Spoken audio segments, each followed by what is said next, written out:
Salk Show, Seattle Sports on 710, seattlesports.com. What's next? The Seattle Sports app. That always comes next. And, of course, YouTube and 97.3 HD2. If you are driving around right now, don't try to figure out HD2 while you're driving right now. Just stay on 710 right now. It is foggy. Whoa. It is crazy. Yeah, Lyle, I think you had it right. Armageddon out there. Just completely, it looks like the Bay Area. Like I've had some nights driving south out of San Francisco where you feel like you should not be on the road because it's just so foggy and you're worried about what's 5 feet in front of you. And this morning was one of those days. So if you're driving around, be careful, please. New Year's, always a time to really, no jokes aside, I'm going to get into New Year's here in a minute because I love New Year's. I love New Year's Eve, one of my favorite holidays.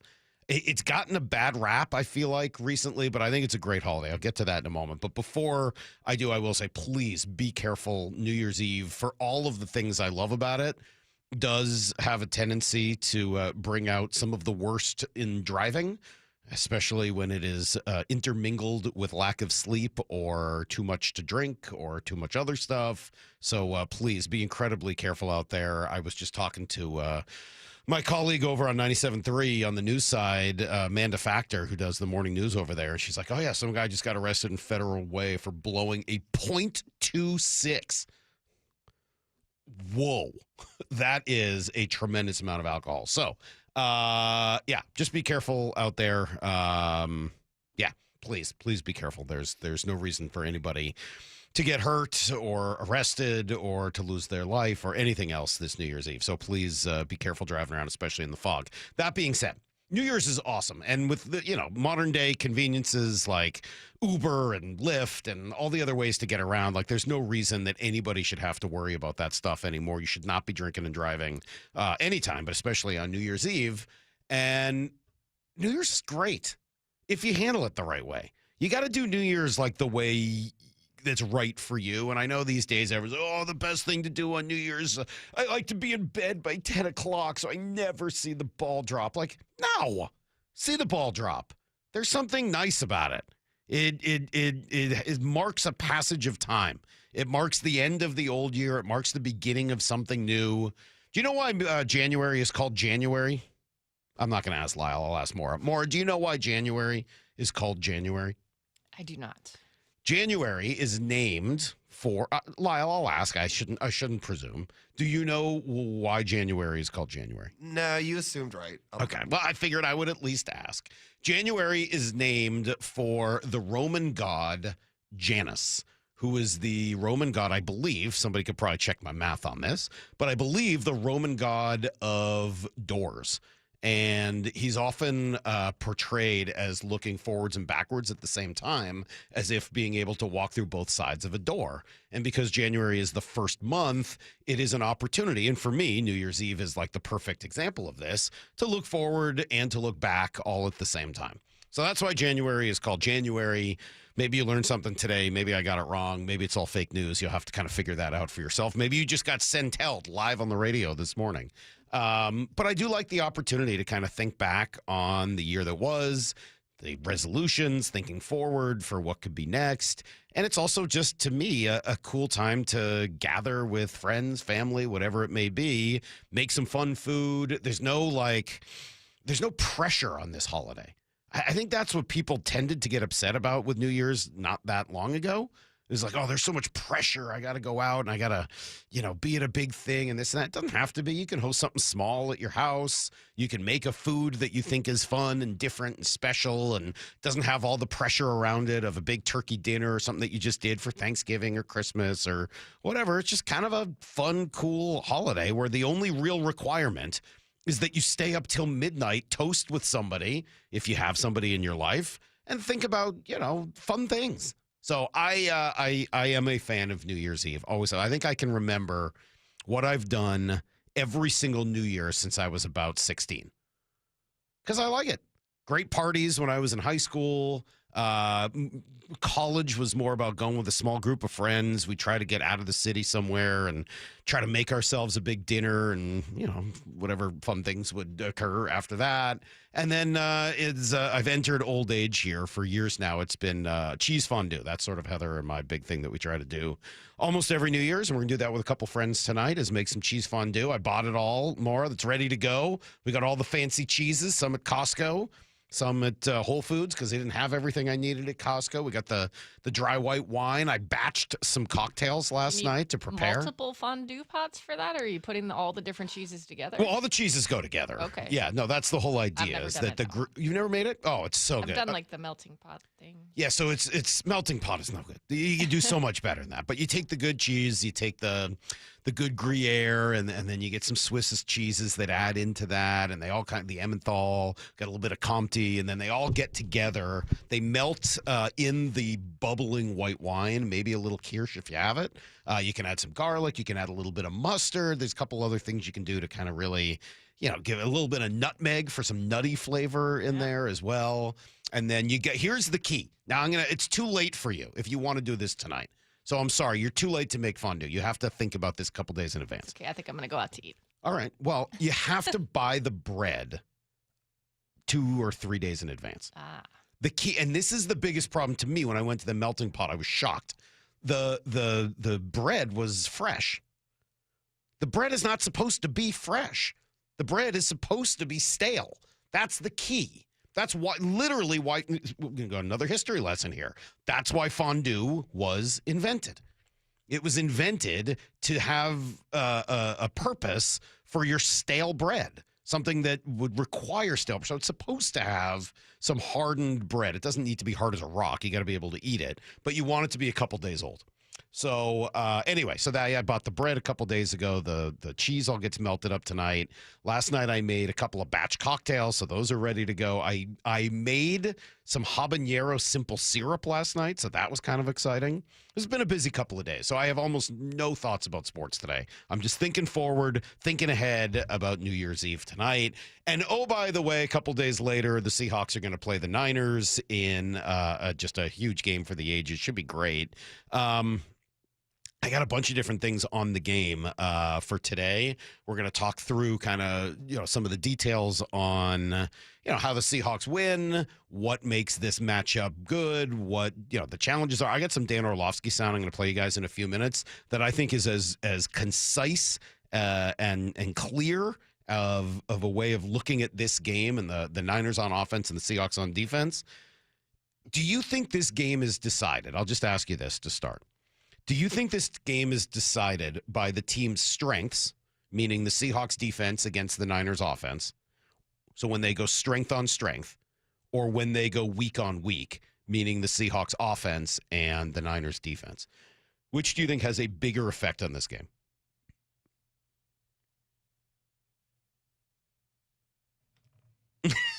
No one knows, right?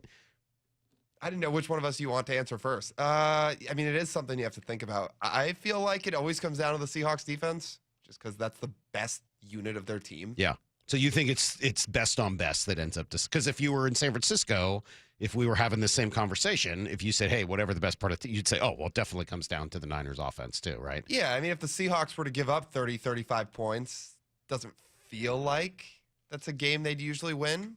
But if they play like the way they usually play, you'd feel pretty good.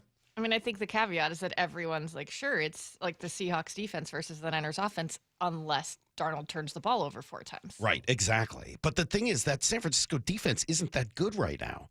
So you would really hope that he doesn't do that. Here's the big difference between this and the Rams game. The Niners do not have the Rams defense. They have a very similar offense. I think both offenses have, quick strike capability, and they get open receivers down the field, and they, use space very well, and their running backs very well. But the big difference is the Rams have a very good defense. Is it as good as the Seahawks? I don't think so, but it's a very, very good defense. The Niners don't. Maybe if they had all their guys, if they had Fred Warner, if they had, Bosa, sure, okay, fine, them, but they don't have those guys. They're not the same defense. And you watched it in the Chicago game on Monday night or Sunday night. So I don't know. I'm feeling better and better about this matchup as the week goes on. Probably doesn't say much. Usually when I feel good about things, goes the other way. But I actually do feel pretty good because of the San Francisco. I think the San Francisco defense might be the weakest of the 4 units. And then the Seahawks special teams always seems to play a role in helping to win these games. So I'm liking the Seahawks better and better tonight, or for Saturday. 253 says, Happy New Year's. I'm staying home tonight. Don't want to deal with the crazy drivers. Come on. Find a way. Take an Uber. It's okay. Salk, my guy, if you can remember every New Year's Eve since you were 16, you were clearly doing it wrong. I didn't say I remembered each part of the night. I'm just saying I remember where I was, at least to start. All right. Salk, I can't get down on the stale bread. It sounds like a rich man, poor man problem. No, you can buy stale bread even. It's cheaper. The cheese is expensive, though. I'm not going to lie. We'll come right back. I'll give you guys everything you need to know. And I will play you that cut from Dan Orlovsky, as I think he has a very, very clear sense of how this game will work and what these two teams are trying to do. Stick around. You'll hear it next on Brock and Salk. Hey, everybody, it's Bob Stelton here along with Dave Wyman from the Wyman and Bob Show. And it's going to be tough, Dave, to top 2025. The Mariners, 8 outs away from the World Series. The Seahawks, as we sit, are the #1 seed in the NFC. How do they top that in 26? How about Mariners to the World Series and the Seahawks win the Super Bowl in 2026? What do you think? I can't wait. Merry Christmas to all of our listeners. Happy New Year. Have a good one, everybody. What Bob said. Want to make 2026 your year of adventure? Book that trip and learn a new language with Babbel. Go ahead, make a resolution you can stick to. Now is the time. Babbel's New Year sale is here. Unlock all of the languages on Babbel with the lifetime subscription for 65% off. Just go to Babbel.com and start today. Babbel teaches you relevant words and phrases, so you can start speaking with confidence in as little as 3 weeks. And because Babbel's bite-sized lessons fit easily into your daily routine and are easy to remember, you'll be talking like a local in time for takeoff. Dive into the world of language learning content with Babbel's videos, podcasts, and stories from around the world, full of culture bites and language learning tips. Turn your daydream into a destination this year with Babbel. But don't wait. This offer ends January 15th. Get Babbel's lifetime access for less at Babbel.com. That's Babbel.com. Babbel.com. The stock market was on fire in 2025 due to AI and tech stocks. Now is the time to set a strategy for 2026. It's a good opportunity to lock in those gains and invest into a stable platform. With $8 trillion in cash sitting on the sidelines, investors are either scared or unsure where to go. Hi, I'm Scott Rureka, CEO of Legacy Group Capital in Bellevue. Legacy Group Capital develops local real estate, lends money, and shares the profits with our investors. Diversify with Legacy Group Capital. Invest into our Northwest Fund, which is currently delivering 9% on a fixed rate term. It's our flagship fund for 19 years with 0 investor losses. And yes, we do accept IRAs. Find out why 1,300 local investors have invested over $350 million. Legacy Group Capital at legacyg.com. This is not investment advice. Investments available to accredited investors only. Details at legacyg.com. Guys, low energy, low drive, or strength not what it used to be? For many men, it's low testosterone. At Revive Men's Health Washington, start with a free T-check exam and consultation to get real answers. And this month only, qualified patients may receive 25% off testosterone replacement therapy. Call 206-529-1111 or visit revivemenshealth.com. Terms apply. Must medically qualify. Texting enrolls you in a recurring automated marketing text messages. Consent not required to purchase. Message and data rates may apply. The team's looking good this season. I think so. Man, I miss playing football. Ever since I turned 40, I just can't find that fire I used to have. Think it could be lower testosterone? What do you mean? I was feeling the same way. After 40, the body has less testosterone, and men lose their edge. That's why I take Nugenix Total T2. That's the testosterone booster, right? Yes, but Total T2 is their brand new formula that skyrockets nitric oxide levels in as little as 3 hours. Since I started taking it, I've been lifting like when we played for Coach Carter. My energy is way up, and it even spiced up things things between me and the missus. Are they still giving out complimentary bottles? Yep, just send a text. Text HAWK to 321-321 for your complimentary bottle of Nugenix Total T2, the next generation testosterone booster. Text now and we'll include a bottle of Nugenix Thermo X, our newest, most powerful fat burner ever, absolutely free. Text HAWK to 321-321. That's HAWK to 321-321. These statements have not been evaluated by the FDA. This product is not intended to diagnose, treat, cure, or prevent any disease. This is the home of the Seahawks. Gonna let one fly deep. Got a man out there. Ball is caught down at the 10-yard line, and it's JSN. Seattle Sports. IRG Physical and Hand Therapy doesn't just treat injuries, they elevate athletes. From weekend warriors to elite competitors, IRG Sports Institute clinics are built for performance, blending top-tier physical therapy with advanced sports science and personalized training plans. Hey, Brock Hewitt here with Shannon O'Kelly, physical therapist and owner of IRG Physical and Hand Therapy. Why? Why elevate athletes as well? Because here at IRG, Brock, our motto is we want you to be your best self, your best physical self, your best mental self, and your best community self. At our new IRG Fremont Sports Institute, we're providing that type of care. We've got the latest equipment, the greatest techniques, the providers there that are excited to get you better, basically bigger, faster, stronger. Doesn't matter if you're a weekend warrior, a recreational athlete, an elite athlete, we will make you to be your best. You'll work with specialists who understand the grind because they've been there. With access to cutting-edge equipment and recovery techniques, you won't just heal, you'll come back stronger. Visit IRGPT.com, IRGPT.com. I bet you folks are glad to be done with your shopping. Hopefully, all your gifts went well. But there's one last store to visit, this time just for yourself. Your chance to get one of the top-rated Samsung, LG, or Sony TVs at a crazy low price. Where? At Video Only's year-end clearance sale. A great way to end the year. If you don't check out these deals at Video Only, you'll be sorry. Your old furnace ain't nice, and your toes are like ice. DayandNight.net. This month, Day and Night gives you a free furnace with the installation of an AC or heat pump. If you're not sure your furnace will make it through another winter, call us to install a proper, long-lasting, efficient heating system backed by our lifetime workmanship guarantee, so you won't be left out in the cold. Install an AC or heat pump and get a free furnace from Day and Night Plumbing, Heating, Cooling, and Electric.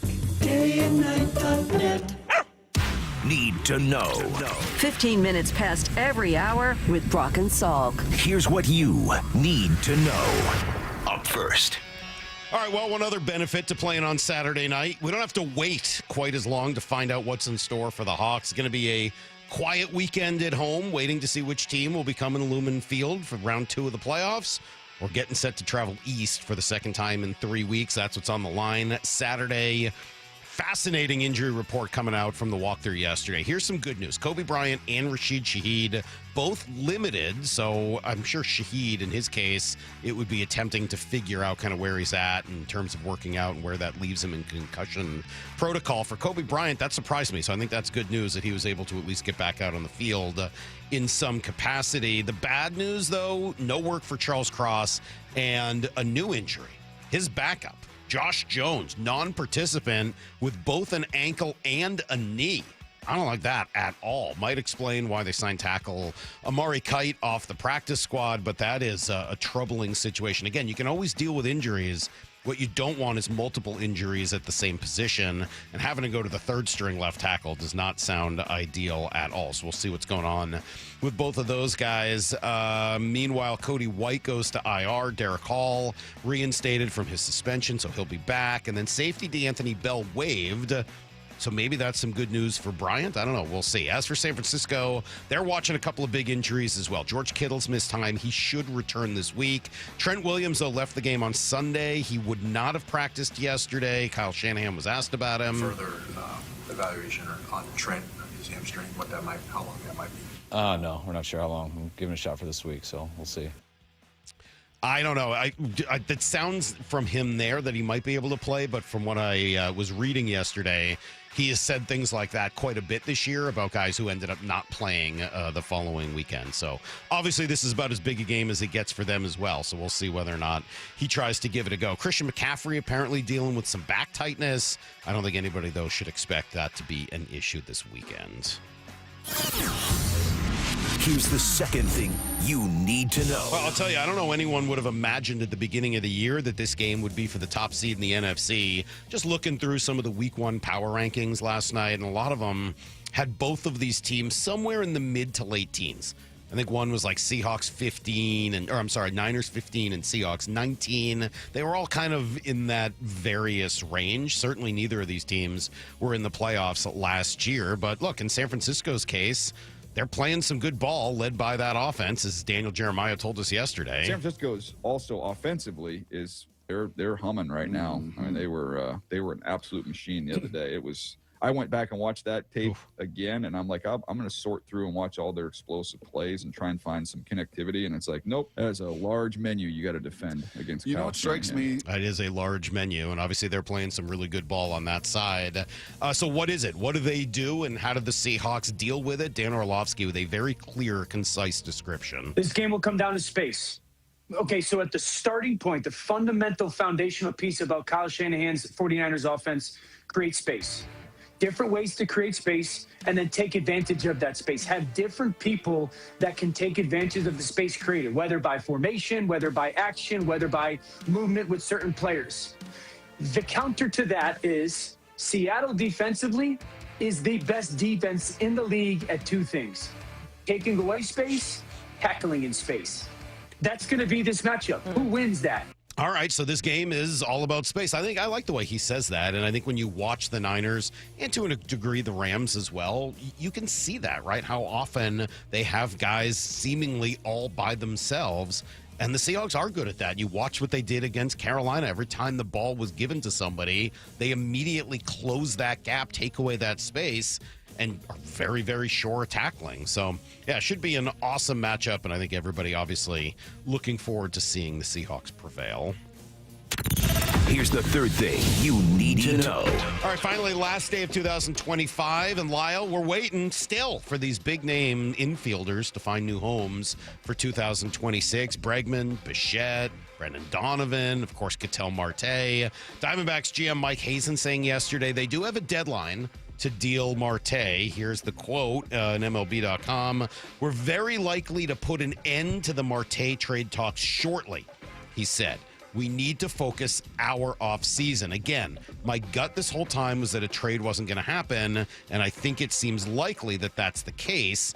We want to focus on other things we need to do.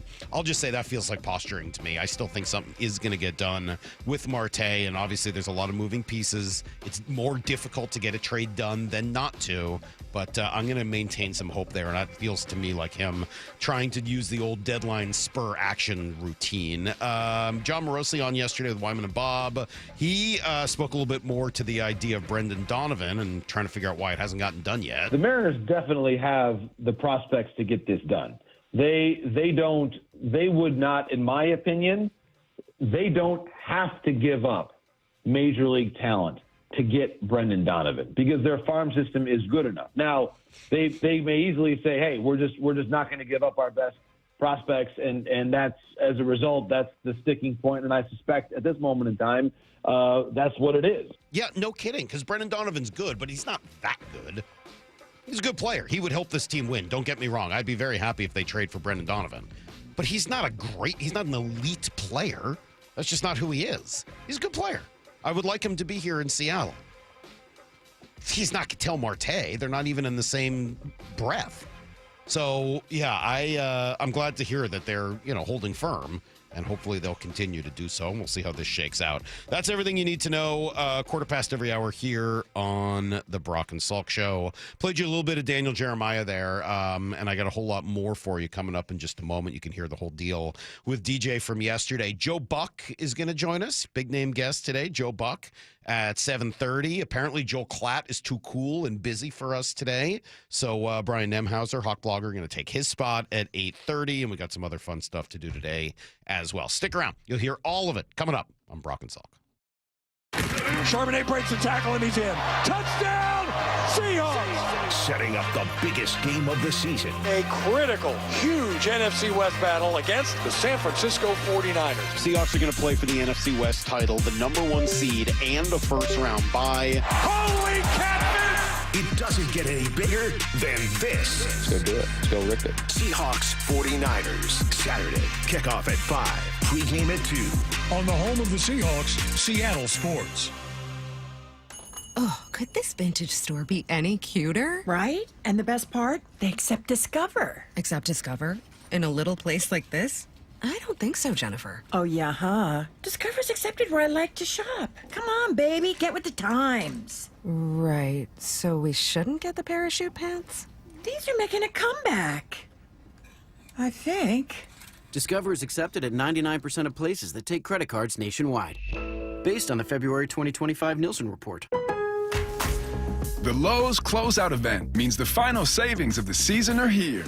It's your last chance to get deals on seasonal decor, tools, flooring, and so much more. Refresh your home, check off your project list, or simply stock up on the brands you trust. Shop now to grab amazing deals before they're gone. Lowe's. We help, you save. Valid through 1/7. Selection varies by location. While supplies last.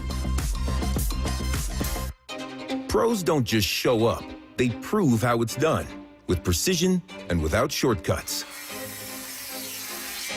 Makita tools are built the same way, with a dedication to lasting quality, trusted performance, and results that reward your effort year after year. When the job calls for the best, call on Makita. Built to be the best. Available at the Home Depot. Taxes was feeling so stuck. Sitting in traffic, squeezing into a parking spot, all to squeeze in getting tax help during your lunch break. Now Taxes is a TurboTax expert who does your taxes for you, while you go about your day getting real-time notifications about their progress and the most money back guaranteed. Now this is Taxes.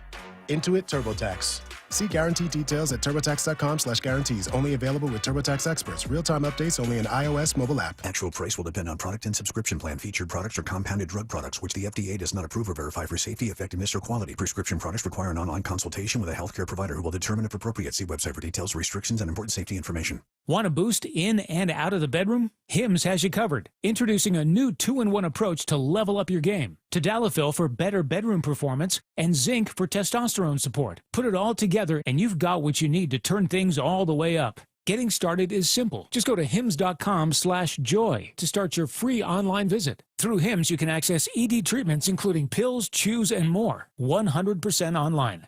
No office visits, no pharmacy lines. Just fill out a simple intake form and a licensed medical provider will determine if treatment's right for you. If prescribed, it ships free and discreetly to your door. Find affordable treatment options at up to 95% less than brand names at hims.com/joy. That's hims.com/joy, hims.com/joy. Now is your time to get into a new D.R. Horton home by taking advantage of its National Red Tag Sales event this Friday, January 2nd through Sunday, January 25th. Stop by any of its participating communities and find select Red Tag homes at incredible pricing. So whether you're buying your first home or looking for an upgrade, you don't want to miss the Red Tag Sales event starting this Friday. Discover the D.R. Horton difference. Visit drhorton.com. D.R. Horton, America's builder and equal housing opportunity builder. The home of the Seahawks, Seattle Sports. Touchdown! Seahawks!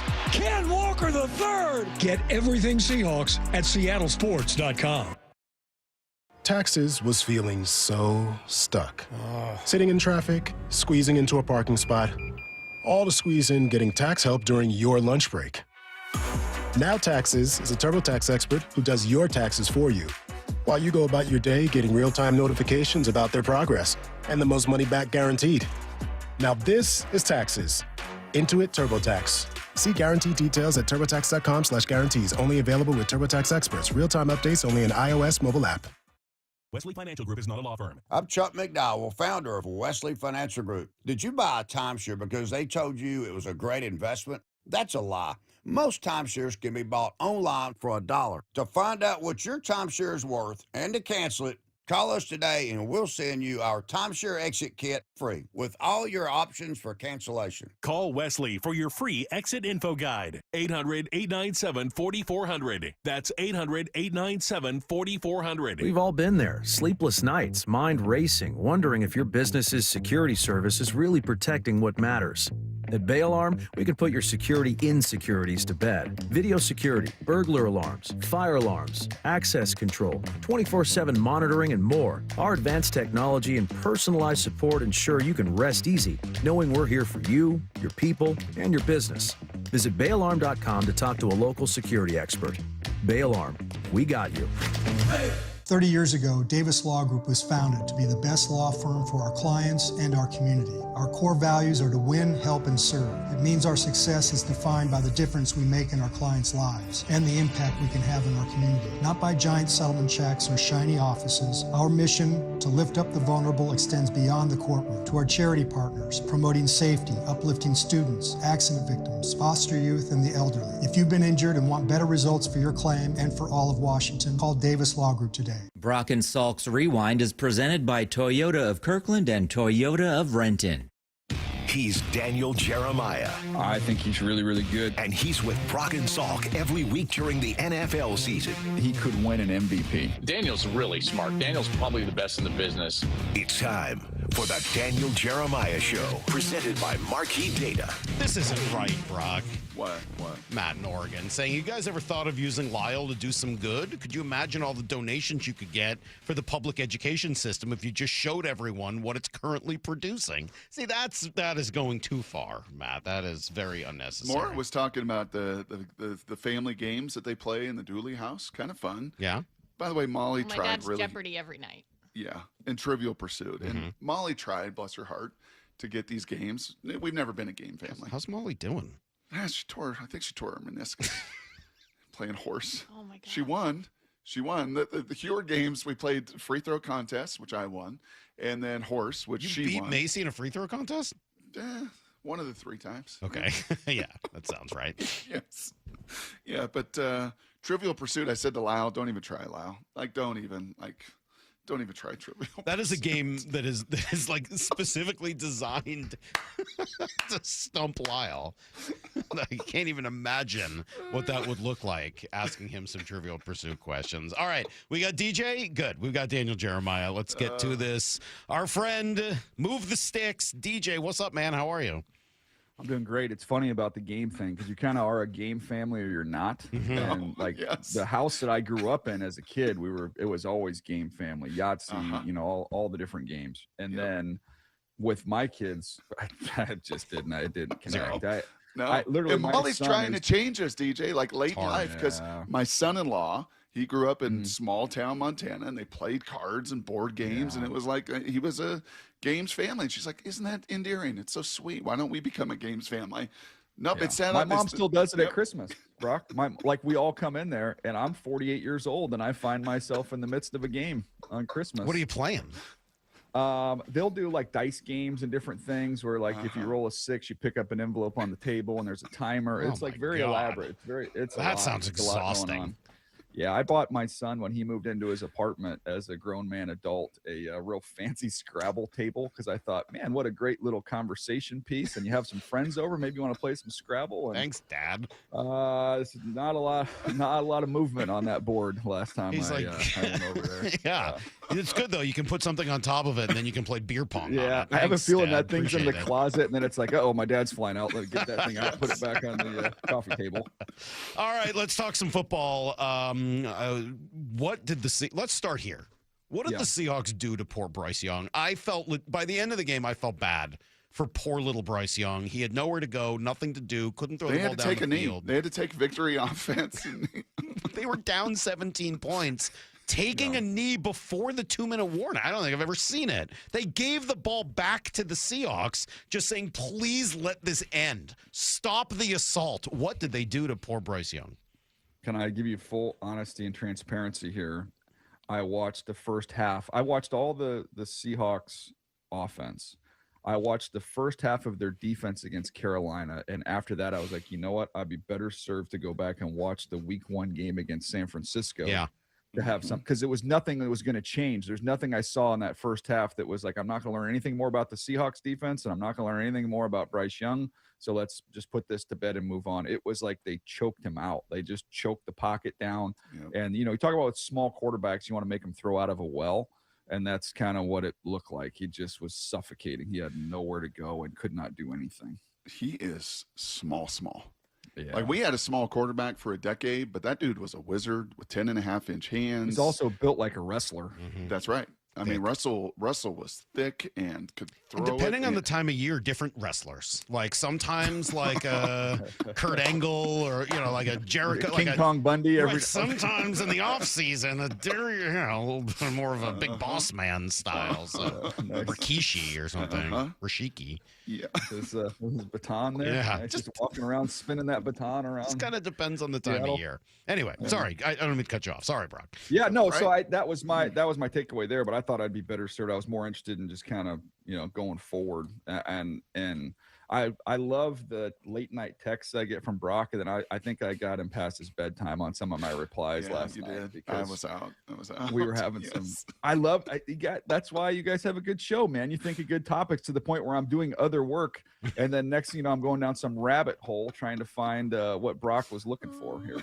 Well, so what is that Sam related? Because we dug into Sam a little bit yesterday, and I was saying, I'll just sort of set it up this way and then let you go, that I've been struggling so much to try to define who Sam is, and I was thinking about you, not to like do gotcha, but okay, are we done with the butts with Sam? Like, no, we're not. Yeah. We're not done with the butts. There's still butts that I think they've come back. The butts are back.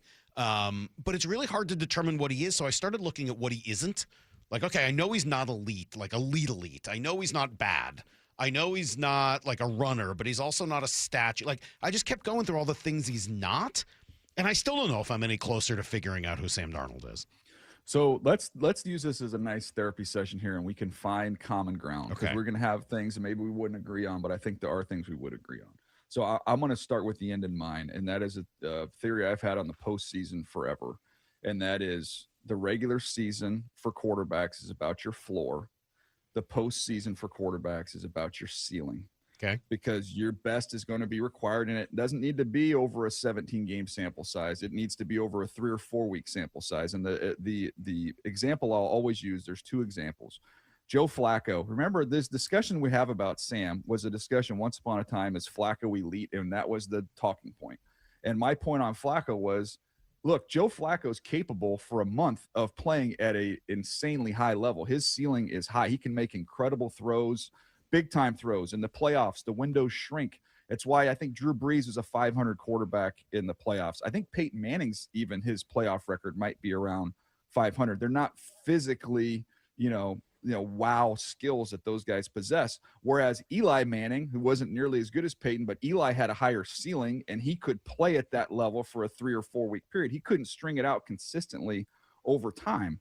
So that's my thing on Sam is playing. His ceiling is incredibly high. He's capable of playing at that level. Now the floor is much lower, and that's where you're going to get the turnovers and some of those things. But if you stacked up the turnovers with Eli Manning throughout his career, look at Joe Flacco, the turnovers that he had in his career, but then look at their ability to lock in for a month and have an incredible run in the postseason. That's the hope, at least, I have for Sam, is that that's what you could have there, if that makes any sense. You know where my mind goes with that, DJ, and with Sam in particular, and Sam over the last month, where the QB efficiency, the QBR doesn't like his game. You know, with Sam, in some ways, if you kind of shrink that down, the first 3 quarters of a game are about your floor. In the fourth quarter is about your ceiling. And unfortunately, the first 3 quarters, many times, there's a fumble, there's a bad pick, there's a fumble, there's a bad sack. Like, the floor is not enough. But, man, the fourth quarter or overtime, when you got to have it, and you got to make some third down throws, which he did in this game with a guy in his face multiple times. You got to throw a dart on a naked, in front of J.C. Horn, and can't miss that spot, and he doesn't. Right, the overtime drive with those throws, the game, the touchdown pass and overtime, 2-point, like the fourth quarter and ceiling for Sam, pretty good. How do we elevate the floor through the first 3 quarters? Yeah, and that's why I sent you the note on my Jay Cutler report coming out of Vanderbilt, which was the last line of my report was, if Cutler doesn't lose you the game in the first 3 quarters, he'll win it for you in the 4th. Like that was like kind of the style of quarterback. Yeah. Watch Caleb Williams, who's going to be one of the top seeded teams in the NFC. Caleb Williams the same way. He can dig himself a ditch in the first 3 quarters, but if they're in the game late, he's going to find a way to, with some magic, to make some plays. This is hard. I made a couple drops against him last week that didn't help him on that final drive, but that's the style. That's kind of the brand, the family of quarterbacks. We talked about not that. my family of quarterbacks, man. No. Jay No, Cutler's, but Jay that's Cutler's probably that's- one of my 5 least favorite players in the history of all sports. Yeah. Like I hate. Well, I said Jay Cutler. obviously hate him. What I told Brock was Sam is he's a likable. He's been a likable Jay Cutler. Oh my gosh, we lost him. But I hated Jay Cutler as a player. In addition to hating the personality, well, I no, hated but Jay here's Cutler, the different. player. Jay Cutler had the worst body language of any It wasn't quarterback just that. in NFL DJ, history. I very, well, not famously, because it was like to 7 people listening to this stupid show, but I used to often say, I'll take Kyle Orton over Jay Cutler every day of the week and be happier. I'll win more games than you will. I firmly believed it. Give me Kyle Orton over Jay Cutler. And I think the numbers ended up bearing it out when he replaced him. Like, those teams were better with Kyle Orton than Jay Cutler because that guy was a turnover machine. And you're really, and Eli Manning is I just went on a rant 10 minutes ago about how Eli Manning doesn't have any business being in the Hall of Fame. You are not making this easier for him. You're making it harder. Well, here's my question that I'll ask Jay you. Cutler. As someone, no, I'm just saying that stylistically there were some similarities there. Not the same exact guy. But here's my question. Would you rather have a picture behind your set right now, which is a little bit drab, to be totally honest, if we could have a picture of Sam Darnold holding up his 2025 MVP trophy, or we could have a picture of Sam Darnold holding up the Super Bowl trophy, which would you rather have as a background there? Because Eli Manning's got 2 of those. For all those turnovers and all that frustration, Joe Flacco's got 1 of those trophies. So what I'm telling you is, yes, it's frustrating. Yes, I wish he took better care of the football. But what I'm saying is the way this team is built and what he's capable of doing over a month is what it's going to take. Over a month, he's capable of giving you that picture in the background with the confetti and the trophy. That's what I'm telling you. Good. In the greatest trait he has, he is as genuine as the day is long. And paired with Mike He's a great McDonald, dude. yes, paired with Mike, the culture of this place. I want to. Are we done? Do you want to continue on the Sam Darnold or me? Yeah. Well, if I keep hearing these names, it's going to lose me. Like I'm really trying to get excited for Saturday night, and hearing the names Jay Cutler and Eli Manning are not. They're not helping. So let's move on from that. Let's play cut number 12, please, for DJ, because this was a fun conversation yesterday, DJ, we had with Coach McDonald, who literally 2 minutes into our interview said, "This is terrible radio. I'm sorry. I'm sorry to Bonneville Media. I'm a mess. This is terrible." It was great, and then we got to some good radio, and this one is. I'm trying to. I didn't send you this last night. You and I had so much fun with the QB thing, but I want you just to listen to this and react to what you hear. Cut 12. Yeah, this was asking him about not using the phrase "next man up," because I've never heard him say that. He talks about the ready squad instead of the practice squad. So he's talking just about the importance of the depth and using the full roster. One thing I think that we've grown in from really the latter part of last year into this year was, hey, if we're going to do something, let's make it the way that we want to do it. Let's make it our style that fits our team, our identity, our people. And so that's something that is the way that really honestly, it's part of John's vision of how we want to construct our roster, frankly. And it was new. That's new to me from coming here. I've spoken about this in the past, but the more I learned about it and understood, how we were trying to operate, I was like, man, this is brilliant. This is definitely the way to do it. This is awesome. And so I think we messaged it better to our guys about what we were trying to do, and it was more of a streamlined communication to kind of get everybody on board on how we want to operate and, hey, how critical it's going to be that we're going to need everyone. So you said Harbaugh there right before we played the cut, and that's where my mind went. But then he says he'd never been around something like this. This is new. This is brilliant. This is awesome. What do you think he's talking to and through there?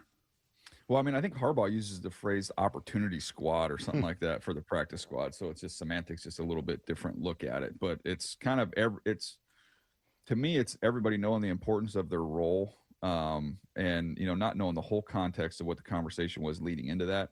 It's kind of knowing what you want your team to look like, you know, and kind of set forth what this personality and dynamic of your team is going to be. And then you go out there and you find guys that fit that. I'm a big believer, and I know there's that old Parcells clip about if I'm going to be in charge of cooking the meal, I need to, you know, I need to be in charge of going and buying the groceries or what have you. But I think there is a very, like, the disconnect with a lot of franchises is the personnel department not setting forth the proper vision and the list of kind of what we want this to look like for our team, and then going out and telling the coaches, let's go find that, and then working vice versa. The coaches saying this is what we need in this instance, and the personnel department being able to go out there and find that. I think it's clearly defining what you want it to look like, and that goes both ways. John Schneider has to be executive of the year, right? He's never won the award. He's never gotten that kind of credit, never gotten that due. Well, even to in be the early fair, years. I mean, like the best year he had to win it, somebody else had the foresight to draft Andrew Luck. That's true. And so they That did ended up happen. winning executive of the year. I still can't believe somebody thought to draft Andrew Luck with the first pick in that draft. I mean, it was really, I thought, ballsy, quite frankly, and just really showed off his intelligence that year. So you can understand why John didn't win it that year. The only thing I would say that would, if I was going to say Salk's on a who's in heater, isn't he? contention- Salk misses a week. Salk goes yeah. to Europe. He was on a European vacation. He comes back. He comes back with a little feisty. with some Well, I know you guys are balls. both wearing all black, like it's turning some goth show you guys got right now, man. Yeah. Jiminy Christmas, you guys need to go to church. Yeah. Schneider's got to win executive of the year. One of us. So probably here's more my likely here's than my the only other. here's my other one. I think you know Elliott Wolf is in New England, and if you look at all the rookies that they've had that have played well, Drake May, who I believe was still there when they drafted him, is going to likely be the MVP in his second season. You hire Mike Vrabel, even though that was a layup hire. Like if you're looking at coach, quarterback, recent draft, I think he'd have a good argument. Yeah, John always makes the mistake of doing his stuff over multiple years. It's really, it's so stupid on his part. Like, he always makes this mistake of like, well, he hired Mike McDonald last year, so he can't get credit for that this year. And he drafted some of those guys last year, so they don't really get credit. If he would just come up with the Andrew Luck type pick, he'd really push himself to an I think he's got a legit shot to win that thing. I mean, I'm giving Drake May credit for second year. You give Coach McDonald credit for the second year. It's just all about the construction of the entire organization. And I think he's that's where whether that's he where I wins look that at it, award DJ. or not. Yeah. Whether he wins it or not, everybody in the NFL course. is well aware of how good he is. What about Coach of the Year? Who's your Coach of the Year? Well, again, I mean, I think Vrabel would have a good case for where that team was last year to where they are right now is a good one. I think Shanahan can be in the discussion, with injuries they've had and the roster turnover they've had. I think this year Ben it's Johnson, just like who's Liam going to win the Cohen, Super Bowl. Mike McDonald. I mean, like Liam Cohen's been great. Yeah, there's some that's really why I good think candidates this year. It's like when people say, "Who do you think's going to win the Super Bowl?" And it's like, I don't know. There's, it's wide open. Same with a lot of these. A lot of these other awards. I do think Stafford game last night might have, kicked the MVP over to Drake May, but I think a lot of this other stuff's wide open. So you watched the first game between Seattle and San Francisco. What stood out between week number one? Honestly, that game feels like last year with Bosa and Warner and so many different variables and players and all that's emerged over the course of the season with Sam and JSN. But you put that game on, what jumped out? Well, I thought that the coverage for Seattle was a lot more loose than it is now. I mean, I just think they're a lot more connected. In that game, it was a lot of too high shell, a lot of just getting a ton of depth with those safeties, and there was just some room. And they attacked it. Shanahan's so good with that. He hits a seam. They leak the fullback out to hit a hole shot to Juszczyk down the sideline. Just kind of attacking that. They're running out of there. He checks the ball down. They end up getting explosive out of that.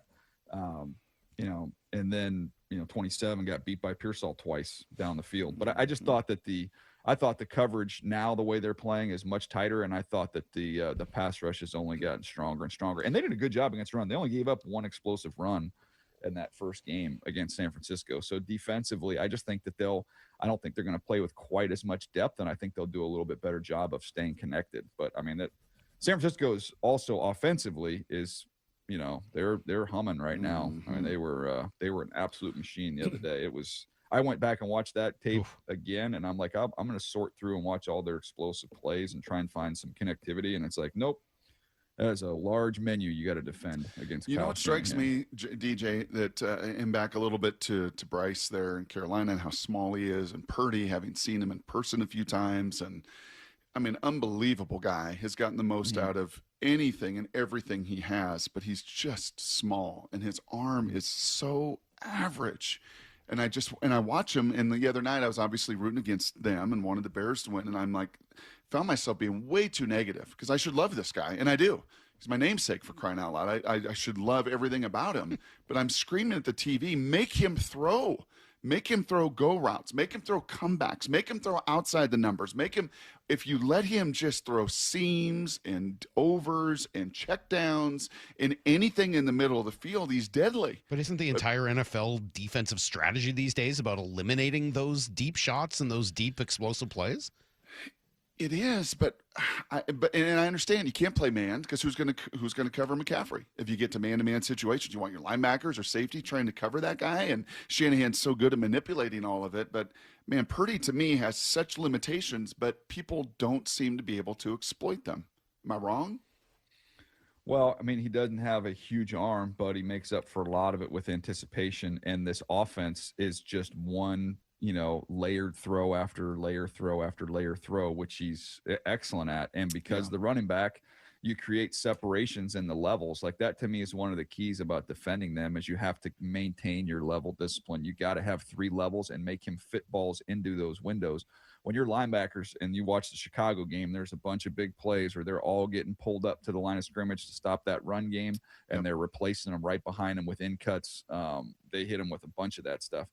Given easy access, inside access, he's going to hit you on slants. And then the thing to me, if I was going to say the key for Seattle in this game, if I could narrow it down, would be if we can make him play the entire game within the structure of the pocket, I feel like they've got a good shot. But a lot of their big plays and explosive plays are with those boots, and they have those old, Gary Kubiak where you're throwing wind back routes all the way across the field. And you're watching these games, these explosives, and a lot of these explosives, it's dealer's choice. He's got 2 guys, sometimes 3 guys wide open down the field on some of these looks off of play action. Kyle's really good, isn't he, man? He is unbelievable. The stuff they're doing with Juszczyk with kind of that little orbit motion for a fullback, it's like almost got some Arena League style. I was noticing that the other night. I don't feel like I've ever noticed or seen that before. That's a new thing, huh? He's been doing it a lot lately, and it's really, really good. And there's sometimes where they'll keep him on the run, and next he's kicking out on a toss, and the next thing he's stopping and leading up in the hole, and then he can wind back. It's just he's a creative guy. But their defense is not good. Nope. No, they got to get 30 points. They got to go get 30 points in this game, and they're capable of doing that. So, Seattle's going to give up 30 points. No, I said I think this offense right now, if I was going to tell you coming into this game at San Francisco, this team doesn't punt right now. So I'm saying I'm challenging my offense. We have to go score 30 points. Now, hopefully you only need 17, but I would go in there with the mindset of this can't be a turtle up and let's just try and win a low scoring game. This offense in San Francisco is humming right now. All right, good stuff. That was Daniel Jeremiah yesterday. Mostly good. I got to tell you, the Jay Cutler, Eli Manning thing really, it got me. That got me yesterday. It did. Get him, Salk, says 253-208, saying, this is why I'm a Salk fan and why I'm glad he came back from the East Coast. You know that was 12 years ago that I came back, right? Now almost 13. That was like a while ago. I mean, I appreciate it. Thank you. It's kind of a while ago. Yeah, that was one comp or 2 comps yesterday. We also got later in the day this comp from Ben Fennell. Maybe you like this one better. I actually kind of did. I just think Sam Darnold is one of those middle of the road guys that almost reminds me of a 90s quarterback. The Neil O'Donnell, the Chris Chandlers, the Kerry Collins of the world, the Stan Humphreys, which coincidentally all 4 of those guys took their teams to the Super Bowls. Unfortunately, they all lost. Yeah. But they have the ability to do that. And I think in these 2000s era of QB play and development, we just wanted another Brady. We wanted another Manning. We want another Breeze. There's only so many of those walking around. And the weird thing is this year, those guys aren't in it. Like the best of the best. Josh Allen is in it, but his team around him does not look Super Bowl worthy. Maybe you think Drake May is already at that spot. I don't know. I mean, it feels like a little rich to crown him like that. But the Mahomeses and the Lamar Jacksons and some of the other guys, they're not there yet, or they're not there at all this year. Lamar still has an outside shot, right? We don't even know if he's going to play this week, I guess. We'll see. We'll see. I'm just, even if they get in, they're not the same. Yeah. They're not in the same category that they've been. So, yeah, maybe this is the opportunity for the Seahawks to play like those 90s Steelers or Chargers or Falcons or Giants or any of the other teams that he mentioned there. All right, we're going to come back here with Brock. I'm going to take the focus off of Sam Darnold for a few minutes and put it squarely on someone who deserves more of it. That's next on Brock and Salk. Yeah, it's about to go down. Bump and Stacy. Weekdays 10 to 2. The NFC West and NFC number 1 seed, 2 open battles that are really settled with 1 game Saturday night. It's all about Brock Purdy. Can you rattle him? Because when he throws interceptions, this offense just doesn't go. And quietly, Christian McCaffrey is putting together another great season, and ain't nobody really talking about him. Usually he's the guy who's hurt, who's banged up, who you're waiting to get back, and he's been solid all year. Only on Seattle Sports. What is that sound? Ugh, that sounds like a plumbing sound. Luckily, there's a company that fixes all the plumbing sounds across Puget Sound. That's All Sound Plumbing. Puget Sound's plumbing experts. Have a sound? Visit allsoundplumbing.com. Boy, am I glad to be done with my holiday shopping. Oh, I know. And now I just want to relax. Me too. Well, except there's one more store we should check out. No way. Because this week, we can get a Samsung, LG, or Sony TV at an incredible price. Really? Where? At Video Only's year-end clearance sale. They're really cutting deals. Because the holidays are over? Yep. So this is our chance to get what we wanted for Christmas. Are the prices really that good? Yes. For 7 days they are. And Video Only has those top-rated models we were thinking about all on sale. All right. The best stuff cheap is worth a trip. At Video Only, you won't find huge stores with refrigerators or microwaves, but you will find the best deals on top-rated TVs, soundbars, and monitors. Shop around. Just make sure you visit Video Only, because if you don't, you'll be sorry. In South Center, Bellevue, Linwood, Federal Way, and Tacoma, Video Only. A new exclusive offer with an eligible Bank of America Visa credit card is your opportunity to go from cardholder to ticket holder for the FIFA World Cup 2026. For a limited time, when you're approved for a new customized cash rewards or unlimited cash rewards Visa credit card, you're eligible for a chance to purchase FIFA World Cup 2026 tickets. Learn more today at bfa.com/cardfwc26. What would you like the power to do? Bank of America, proud to be the official bank of FIFA World Cup 2026. Bank of America N.A. in partnership with Visa. Terms apply. All rights reserved. CVS Health supports people in the moments that matter, from picking up a prescription to connecting care. With nearly 5 million daily interactions and serving 185 million consumers and 1.5 million healthcare professionals, CVS Health holds a trusted place in healthcare. By simplifying care and improving health, we're helping people get the care they need. Learn more at cvshealth.com/Investor Day. Want to make 2026 your year of adventure? Book that trip and learn a new language with Babbel. Go ahead, make a resolution you can stick to. Now is the time. Babbel's New Year sale is here. Unlock all of the languages on Babbel with the lifetime subscription for 65% off. Just go to Babbel.com and start today. Babbel teaches you relevant words and phrases, so you can start speaking with confidence in as little as 3 weeks. And because Babbel's bite-sized lessons fit easily into your daily routine and are easy to remember, you'll be talking like a local in time for takeoff. Dive into the world of language learning content with Babbel's videos, podcasts, and stories from around the world, full of culture bites and language learning tips. Turn your daydream into a destination this year with Babbel. But don't wait. This offer ends January 15th.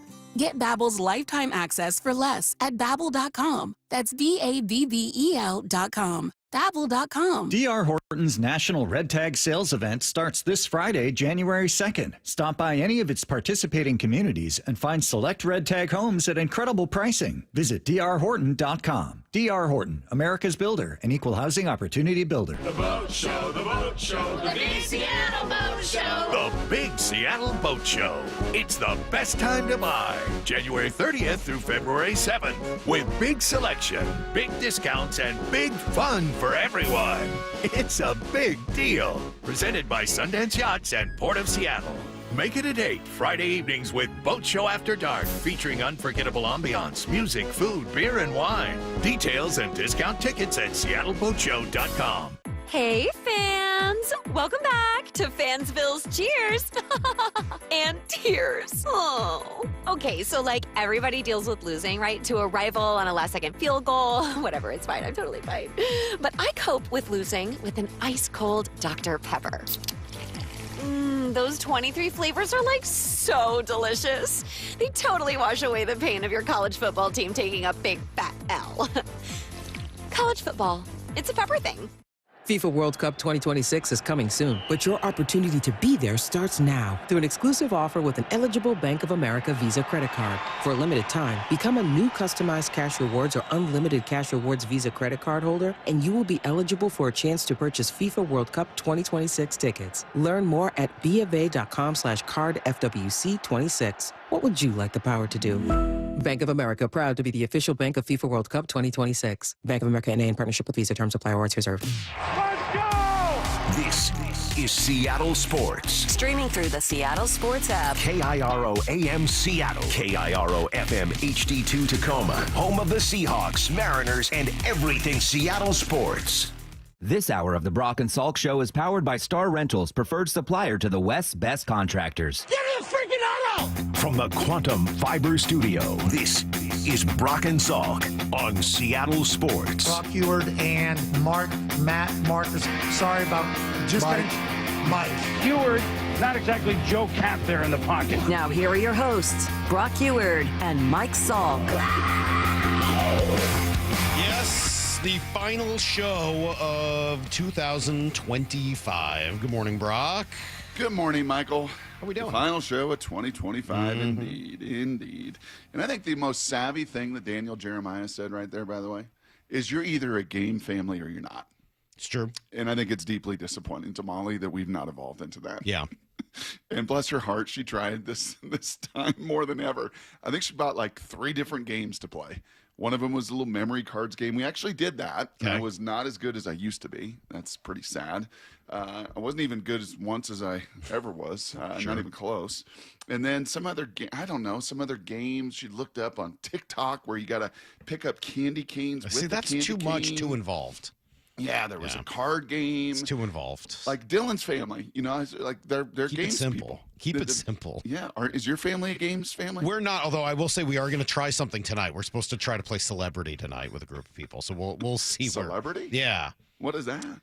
You like write down names on little pieces of paper, and then you got to try to like get the rest of your group to guess who it is without saying their name. Oh. Yeah. Oh, interesting. It's I've done it at other people, like other people who are game families have hosted, yes. And you go and you're like, oh, that's pretty fun. So I don't know whether we'll be able to pull it off. Thankfully, you don't have to buy anything for it. It's just literally pieces of paper with writing on it. So the Goldstein family, the Dooley family that we learned, big Trivial Pursuit family. Dooley family, big game family. There's no way Lyle's family plays games. Zero. No chance. 0.0.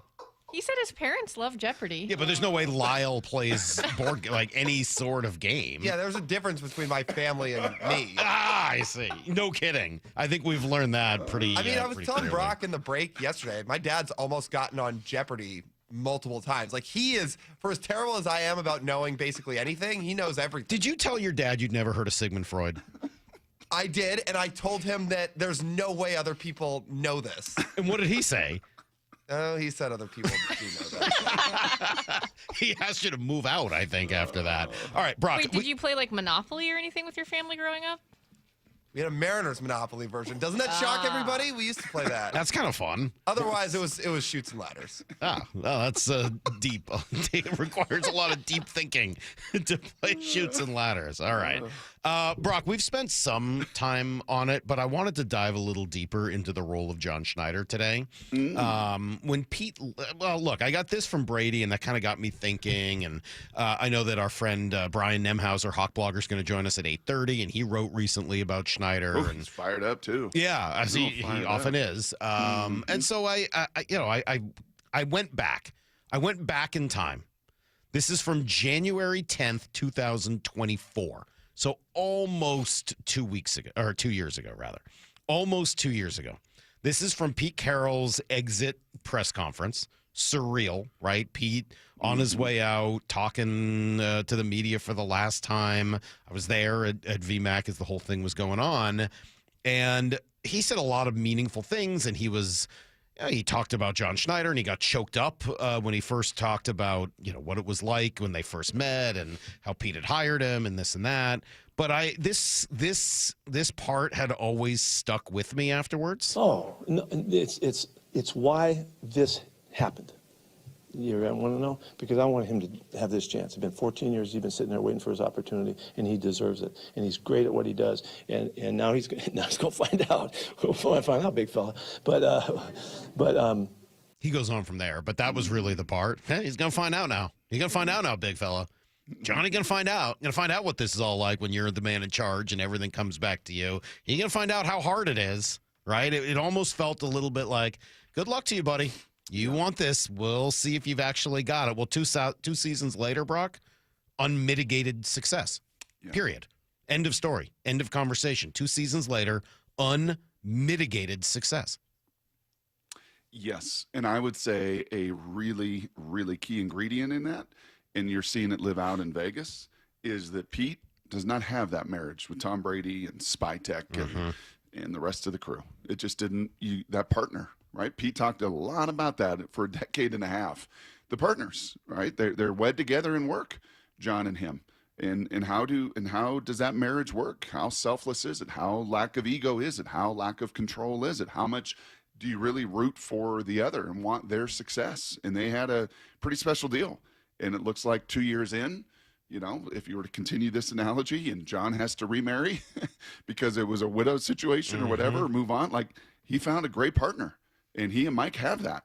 I was texting Baldy. Brian Baldinger was there in Carolina at the game and working the game. I think must have been doing radio. And I said, hey, man, now that you got to see these guys up close and personal, was there anything new that jumped out to you, anything that learned? And I think it plays into this, Salk. And he said the camaraderie and the togetherness is as good as it gets. It really is the definition of a true team. And then I kind of went further, and I actually said, I think this, for me, the center of it, I didn't even know you were going to start the show here, but for me, the center of that is Mike and John. Their relationship. They've been able to kind of refoster what Pete and John did originally. And he said, man, Schneider just got that feel. What a great guy. Yeah. And they do. They've been able to build this thing back the way that Pete and John did it originally. And you do see, sadly, the other side, right? Where like Pete married the wrong one. They're like the couple you go out to dinner with, and you're like, oh, they just fight the whole time. I don't want to be around this. No, thank you. I thought this was interesting from Brady. This is from ESPN's Power Rankings this week. The Seahawks were number 1 at 13-3, holding steady. What we learned this season, written by Brady. General manager John Schneider is one of the best in the business. A series of home run moves by their longtime GM put the Seahawks in position to potentially win the NFC West and claim the top seed. Schneider traded quarterback Geno Smith for a third-round pick, replaced him for less money with Sam Darnold, who made the Pro Bowl. Schneider's strong class of free agent acquisitions included linebacker DeMarcus Lawrence, a Pro Bowl selection, the GM's first 2 draft picks in 2025, Gray Zabel and Nicky Minwari have been difference makers. And to cap it all off, he pulled off a midseason trade for wide receiver Rashid Shaheed, who made the Pro Bowl as a kick returner. I think that's great. I would add one more note to that. His wide receiver isn't suspended for the final 2 games of the season because he traded DK Metcalf as well, and I think that's important. The roster, better. The coaching decision that he made on Mike McDonald, tremendous. The assistants, the Ryan Grubb move in the offseason and going out and finding a much better, much more suitable, much better fit in Clint Kubiak, another A. The ability to move quickly on Ryan Grubb rather than sitting around waiting, excellent. The draft this past year, another A as you look at it a year in. The free agent moves, the midseason move, the guts to move on from 2 stalwarts. And you mentioned the chemistry and the camaraderie, Brock. You cannot tell me there is no earthly way anyone in the world could tell me that the chemistry would be as good on this Seahawks team right now if Geno Smith and DK Metcalf were still here. Chance. There is no chance. 0.0. It is a 0.0. You can't tell it to me. I will laugh in your face. I will shout you down. I don't want to hear it. I don't want to hear it. There is no possible way. What guys like Sam Darnold and DeMarcus Lawrence have brought and Cooper Kupp and Cooper Kupp. I mean, that whole group, empowering players like JSN, and Leonard Williams, what those guys have done to improve the camaraderie versus two guys that were anti-camaraderie. I'm sorry, you can't tell me. It is a major difference. And I know that Hawk Blogger will make this point in a little over an hour. Joe Buck in 20 minutes. We'll have a blast with him. Our final show here in 25. A lot of us will be back Friday morning. Can't wait for that. But he's done it in the NFC West. Yeah. That's a good point. DJ was like, Elliot Wolf, and it's true. Mike Vrabel's done awesome. They hit on Drake May. They've hit on some of the other folks. But that was a last place schedule, and as it turns out, the easiest schedule in all the football. Not here. Not this gauntlet. Not this division that is still up for grabs. And 60 minutes away, you haven't accomplished anything. Everybody else has around the league, right? Denver has, and this team has. They've won the division. Not this division. Not this gauntlet. And to do it here in McVay and Shanahan's turf, I don't think there's any question who the executive is. Can you imagine if they had tried to do this year with DK Metcalf and Geno Smith? No. Can you imagine? Look, I get a lot wrong. I've gotten a lot wrong, especially in the last year or two. I've been wrong about a lot of things. Very, very, we're going to do that at 9:45. Brutally wrong at times. Where were we wrong? 25. Boy, have I been wrong over the last couple of years. And the 2025 Mariners and Cal Raleigh are great examples. Right.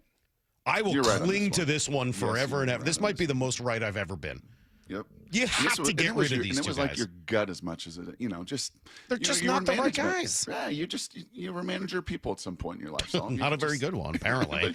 but those guys were the wrong people, man. You learn from it. Yeah. You learned who you better have on the bus and who you don't want on the bus. Wrong guys on the bus, man. Wrong use of resources. Just can't win with them. Can't do it. Coming up next, Brock will give you guys everything you need to know, including one new name on the Seahawks injury report that I really wish was not there.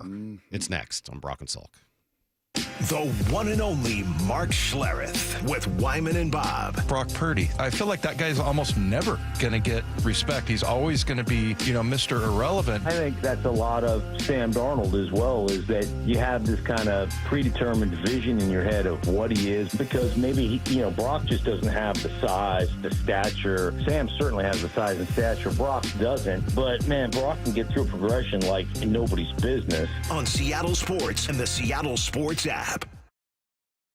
Dr. Dan Nelson from Eastside Pain and Regenerative Medicine. And you've heard from Dr. Dan's patients over the years how a simple stem cell procedure has successfully conquered their pain. Well, folks, now it's my turn. After years of dealing with knee pain from all the football abuse, I can say my knee pain now is almost 100% gone. How'd you do it, Dr. Dan? Well, Brock, personally, I'm very happy that you did so well. And your story is like so many of our other patients who come in, former athletes and non-athletes as well, who have come in with chronic knee pain, and they are looking for alternatives besides knee replacement surgery. And we're happy to provide this service. It's been truly a game changer for so many folks. It's just been a pleasure to be part of this. Consider Dr. Nelson, the only doctor with over 30 years of experience in pain medicine techniques, including stem cell therapy. I was in and out with a couple of follow-ups. It's a non-surgical solution to pain using your own stem cells. Consider stem cell therapy with Dr. Daniel Nelson, MD at 425-823-4000 or visit danielnelsonmd.com. That's danielnelsonmd.com. Oh, how's that flu, babe? Did you take Dayquil Intense Flu yet? Nah, I got this. Ugh, okay, I don't got this. You stay on the couch, and I'll grab the Dayquil. Undo your flu symptoms with Dayquil Intense Flu. Dayquil Intense Flu provides powerful relief of your flu symptoms. I'm ready for that to-do list. Wow, you do got this. Dayquil Intense Flu. The daytime coughing, aching fever, under your flu medicine. Use as directed, keep out of reach of children. You know that Big Bargain detergent jug is 80% water, right? It doesn't clean as well. 80% water? I thought I was getting a better deal because it's so big. If you want a better clean, Tide Pods are only 12% water. The rest is pure, concentrated cleaning ingredients. Oh, let me make an announcement. Attention shoppers, if you want a real deal, try Tide Pods. Stop paying for watered-down detergents. Pay for clean. If it's gotta be clean, it's gotta be Tide Pods. Water content based on the leading bargain liquid detergent. The stock market was on fire in 2025 due to AI and tech stocks. Now is the time to set a strategy for 2026. It's a good opportunity to lock in those gains and invest into a stable platform. With $8 trillion in cash sitting on the sidelines, investors are either scared or unsure where to go. Hi, I'm Scott Rureka, CEO of Legacy Group Capital in Bellevue. Legacy Group Capital develops local real estate, lends money, and shares the profits with our investors. Diversify with Legacy Group Capital. Invest into our Northwest Fund, which is currently delivering 9% on a fixed rate term. It's our flagship fund for 19 years with zero investor losses. And yes, we do accept IRAs. Find out why 1,300 local investors have invested over $350 million. Legacy Group Capital at legacyg.com. This is not investment advice. Investments available to accredited investors only. Details at legacyg.com. Seattle's rainy season is here. Don't wait to replace your roof. Schedule your free estimate at 3treeroofing.com and get $500 off your roofing project. Our expert team creates a custom plan for your home, ensuring a smooth, worry-free installation even in the winter months. With material prices low and lead time short, now is the best time to act. Stop throwing money at costly repairs. Protect your home this winter with a new roof from your neighbors at 3 Tree Roofing. Visit 3treeroofing.com today to secure your $500 discount. 3 Tree Roofing, your Puget Sound roofing experts. Want more Seahawks content? Join me, G. Scott, on The Reset. New episodes of the podcast every Monday and Thursday on YouTube or on the Seattle Sports app.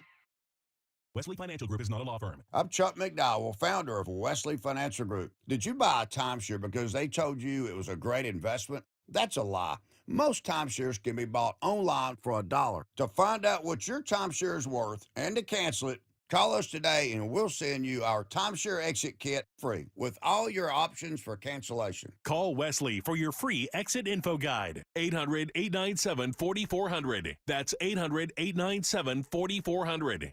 Get in the zone, AutoZone. Charlie's battery is struggling to start. Not ideal before the tailgate, so he goes to AutoZone. Welcome to AutoZone, where a friendly AutoZoner tests his battery for free. Looks like he needs a new one, so he gets a Duralast battery. have fun, and stay warm. And he makes it to the tailgate early enough to get his favorite spot. Free battery testing and charging. No hassles, just help. Get in the zone, AutoZone. Restrictions apply. We've all been there. Sleepless nights, mind racing, wondering if your business's security service is really protecting what matters. At Bay Alarm, we can put your security insecurities to bed. Video security, burglar alarms, fire alarms, access control, 24/7 monitoring, and more. Our advanced technology and personalized support ensure you can rest easy, knowing we're here for you, your people, and your business. Visit bayalarm.com to talk to a local security expert. Bay Alarm, we got you. Hey. Guys, low energy, low drive, or strength not what it used to be? For many men, it's low testosterone. At Revive Men's Health Washington, start with a free T-check exam and consultation to get real answers. And this month only, qualified patients may receive 25% off testosterone replacement therapy. Call 206-529-1111 or visit ReviveMen'sHealth.com. Terms apply. Must medically qualify. Need to know. 15 minutes past every hour with Brock and Salk. Here's what you need to know. Up first. Massive game on Saturday night, and you want to be as close to full strength for it as possible. Pretty interesting injury report, Brock. There were some good, there was some not so good. The good news, Kobe Bryant, Rashid Shaheed, both limited. Now, all of this is, it was a walkthrough, so this is what it would have been if they had had an actual practice. But I thought that was good news to see that Kobe, I would have guessed that he was going to be a non-participant. Instead, he was at least a possibility. The bad news, no work for Charles Cross, and even maybe worse in some ways, his backup, Josh Jones, non-participant with an ankle and a knee, and they sign Amari Kite, a tackle, off the practice squad, so that's a little nerve-wracking. That's not good. That's not good. Yeah, if they had to play tomorrow, it would be Amari Kite, I think, as your left tackle. Yeah, because you're not moving Abe Lucas. You're not doing any of that stuff. You're not who's messing around. Amari Kite? That's a good question. Okay. Yeah. Huh? Yep. We'll have to dig in a little deeper on that one. But you know what? who are many of these guys that stepped in this year. Well, I knew who Josh Jones was. I literally don't know who Amari Kite is. So I'm asking you. He's been around. He's been on the practice squad. He's kind of gone back and forth a little bit. He was active this last game. Okay. Obviously, Cross has gotten hurt. I don't think you're going to see Kobe this week. I think that's highly unrealistic. Shaheed will be totally a ramp up, and to make sure that as they ramp up and as he goes full speed, he doesn't have any concussion symptoms, dizziness, all that stuff. And then, this is a real one at left tackle. Like, this is going to go all the way up to kickoff, unfortunately. I don't think Cross will play either, by the way. No, that seems unlikely. Cody White goes to IR yesterday. Derek Hall reinstated. They also did waive safety d'Anthony Bell. I'm done arguing with you or even doubting you when it comes to what you think is going to happen with some of these guys playing, but I thought maybe the waiving of Bell meant some good news for Kobe Bryant. I don't know. As for San Francisco, they are watching a couple of big injuries themselves. George Kittle's probably going to play. He's missed time. Trent Williams, though, he left the game Sunday night, would not have practiced yesterday. Here's what Kyle Shanahan said. Further evaluation on Trent, his hamstring, how long that might be. No, we're not sure how long. I'm giving a shot for this week, so we'll see. Yeah, so that sounds a little positive, but I guess he's kind of said that about everyone all year, and then they don't play. So we'll see what happens with their big fella, Trent Williams. And then also Christian McCaffrey dealing with a little back tightness. He's going to play. He got like an oblique thing. I was watching him do his planks. That guy is a psychopath. He's right up my alley. He is just a psychopath. And the fact he's been able to stay healthy, Salk, for 16 games, one of the more remarkable stories, honestly. Yeah. Why San Francisco is where they are. Brady, you were out one day. Brady, I think this was after the Warner injury, whatever, week 5 or 6. He's like, this is just not sustainable. You just can't lose star after star after star. And McCaffrey's going to get hurt. He gets hurt every year, right? The last 3-4 years, Achilles and calf and hamstring, like he just can't stay healthy. And this year, he stayed healthy for every single one of these suckers, and he'll be available Saturday. Here's the second thing you need to know. Yes, going back, Brock, and maybe it's just the New Year's Eve thing, right? Kind of going back and looking forward. New Year's is a good opportunity for that, and thinking through these two teams were not really supposed to be here. I mean, opening week power rankings, the Seahawks were in the high teens or low 20s. The Niners were sort of mid-teens, 14 to 16 range. And instead, obviously, these two teams now playing for the first round bye and the top seed. I love, let's start with Colin Cowherd. Here's some really good sound from Colin. Why the Seahawks are number 1 right now. 4-2 against winning teams. Darnold's the winningest quarterback in the NFL the last 2 years. Seattle may not be great at anything. They're not bad at anything. They don't have to have Darnold play great to win. They don't have to have a bunch of sacks to win. They win on the road. They win at home.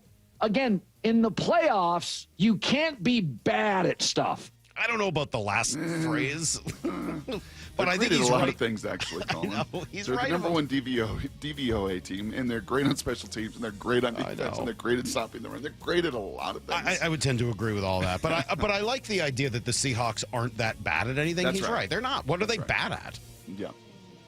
Yeah, they can protect the quarterback well enough. They can run the ball well enough. They can throw the ball well enough. They're explosive enough offensively well enough. And then everything else in the other 2 phases is truly great, if not elite.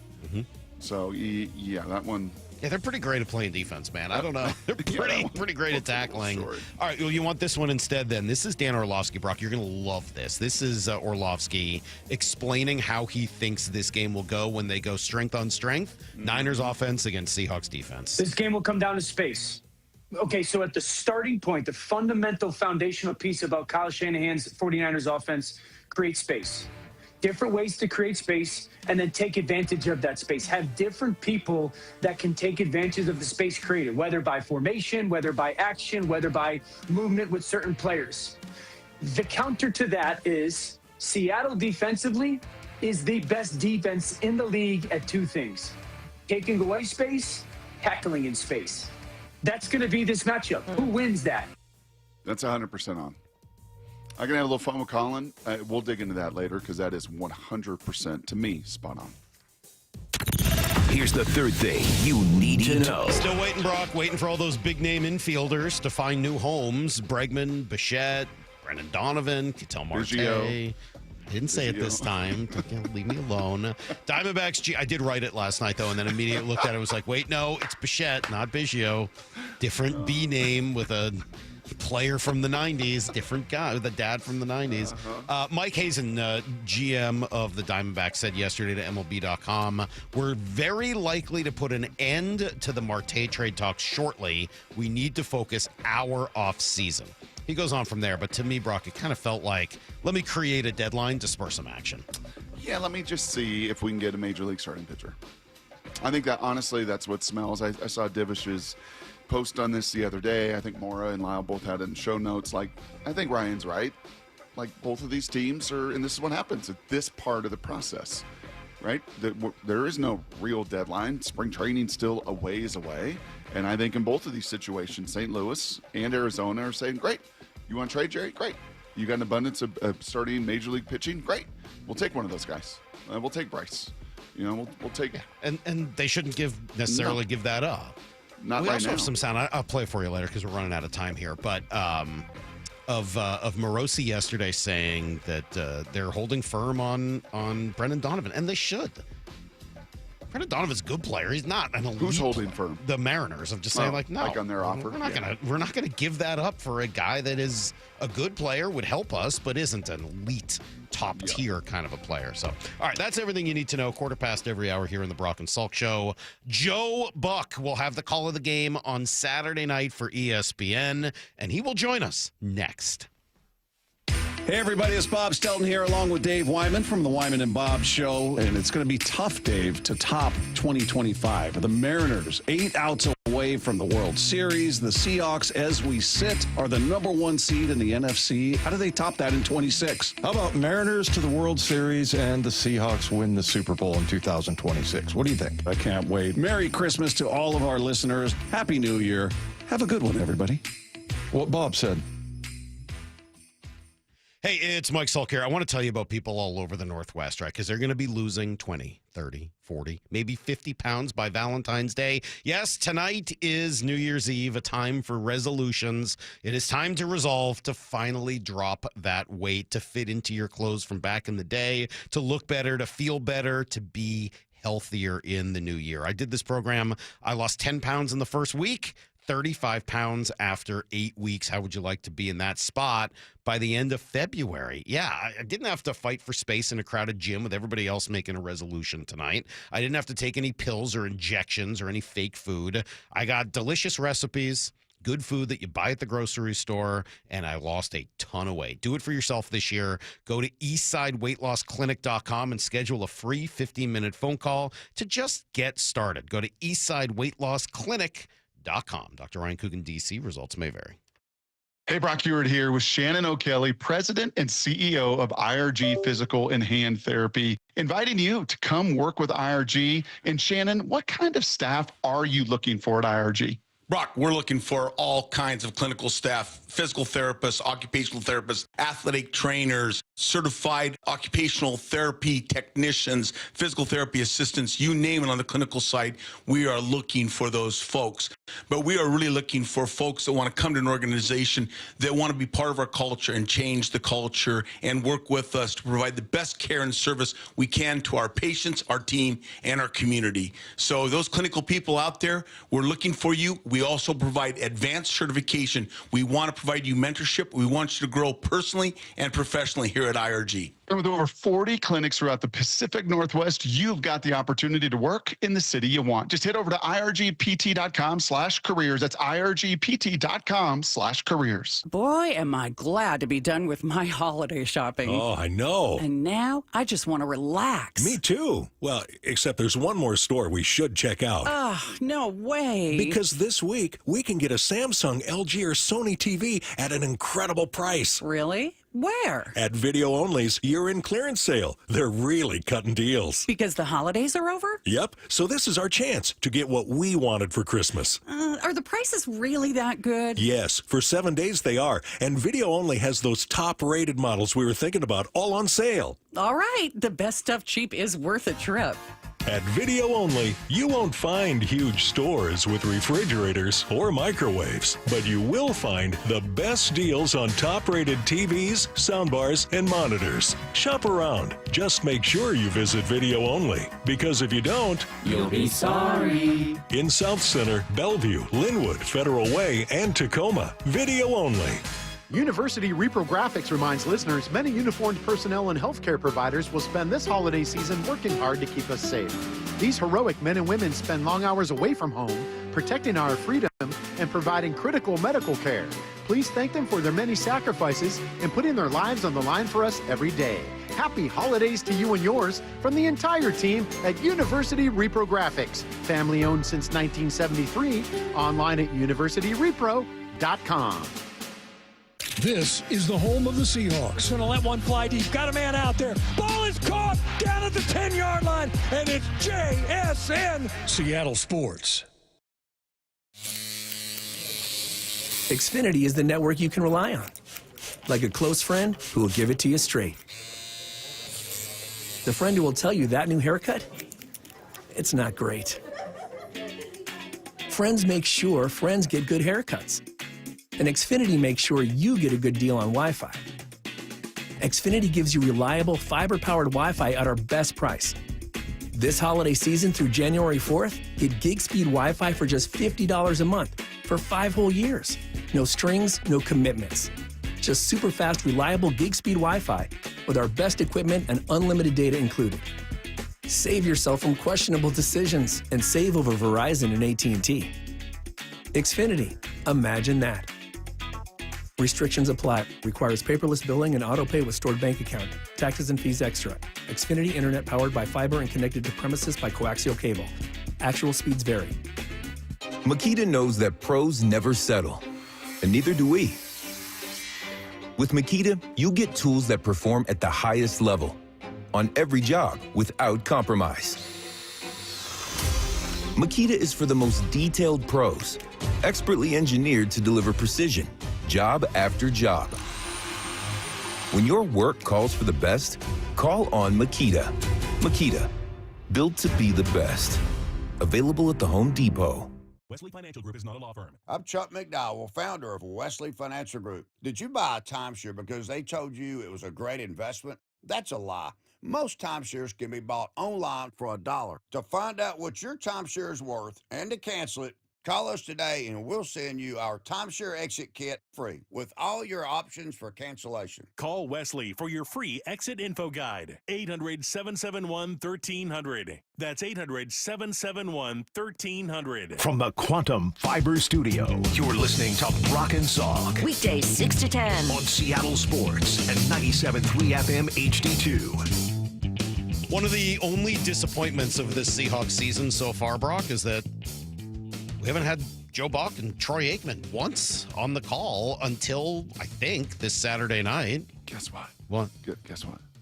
I'm going to guess next year. Yeah. The Seahawks will be in prime time a few A times. little bit more than they were this year. I think maybe they gained a little trust. Sam Darnold, Maybe if they- JSN, this defense. They get like- another Monday night game. They won't get like a 2 games at once situation like we had this year. Joe Buck joining us now. Good morning, Joe. Well, I'm glad you guys care, first of all. Maybe you're the only two, but, it took a Week 18 Saturday night game, and I love the fact that you guys are in the clips that we get. I read the clips yesterday about your thoughts on the Saturday night game. Brock, you were of the yes, but it's a quick turnaround. Mm-hmm. But then I heard the other side of the story, which is, then you get a little bit extra time to recoup prior to the playoffs because you get the Saturday game. I'm just impressed that the two of you have an opinion worthy of being in the clips. Wow. That I get that we get every day. Who creates those clips? It's on Sports Scan, so I don't know. Wow, Salk, I'm proud of you, man. Thank you. I honestly, this is quite an ego boost heading into the new year. I'm very very excited about it. But it's true. I think the Saturday game, first of all, it's a great window. The Saturday primetime game is, I don't know. I love that opportunity to be on in front of the country, and then the extra day of rest on the back end. I don't know. I think it's a great time slot.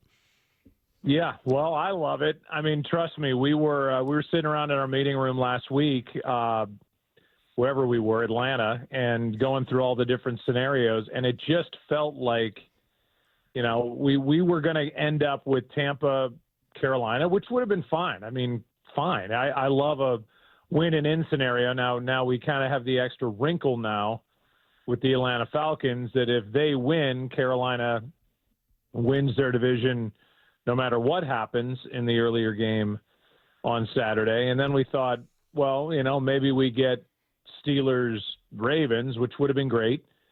But there's just something to me about this game and the season stories for these two teams and kind of the spectacle of the NFC West and what that division has been all year and the number one seed on the line. And I don't know, it's got a great feel.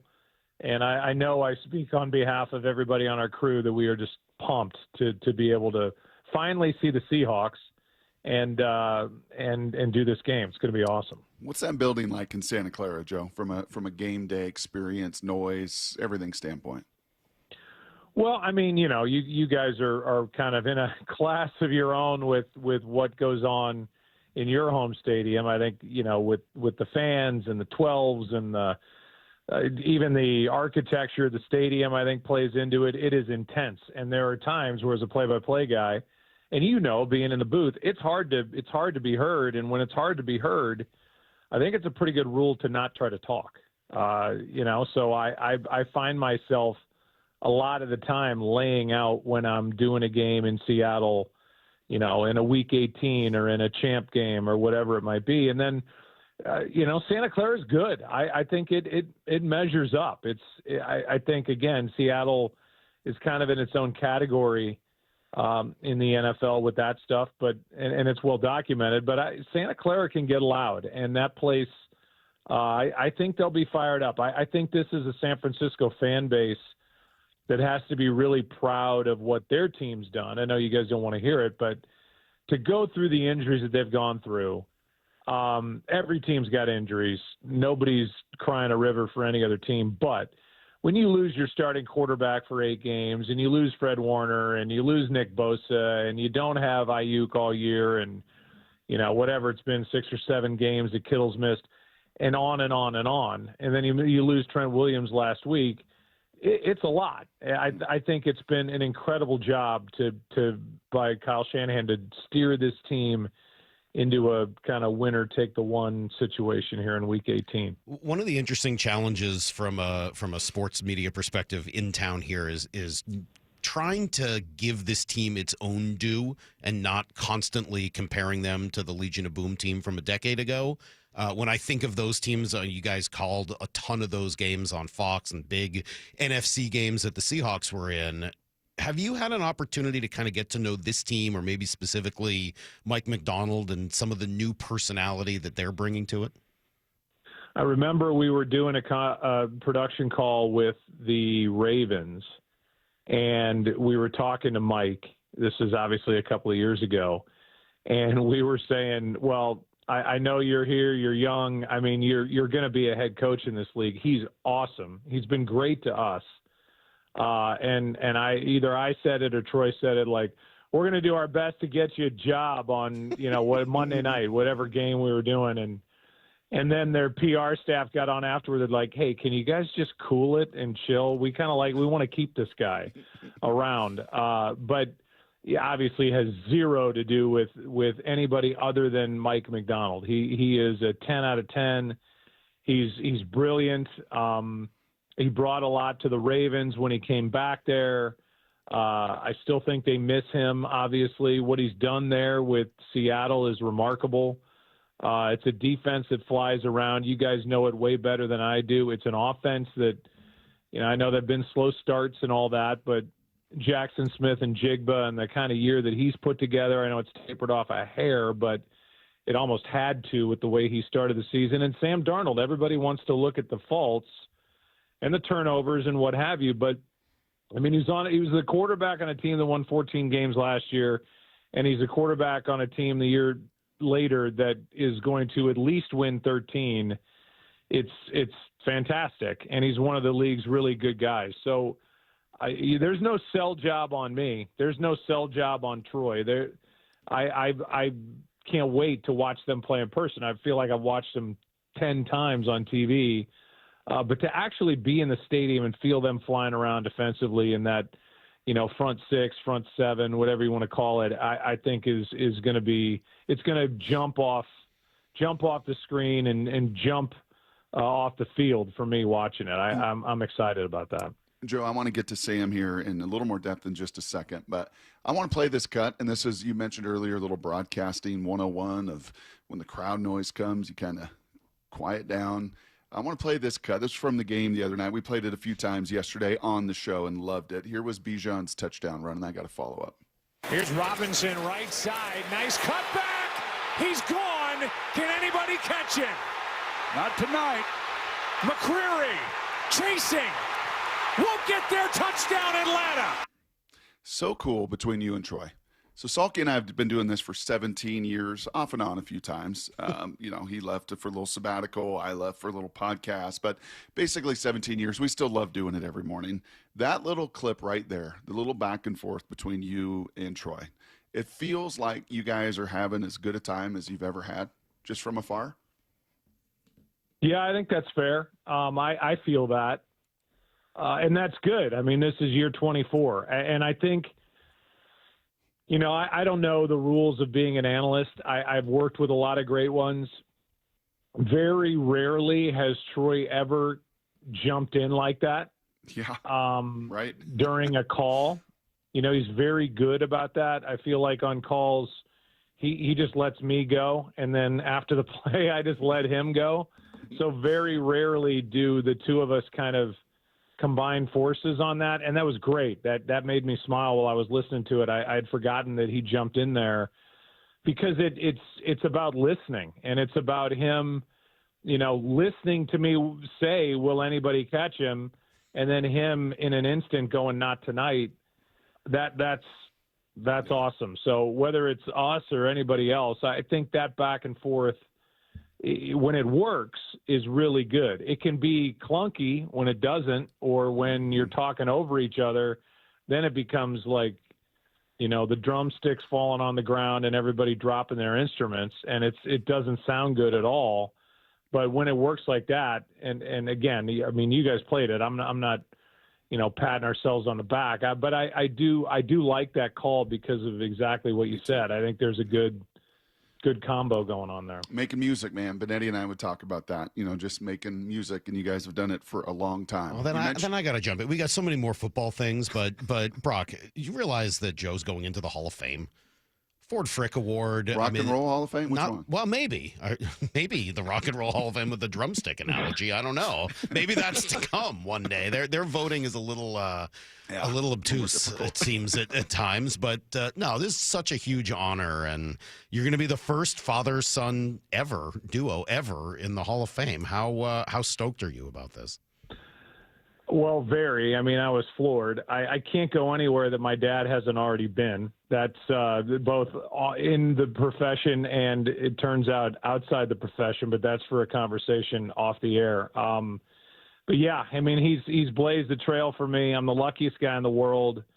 And I say it and I mean it. I mean, he took me everywhere. I was in every National League city by the time I was 12. I paid attention as a kid. I wanted to be him. He was my best friend. So there's none of that kind of animosity or trying to get out of my dad's shadow. I like living in it. I like being in it. I'm comfortable in it. I'm just glad it happened now, if it was ever going to happen, because my mom is still here and she can enjoy having her husband and now her son in a very small part of Cooperstown. So, I mean, I loved every minute of calling baseball nationally. You're not doing it to be loved. We've talked about that before. My dad got it. He did it 2 years on TV with Tim McCarver. And one time he and my mom got back to their room in Pittsburgh during an NLCS, and there was a footprint in the middle of his pillow in the hotel because they thought he was rooting against the Pirates. It's kind of a weird existence when everybody thinks you're rooting against their team, but I still enjoyed the hell out of it. And I miss it to some degree, but I'm happy doing what I'm doing now, and to get this honor, is really cool. Well, we've spent a lot of time on this show, as you can imagine, with Sam. Sam Darnold as a quarterback can be confounding at times. He is great talk radio because he can be as good as anybody, and then he can have some real struggles, and it's real obvious to the eye with the giveaways and leading the league with 20 of those this season. But you said it earlier, and it's what I've said to Salk a bunch. And actually, we opened the show about the locker room and how much of a role that's played, Joe, in this season, because he is just a great dude. How important in your 24 years of being around Troy and Troy's, conversations and opinions about all these quarterbacks through all these decades, how important in your estimation is being a great dude? Yeah, I think it's huge. I don't think you come in as a free agent and you get the big money and you walk in, and I think the eyes are all on you when you walk in the door. And then the question is, what kind of a guy is he? Because obviously a lot of those people in the locker room had never met him. And it takes about 2 minutes to be around Sam to, want to root for him. I know that just from covering him. You like the good guys, and he's on that list. By the way, the list of the other side is not that long, but there's some that rub teammates or rub the media or rub the fans or the wrong way, and that is the opposite of Sam. He's just a very humble, hardworking guy that's had this circuitous route to being a high-paid quarterback for the Seattle Seahawks, and good for him because he's put all the work in. I know him a little bit because of Jordan Palmer, who he works with. I'm good friends with Jordan, and I was hearing about Carson when he was coming out of college, and we know what happened with the Jets. I think the time with San Francisco really benefited him, and then being with Kevin O'Connell, launched him into this contract, and here they are, one win away from the number one seed the very next season. So the body of work speaks for itself, but as far as a person, they just don't come any better than him. I like that word circuitous. It certainly describes his route to get here, but he doesn't seem to be the only quarterback who's taking a mixed up, confusing journey to success right now.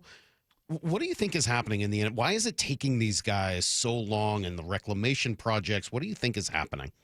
Why is it taking us all such a short time to declare everybody awful? I think that's the bigger question. And then what situation are they in? Troy said it the other day on the pregame show, and I was glad that he voiced it because he and I talk about it all the time. I mean, look at Mac Jones.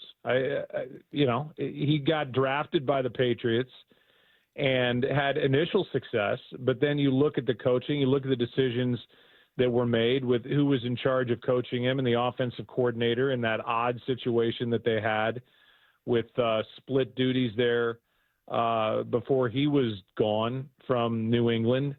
Spends a year in Jacksonville, and now he comes to Kyle Shanahan, and wow, somehow he's good. I mean, is that a lucky thing, or is that maybe that Kyle Shanahan's a really good coach and can put guys in a position to succeed? Malik Willis may be in the same spot after a year or two in Green Bay. Absolutely. And look at, Malik. Yeah. Did you just say, sorry, you cut out there? No, Malik I did. Willis? Yes. Malik Willis. Same deal. Yeah. I mean, he's right at the top of the list with Matt LaFleur, another great offensive coach, and somebody that can put guys in position to succeed and almost resurrect or rehabilitate a career. And I think it shines a light more on where these guys started than who they are now. And it's more of an indictment on kind of the situation they were drafted into. So I think we're all very quick, and I am too, of just saying, this guy's no good.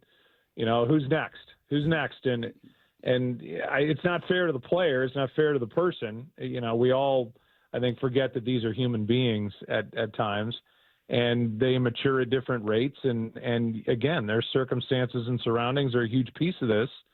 So I'm glad Geno Smith, another guy on that list, it's not just time in the league; it's also circumstance and where they end up and who they end up with. That then it clicks, and you're just hoping to find that player, and it seems like the same guys keep finding that player. So maybe it's the guys that are coaching him as much as it is the player. Hey, Joe, last thing for me here, just as we get to Saturday night, just a couple things from your perspective that you're just most excited to watch, right? You just know, like, oh, these 60 minutes, this is going to unfold. That has a chance to unfold. Just a few things storyline-wise or matchup-wise or just to your eye-wise that you're excited to watch Saturday night. I just think it's a pretty clear-cut situation of Seattle, their offense against a defense that doesn't have a future Hall of Famer in Fred Warner and a 5-time Pro Bowl defensive end in Nick Bosa. They may not have their nickel corner, who's a really good rookie, Upton Stout.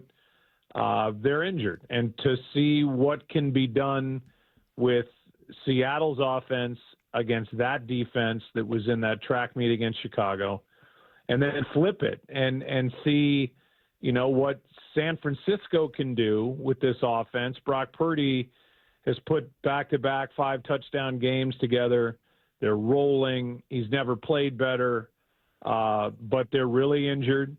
What they can do against this Seattle defense. So it's pretty easy from where I sit, just to see who's going to win that battle.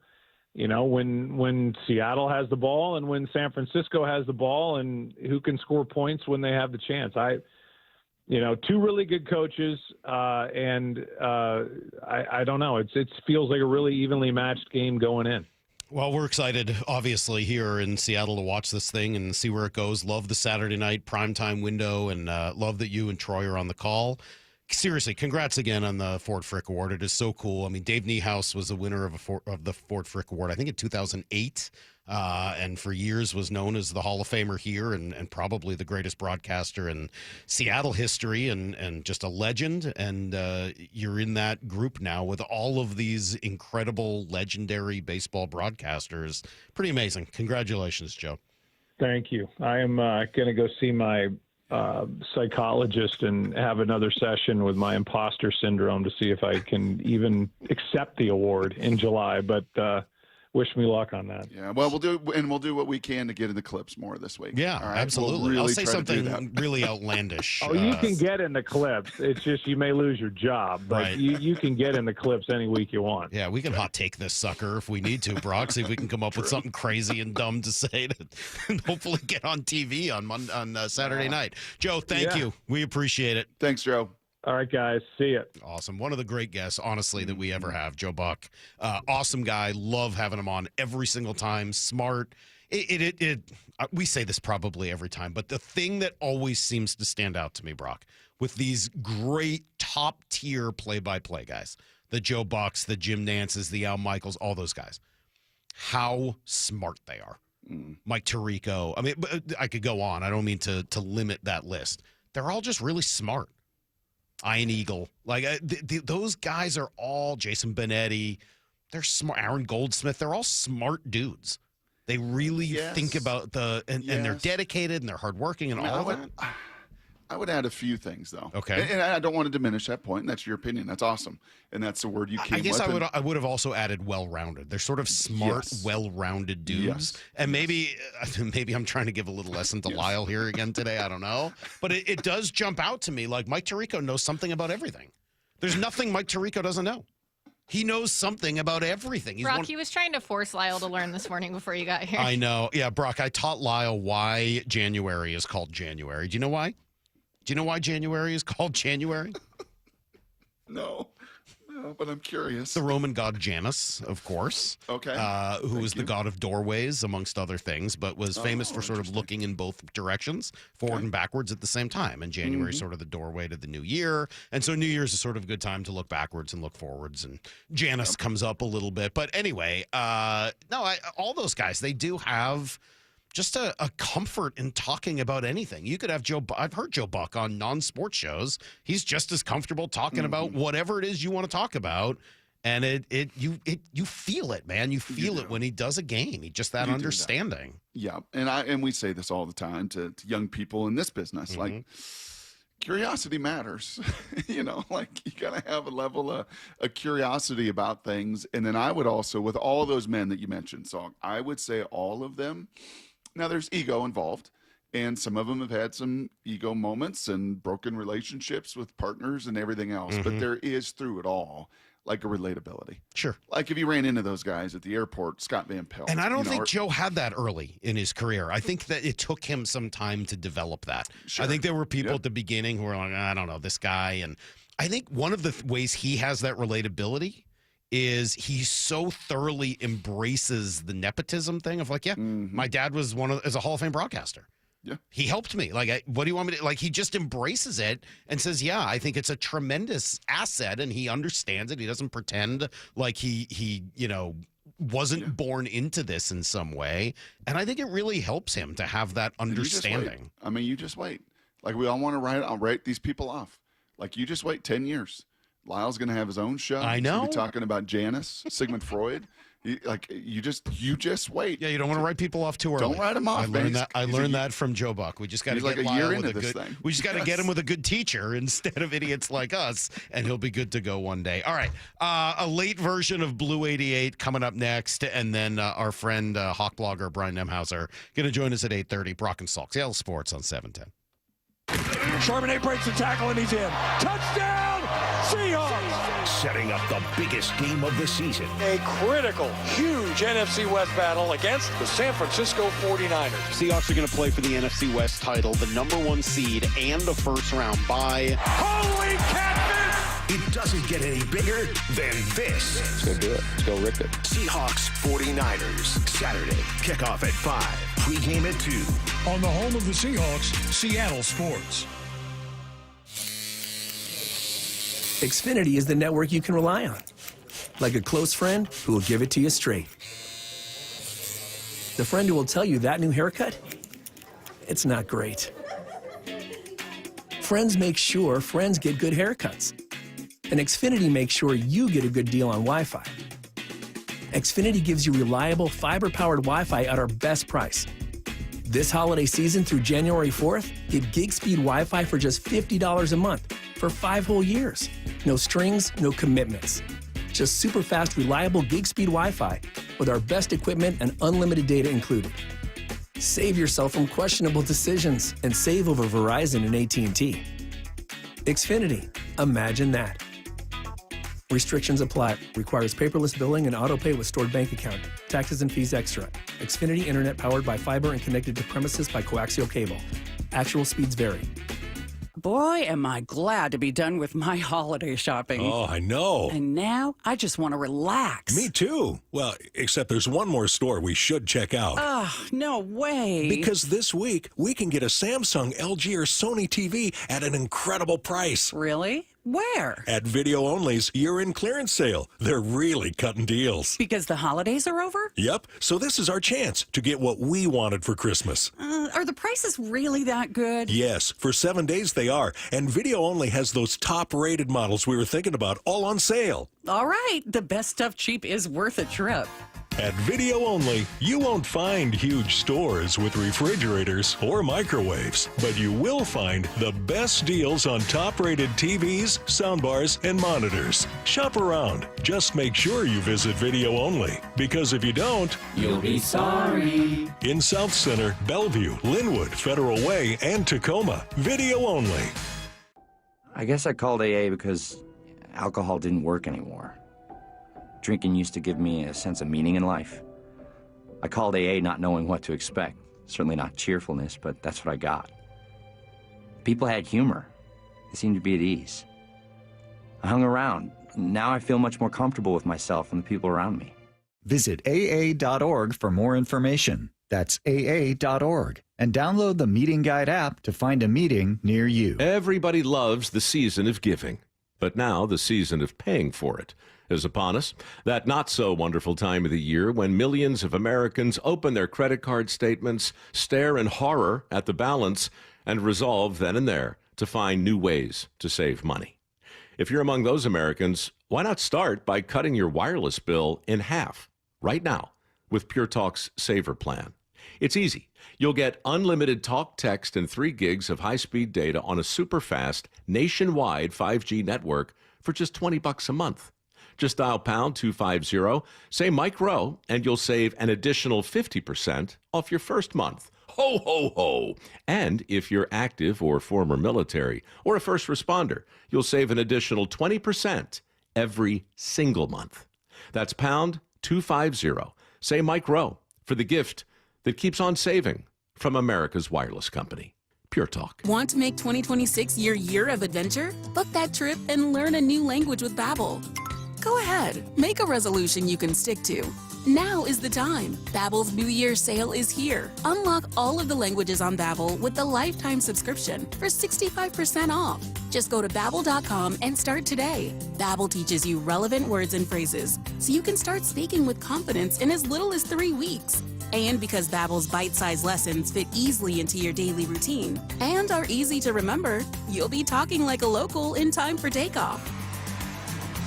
Dive into the world of language learning content with Babbel's videos, podcasts, and stories from around the world, full of culture bites and language learning tips. Turn your daydream into a destination this year with Babbel. But don't wait. This offer ends January 15th. Get Babbel's lifetime access for less at Babbel.com. That's Babbel.com. Babbel.com. Upgrade your home's comfort and save up to 75% on scratch and dent and overstock equipment at Home Comfort Alliance. Over $3 million worth of heat pumps, furnaces, and air conditioners from top manufacturers like Lennox. All now up to 75% off. Visit HomeComfortAlliance.com. D.R. Horton's National Red Tag Sales Event starts this Friday, January 2nd. Stop by any of its participating communities and find select Red Tag homes at incredible pricing. Visit drhorton.com. D.R. Horton, America's builder, an equal housing opportunity builder. This is Seattle Sports. Streaming through the Seattle Sports app. KIRO AM Seattle. KIRO FM HD2 Tacoma. Home of the Seahawks, Mariners, and everything Seattle sports. Give me a freaking auto! From the Quantum Fiber Studio, this is Brock and Salk on Seattle Sports. Brock Ewert is my hero. Jay Buhner just punched me in the kidney. We're going to accuse you of manager. Doesn't really work that way, Sherm. This is a show that has my name on it. It kind of does, though. Now here are your hosts, Brock Ewert and Mike Salk.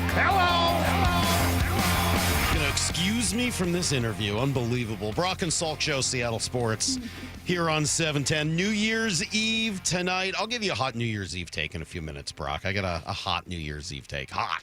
Super hot. Maybe it'll make trash takes later in the show. 9:45 today, we will have some trash takes. I got a pretty good trash take. Do you? Yeah, Maura and Lyle, do you got pretty good trash takes? Maura knows the level of my trash takenness because I have to send them to her, right? So she can put them together.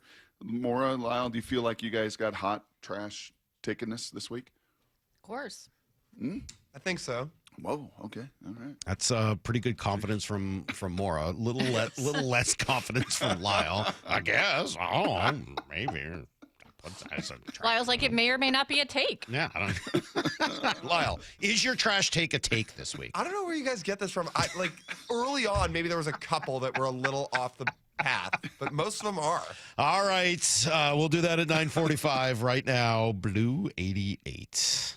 This is Brock and Salk's Blue 88, powered by Xfinity. We're going to go red, right, tight, close, sprint left, G, U corner, halfback, flat, on one. Ready?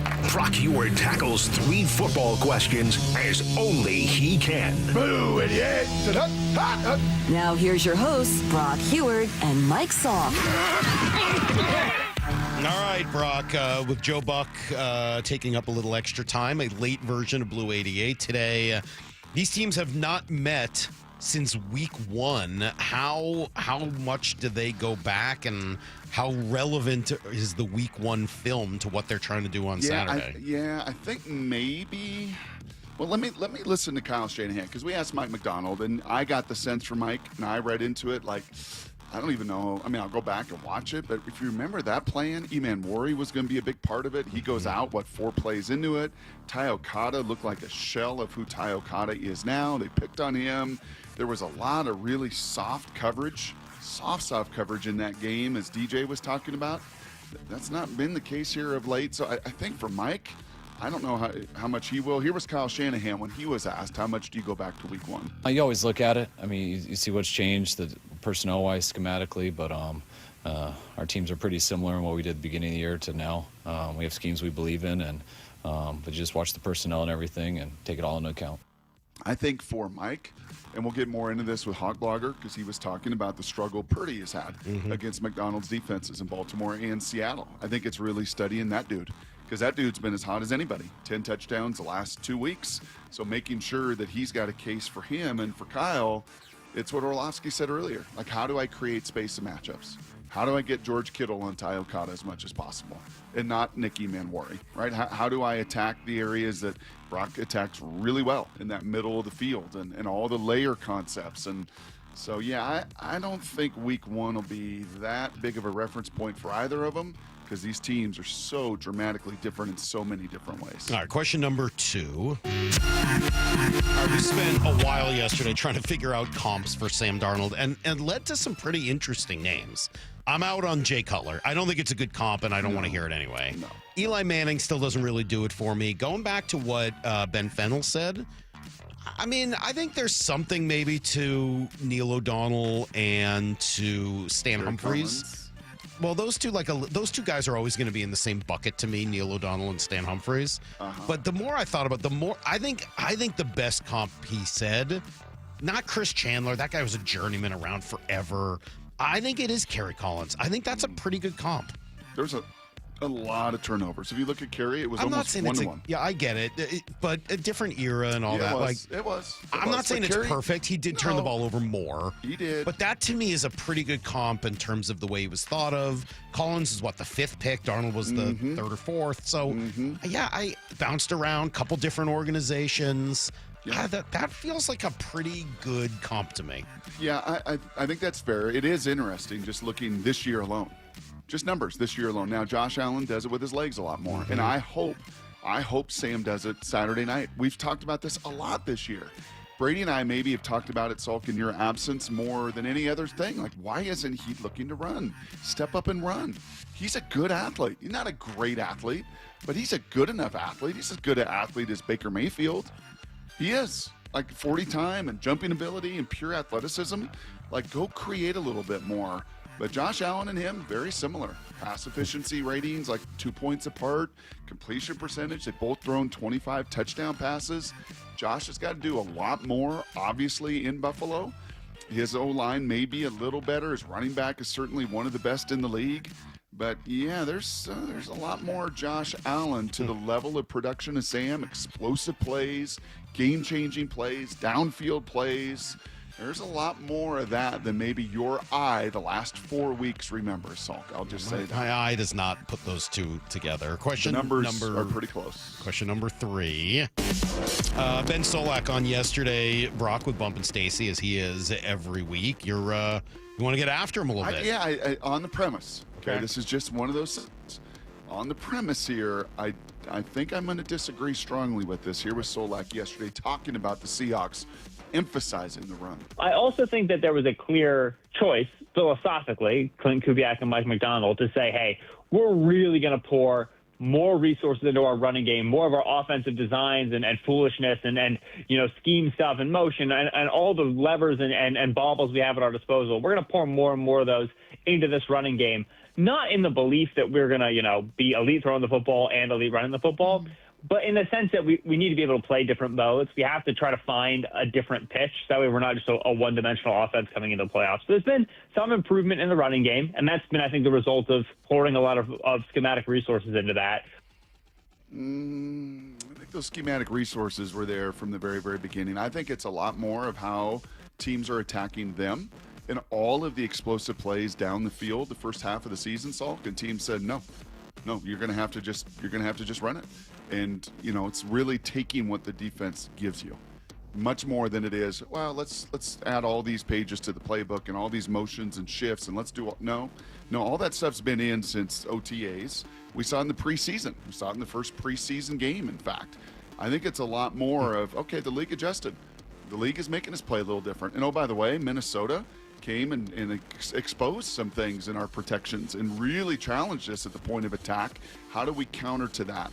So I think it is a lot more of we've got to do and take what the defense is giving us than it is Mike McDonald sitting with Clint going, hey, let's put this motion in. Hey, what do you think about this personnel group? Hey, what do you think they made any sort of a decision to try to get back to running it more? No, I think honestly, because I don't feel that way either. No, I don't. I think it's you take what the defense they go single high, right? Then we got to be able to throw it. They're going to play this soft shell coverage. Then we've got to be able to run it.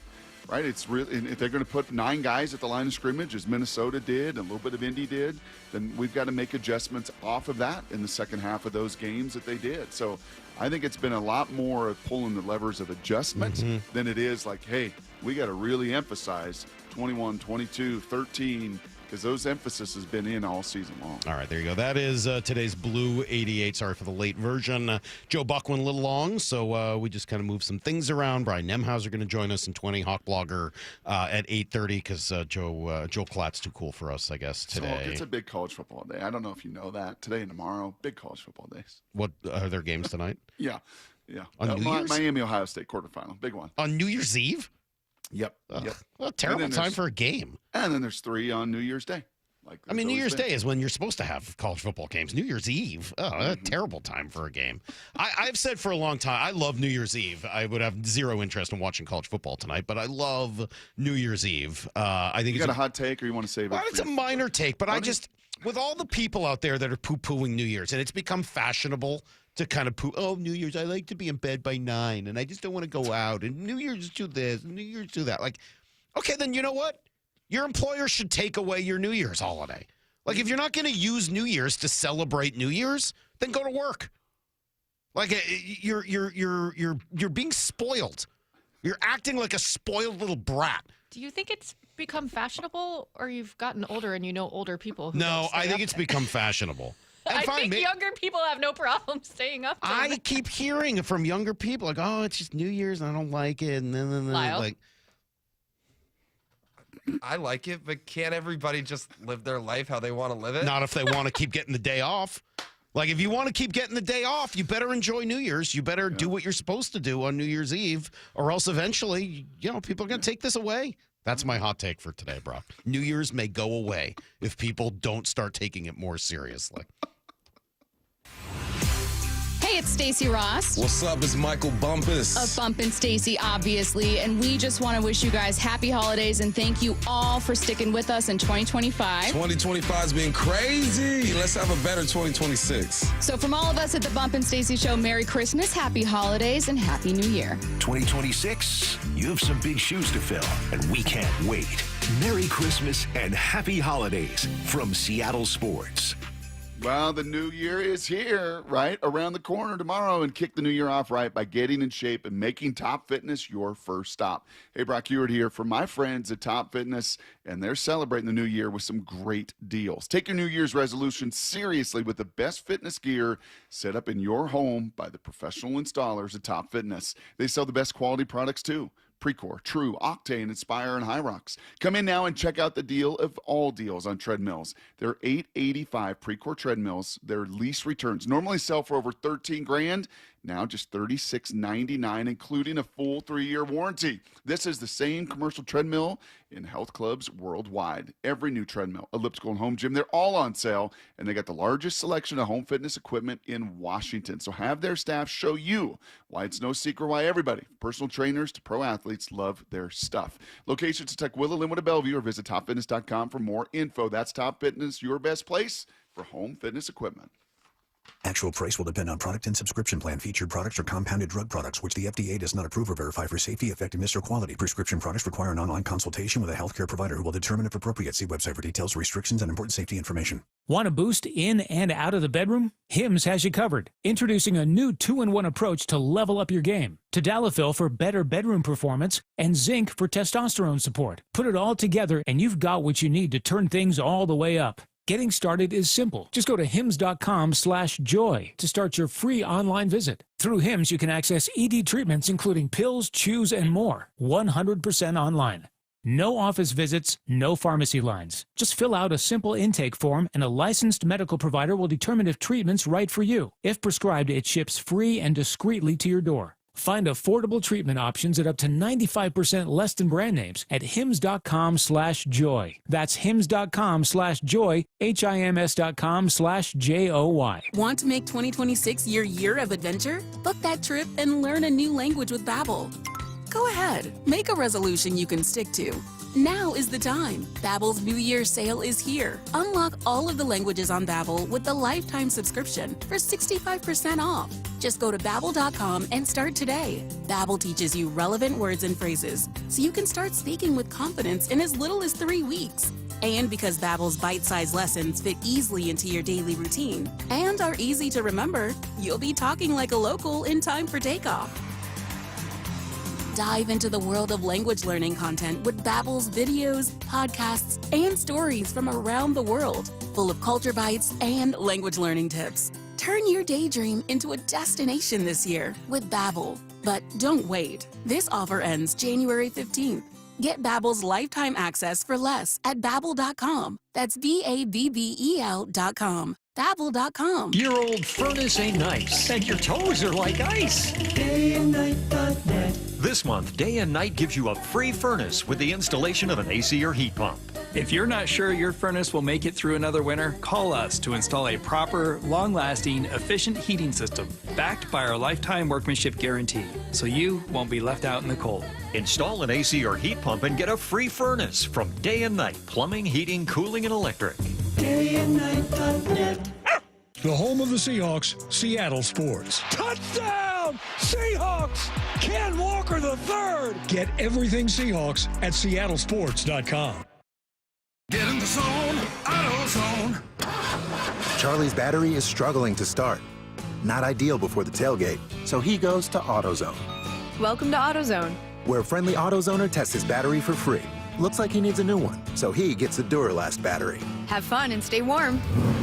And he makes it to the tailgate early enough to get his favorite spot. Free battery testing and charging. No hassles, just help. Get in the zone, AutoZone. Restrictions apply. Taxes was feeling so stuck. Sitting in traffic, squeezing into a parking spot, all to squeeze in getting tax help during your lunch break. Now Taxes is a TurboTax expert who does your taxes for you, while you go about your day getting real-time notifications about their progress and the most money back guaranteed. Now this is Taxes. Intuit TurboTax. See guarantee details at turbotax.com/guarantees. Only available with TurboTax experts. Real-time updates only in iOS mobile app. Taxes was feeling so stuck. Sitting in traffic, squeezing into a parking spot, all to squeeze in getting tax help during your lunch break. Now Taxes is a TurboTax expert who does your taxes for you, while you go about your day getting real-time notifications about their progress and the most money back guaranteed. Now this is Taxes. Intuit TurboTax. See guarantee details at turbotax.com/guarantees. Only available with TurboTax experts. Real-time updates only in iOS mobile app. Get in the zone, AutoZone. Rain on game day doesn't faze Dave. He's already got his poncho. Just needs to do something about those wipers. So Dave heads to AutoZone, Welcome to AutoZone. where a friendly AutoZoner helps him get premium quiet wipers and some hand warmers. You're all set. Now, if only his team can handle the elements as well as his new wipers. Get wipers, glass cleaner, and more with no hassles, just help at AutoZone. Get in the zone, AutoZone. Need to know. 15 minutes past every hour with Brock and Salk. Here's what you need to know. Up first. Well, one other little fringe benefit to playing Saturday night, Brock, we don't have to wait quite as long to find out what's in store for the Seahawks. What will it be the following weekend? A quiet little weekend at home, waiting to see which team is going to be coming here to Lumen Field, or having to go all the way to the East Coast for the second time in 3 weeks? That's what's at stake. First round bye, first overall seed. Injury report, very interesting from the walkthrough yesterday. So some of this is projected what it would have been if they'd had a full practice. But Kobe Bryant, Rashid Shaheed, both limited. So I think in both cases a little bit better than I might have guessed. The bad news, no Charles Cross, and maybe even worse, no Josh Jones, his backup, non-participant with an ankle and knee injury. Brock, what's going on with Josh Jones? I don't like that at all. Nobody does. He's been pretty good the last couple weeks. Yeah, moving and limited damage and giving Sam an opportunity. And it's not just one injury, Salk. We say that an awful lot. You can weather the storm, and you have to in the NFL in a position group. You just have to. And the Seahawks have weathered different storms. It's safety and it receiver and it tight end and it O-line. But it's been kind of a singular injury.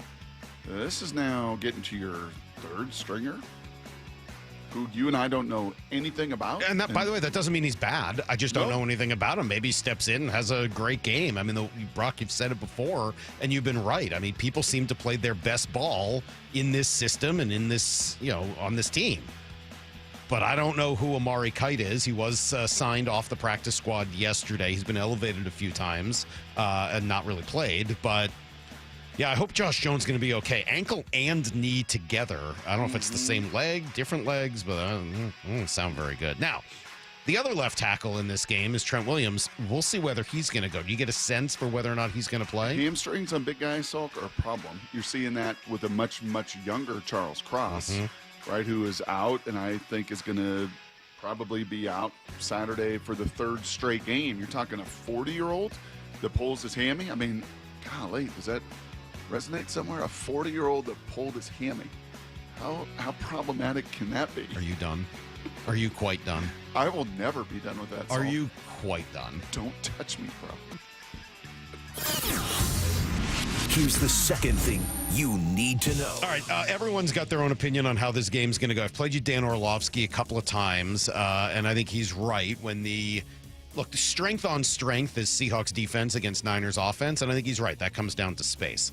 What about the other direction, right? The sort of quote-unquote weakness on weakness, Seahawks offense against Niners defense, because their defense has some problems. They are not even the Rams. I mean, statistically, Salk, that you shouldn't even put those things in the same. I mean, the Seahawks offense is the second best offense. I know, but I have eyes, Brock, and I know what it all looks like, and you do that's too. Fine, yeah, but they both have eyes and stats that don't back up their defense at all. I get it. I'm saying that's their huge weakness. But Chris Long, who's been pretty high on the Seahawks all year long, had some thoughts on what the Niners could do to frustrate Sam Darnold. They can kind of hang in there as long as he doesn't do the thing that he did in the second half, which was, I don't know why on 2nd and 10 you're burning that ball towards the corner of the end zone. Like, it's just some of these decisions that he makes.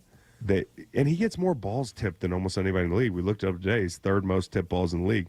The way that they have to work against zone coverage sometimes when they're not beating you with these long developing routes off play action. If you play zone against these guys, you can kind of put him in a pretzel where you got to work underneath, and he gets a lot of balls tipped. There are a lot of balls, if you'll notice, that end up in harm's way. It's because a lot of teams know that, and they've made that choice. Instead of rushing him and creating lane, they just stand there and try to play volleyball and try to bat the ball down. And Minnesota, it started really with them. The last 4 or 5 weeks, you've seen an extraordinary number of those. So guess what? Move the pocket. Change a launch ankle. Scramble. Get out of there. If you don't feel a rush, go create. And he's got, I think, more opportunity to do that this week. Here's the third thing you need to know. Still waiting, of course, Brock, on all these infielders and what they're going to when they're going to find new homes. Bregman, Bichette. How about Brendan Donovan? John Morosi was on yesterday with Wyman and Bob, and they did ask him why this deal, a potential deal with Donovan, hasn't gotten done. The Mariners definitely have the prospects to get this done.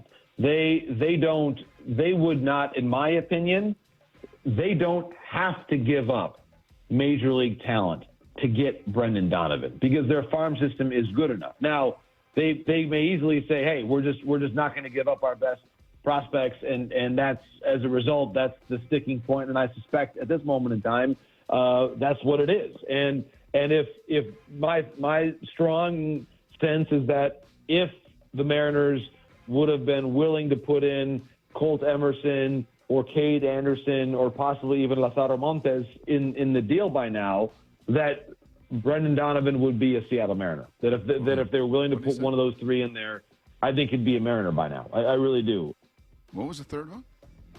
I'm not sure. It's like Lazaro Montes. Oh, I just don't think he's that good. Like, he's a good player. That good a player? But he might just honestly be Cole Young 3 years older. Like, that might be, if you give Cole Young the runway, he could do everything Donovan does. Yeah, maybe not. I guess. I just ultimately. So what's that worth? Yeah. All right, that's everything you need to know. Pitcher. Quarter past every hour here in the Brock and Salk Show. I know that Ketel Marte is a top-tier player. I don't know that about Brendan Donovan. When you saw, did you see what, who was that, Lyle? The couple days Salk was out last week. It was Tampa, Baltimore, right? Tampa moved one of their starting pitchers who statistically very similar to Bryce Miller from the last couple years of WAR and innings pitch, all of that stuff. I think Luke Arkins put up a graphic of that two Shane of them. Baz? Who was that? Baz? Yes. Yes. Did you see the haul they got for that? Yeah. That's a lot more than Donovan. Like, come on now. Yeah, it's absurd. I don't see that happening. I don't know if we have 60 seconds here or not, but there is more incentive for the Diamondbacks to move Ketel Marte than people probably realize. And it has to do if we have 60 seconds here. Oh, yeah. So on the 10th day of the regular season this year, Ken Rosenthal wrote about this.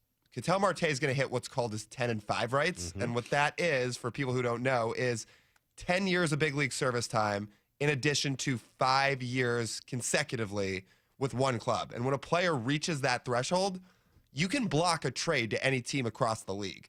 So I'm sure the Diamondbacks aren't talking about that publicly, but if they don't get this done by the regular season, they're going to lose every ounce of leverage they have with Ketel Marte, because at that point, if Ketel says later on, if they try to trade him again, hey, there's only 2 teams I'll accept a trade to, they've lost all their leverage, and they're going to get boat raced in a trade. It gives them a full no-trade clause as soon as you get those 10-5 rights. So, that's I didn't realize that happened right at the beginning of this year. So, well done, Lyle. It's coming up, he said. Coming up at the beginning of the year. A lot of people upset about my take on New Year's. Well, thank you for taking it so seriously. Salk, you're right. You've inspired me to go out today and buy a whole bunch of fireworks to set off tonight. I'm going to tell my friends to go get some fireworks also. Thank you for the inspiration. Hawk Blogger up next on Brock and Salk.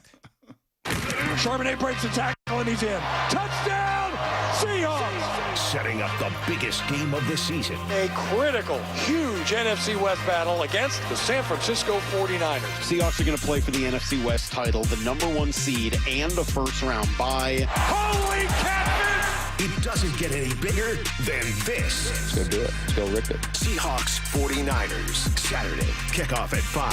Pregame at 2. On the home of the Seahawks, Seattle Sports. Hey, it's Mike Salk here. Tonight, you know what tonight is. It's New Year's Eve. I love it. Not everybody does. I like to go and make a couple resolutions, and maybe it's time for you to do that this year as well. Maybe you want to be one of the many, many all over the Northwest who can lose 20, 30, 40, maybe 50 pounds by Valentine's Day. They'll do it by starting with Eastside Weight Loss Clinic. That will be their resolution. You can do it as well. 15-minute phone calls all takes to get started. 15 minutes. That's right. I did this program, lost 10 pounds in the first week. 35 pounds overall. That took me about 8 weeks. I didn't have to fight for space in a crowded gym with everybody else making a resolution. No pills, no injections, no fake boxed meals or anything like that. All real food that you buy at the grocery store. You cook it at home. You eat it at the right amounts at the right times. And it works. You just drop the weight. Pretty incredible. Do it for yourself this New Year's. Eastside Weight Loss Clinic. Go to eastsideweightlossclinic.com. That's eastsideweightlossclinic.com. Dr. Ryan Coogan, D.C. Results may vary. What is that sound? Ugh, that sounds like a plumbing sound. Luckily, there's a company that fixes all the plumbing sounds across Puget Sound. That's All Sound Plumbing. Puget Sound's plumbing experts. Have a sound? Visit allsoundplumbing.com. Good Dog Auto Glass. When your windshield breaks, the national brands say their fix is safe, but the quality is light. Instead, trust Good Dog Auto Glass for the best in quality auto glass. Don't let the insurance company bully you. When you call, we answer the phone. Visit us online and get more bang for your buck. Guys, low energy, low drive, or strength not what it used to be? For many men, it's low testosterone. At Revive Men's Health Washington, start with a free T-check exam and consultation to get real answers. And this month only, qualified patients may receive 25% off testosterone replacement therapy.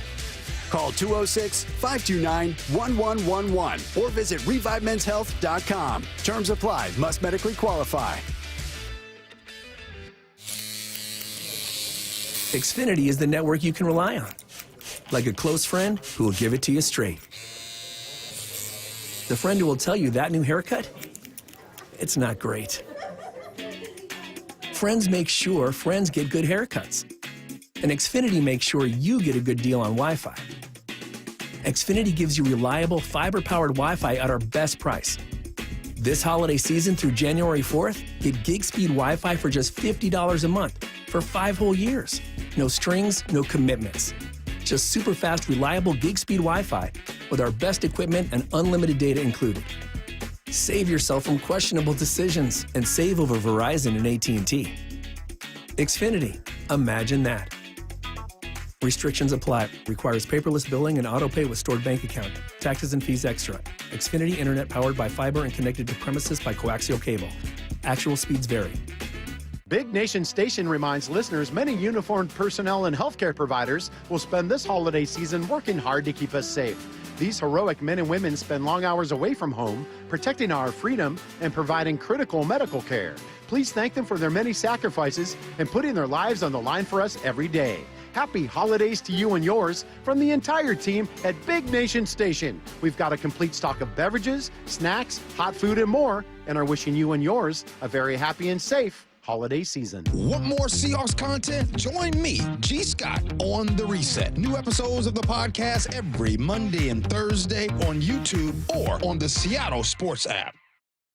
This message comes from Viking, committed to exploring the world in comfort. Journey through the heart of Europe on an elegant Viking longship with thoughtful service, destination-focused dining, and cultural enrichment on board and on shore. With small ships that bring travelers closer to the destination, there's more time to explore. And every Viking voyage is all-inclusive, with no children and no casinos. Discover more at Viking.com. You still thinking job change in the new year? Yeah, I need something that's in high demand and more stable in this economy. IT? Yeah, cybersecurity, maybe even AI. That's what I did. Really? How? Went to My Computer Career. You don't need any prior experience, and you could start your new career in a matter of months. A lot of IT pros go to school there, too, to level up. Sweet. Are classes online or on campus? Both. Wow, I'll check it out. Thanks. Make this your year. Take the free career evaluation now at mycomputercareer.edu, an elite CompTIA certification partner. Financial aid is available to those who qualify, including VA benefits. More than 4,000 women are diagnosed with breast cancer every year in Washington state. I'm Dr. Suzette Miranda with Northwest Hope and Healing. We provide a lifeline to breast and gynecologic cancer patients, and you can help us make a difference. Join us for Cork, Fork, and Support, an afternoon of wine tasting and inspiration on January 31st at Mary Hill Winery in Woodinville's Wine Country. Get your tickets now for Cork, Fork, and Support. Go to nwhopeandhealing.org to learn more. I bet you folks are glad to be done with your shopping. Hopefully, all your gifts went well. But there's one last store to visit, this time just for yourself. Your chance to get one of the top-rated Samsung, LG, or Sony TVs at a crazy low price. Where? At Video Only's year-end clearance sale. A great way to end the year.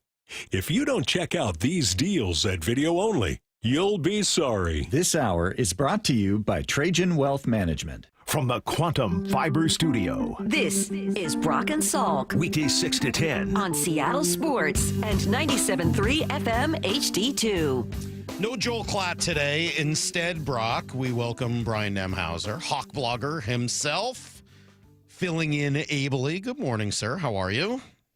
I'm doing well. Do I get to be mean to you, Mike, the way Joel Klatt gets to be mean to I mean, you? everybody else seems to. I don't know why. Do you want some exceptional status that says you can't be mean to me? Everyone else is mean to me. I do. Well, let me just start by saying I woke up this morning to a new number on our Apple podcast rating for 4.8. 4.8?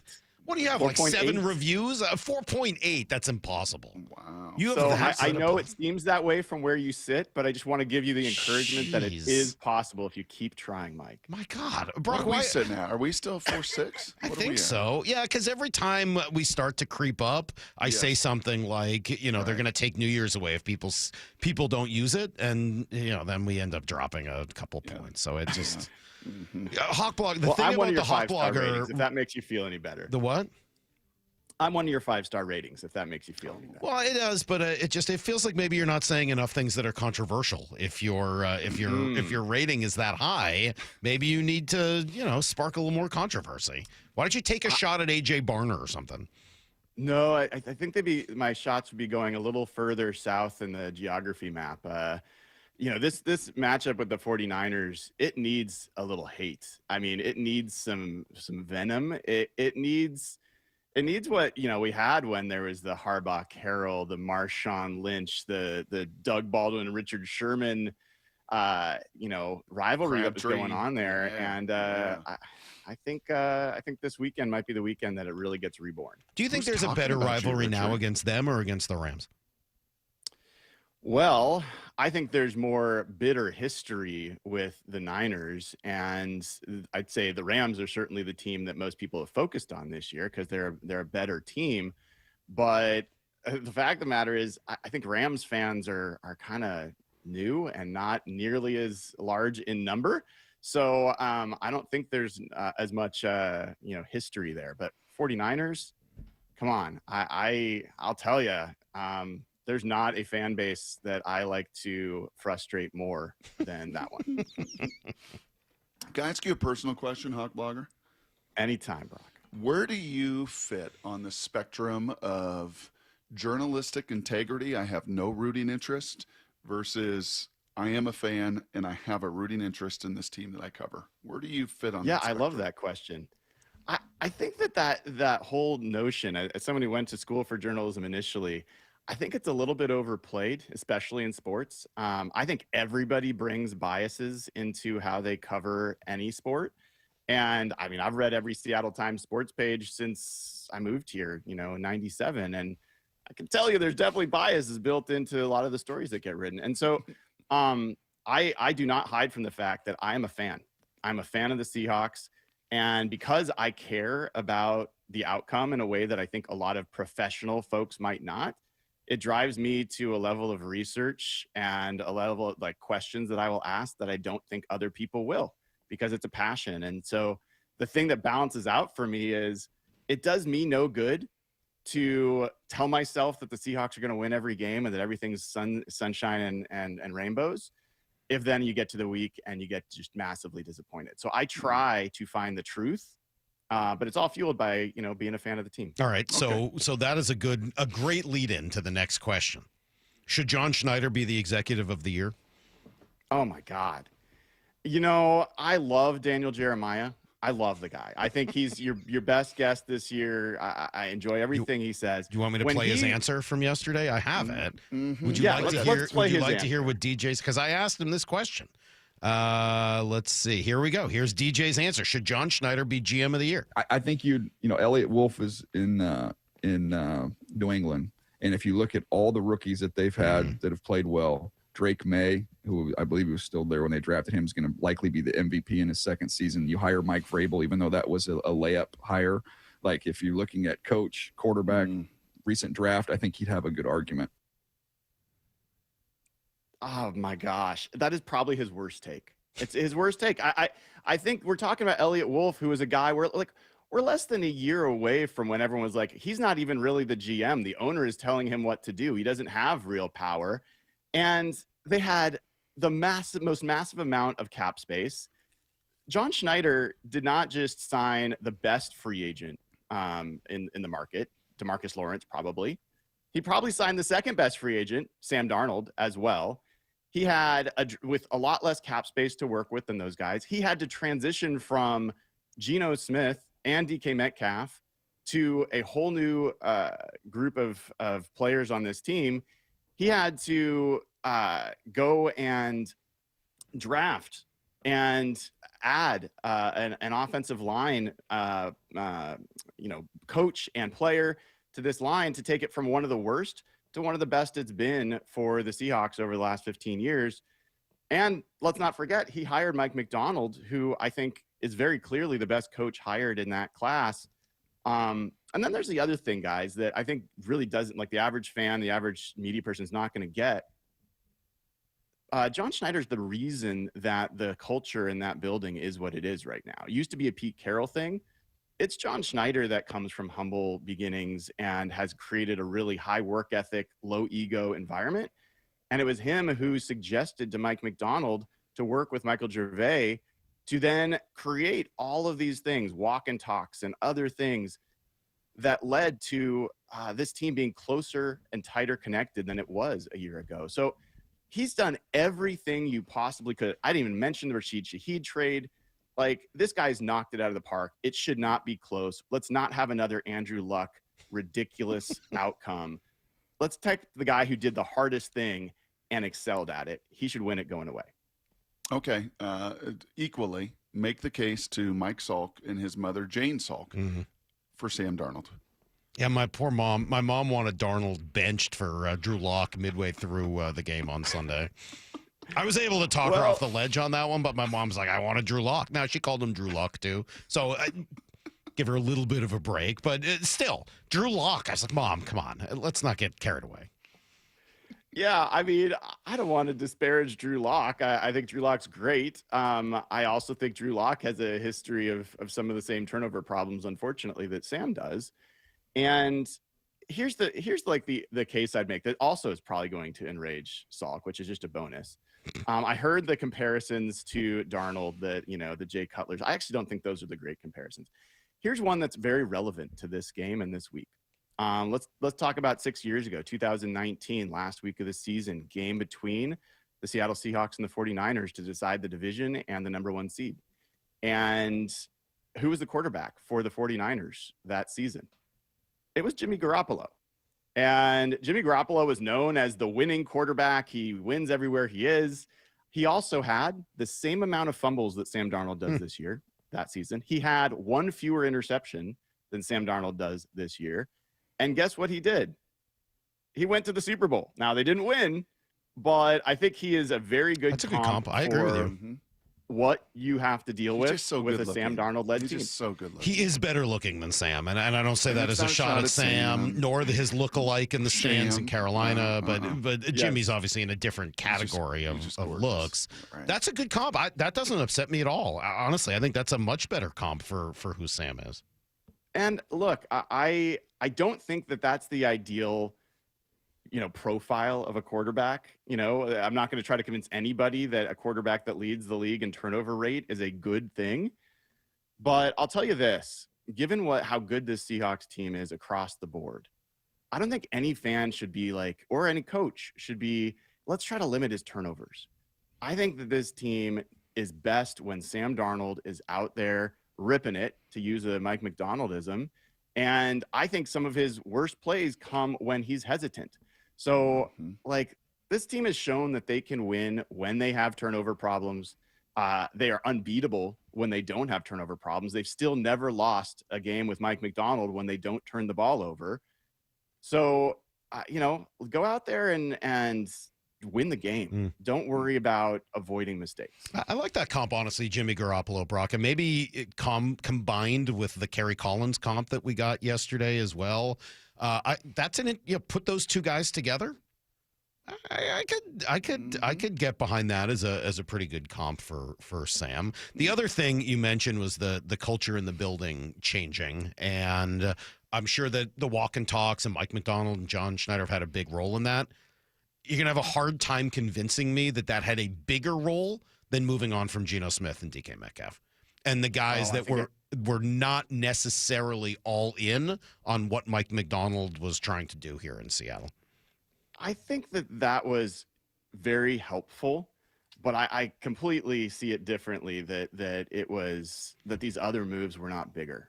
Because a lot of these guys that were on this team this year were on the team last year. And I was in the locker room last year. It did not feel like this. And that was not because of two guys.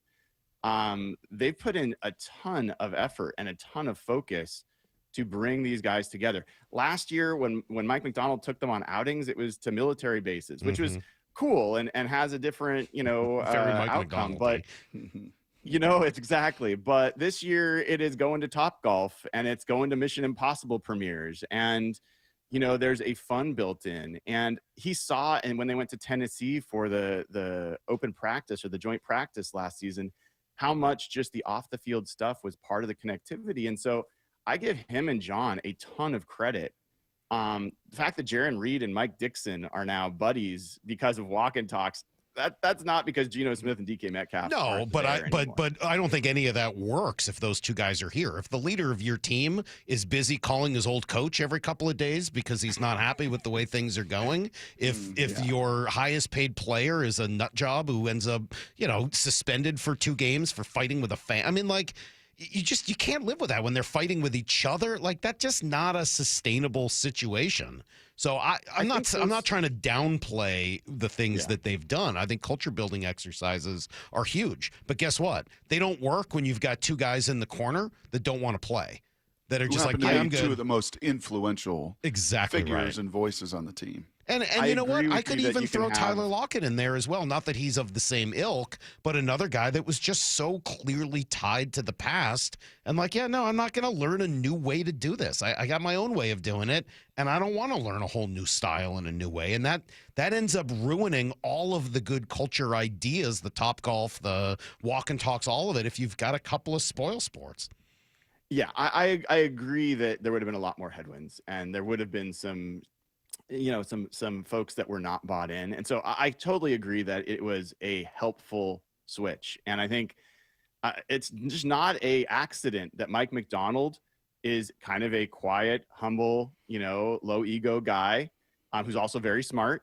That Sam Darnold is a quiet, humble, low ego guy who's, works his tail off. That Leonard Williams is that way. That DeMarcus Lawrence is that way. You can kind of go through the list. Cooper Kupp is that way. What do you think DeMarcus Lawrence's role in the chemistry stuff has been? I mean, I think when you have a guy that's done what he's done over his career, and kind of has the pelts on the wall, and then you see someone like him come in and work harder than anybody else in practice. Now, he doesn't love that Mike Macdonald called him the best practice player he's ever seen. He's like, I don't want to be the best practice player. I want to be the best player you've ever seen. But for that locker room, for guys like Boye Mafe, Derek Hall, young guys to see that, Byron Murphy, I mean, I think that all plays a role. And I think he's been big. I think getting Uchenna Nwosu back this year has been an underrated, important part of how they've stepped forward. I think about where they would be if all they had was Boye Mafe and Derek Hall, kind of like they did last year. We love to pick on our teammate Lyle a little bit. He's the youngest. He's the greenest. He gives us opportunities. A hawk blogger every once in a while when he doesn't know Sigmund Freud or whatever, to have a little fun with him. But he does know his baseball, and he does know his next level numbers. And he has taught me WRC plus and OPS plus and these numbers that go beyond just the base numbers. In football, I think this number this DVOA has become a very much more mainstream, popular. I guess from your perspective, as you said, you love to dig deeper and study harder. Talk to me about DVOA, how much it really does matter and correlate to team success or lack thereof. Yeah, I mean, I like all kind of quantified power rankings. I'm somebody that used to fall for the rage bait of power rankings because it's it's all subjective. It's somebody out there deciding whatever reason that the Broncos and Bo Nix are the best team in the NFL, and it's like, how are you coming to that conclusion? But DVOA is a numerical, quantifiable way of assessing team strength. And the thing that really separates DVOA, I think, from other quantitative rankings is that it's adjusted for opponent. And it stands for what? What does DVOA even stand for? Defensive value over average is what it stands for. But it's been built by Aaron Schatz, used to be Football Outsiders, and now has been bought by FTN Fantasy, so it's there. And it's a way to tell whether a team has played good teams, played good offenses, played good defenses, and underneath the hood, it's got other advanced metrics like things like success rate, which determines how efficient you are down to down, drive to drive, things like that. And And the teams that end up, number one overall in DVOA at the end of the season, I think they win the Super Bowl 30% of the time. So, I mean, that's a pretty high number, actually, given all the randomness involved in a football game. So this is something the Seahawks used to dominate back in the LOB era. They were like the number one DVOA team for most of those years. But it's been a minute since they've been at the number one level, and they've been number one almost this entire season. But it's a defensive value over average, but also they use it in special teams. They use it in offense. Oh, yeah, it counts for special teams offense. That's why the actual words of it aren't really that helpful. It's rushing offense, passing defense, rushing defense, special teams. All of that is built in to calculating this, and as well the schedule and your opponents. So that's all factored in. There's not another one for my money that does it as well. And I think that's part of why it's still popular after all these So how does that set up in this matchup Saturday night? Ooh, I mean, I'll tell you, it's not pretty for the 49ers if that's what you're looking at. The Seahawks basically beat them in everything. The Niners are 9th in DVOA. The Seahawks are 1st. The Niners offense is 2nd. It's really, really good. Seahawks is 1st in defense. The Niners run offense is 15th. The Seahawks run defense 1st. So pass offense for the 49ers is 2 versus 2. So that's even. But then you switch sides. You're talking about Seattle's offense.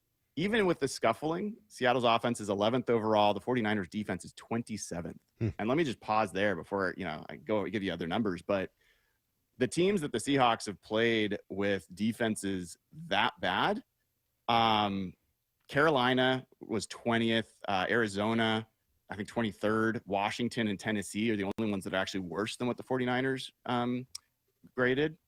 The Seahawks scored 27, 44, 38, and 30 points against those four defenses for a 34.8 average. So when the Seahawks face a team with a defense that bad, not to mention the 49ers have the fewest amount of sacks in the NFL, it's really, really hard to beat the Seahawks. You said a couple weeks ago when we talked last that if they beat the Rams, the city would kind of jump all in on this team, that you didn't feel like it was 100% there yet, and I'm not sure I disagree with you at all. A couple weeks later, with the Niners on tap on Saturday, do you feel like the city is now all in? No. I know. I don't either. Isn't it weird? It did not, as great as that game was, it didn't seem to bring the wave of excitement or whatever it was. You know why? I know it. I know. Right? You know what like abuse in relationships looks like, and like people just keep coming back and there's trauma. Well, I mean, that game, as great as the ending was, pretty much everything that was your worst fear as a Seahawks fan came true. Not only did Sam Darnold have the turnovers, but your defense, the thing you hang your hat on, gave up the most yardage in the history of the franchise and couldn't stop the run initially. And so it just, for a long time, it just looked like the Seahawks. I don't think that game, if they had lost, would have just been a loss. I think it would have felt like the end of the season because it was like, well, what's the point? Like, our best isn't good enough. And for them to come back and win, I think was thrilling, but I think generally confusing for most people. And so I think everyone I talk to is just trying to figure out what's the repeatable way that this team wins. And, Lyle will appreciate this. This is like team chaos, like, old Mariners stuff. They win in every possible way with every player on that roster. And they might have to do it again this weekend, where they might be down 2 left tackles and playing an undrafted free agent in the biggest game of the season. So, it's not a predictable, reliable way to Who is see that any guy? team play. Who is Amari Kite? Amari Kite? Yeah. First of all, for people that keep wondering, it is Kite, K-I-G-H-T. There's no N that's missing. Well, it could be Kite with an N. He'd be like the new catcher for the Mariners, Andrew Kisner, even though his name is spelled K-N-I. So predictable. That is tough. I'm glad you told me that. I'll make sure to get that right. But now so Amari is a guy that actually I was interested in coming into rookie free agent, the rookie mini camp. He actually played at Alabama before he transferred to UCF and started there.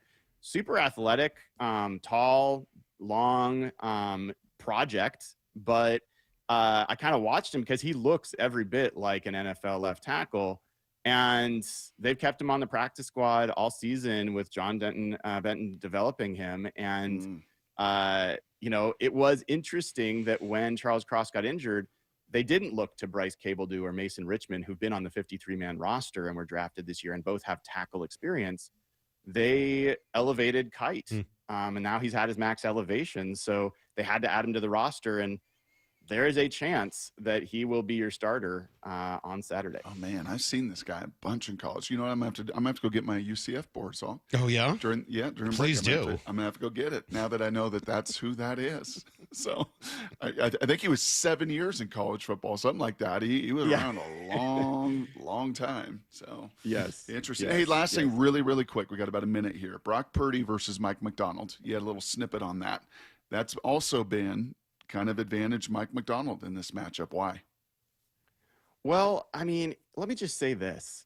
Would you guys be surprised to know that the guy with the highest interception rate in this game is the quarterback is not Sam Darnold? It's Brock Purdy.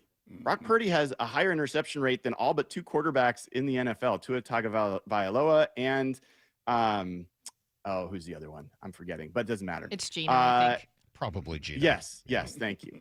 So, and that's 3.5%. When he's faced Mike McDonald back since 2023 with the Ravens, he's got a 5.5% interception rate. He had 2 picks in the first game this season that people seem to forget because he miraculously, created 2 touchdowns, including the one at the end. That got them to 17 points. The last 2 times the 49ers, Kyle Shanahan, Brock Purdy, Christian McCaffrey played against Mike McDonald, they scored 17 points both times. So I think that there's as much of an issue for San Francisco to figure out Mike McDonald as there is for the Seahawks to figure out how to not turn the ball over. Miraculously tends to be a good word to describe almost everything that happens with Brock Purdy. It always seems to be a little miraculous, but he makes it happen. I don't know. I kind of like that guy. I'm afraid of him. I find a little fear factor in going against him. He's really evasive and savvy, and I'm with you. I've been a kind of a fan of his since the start, even though he's a 49er.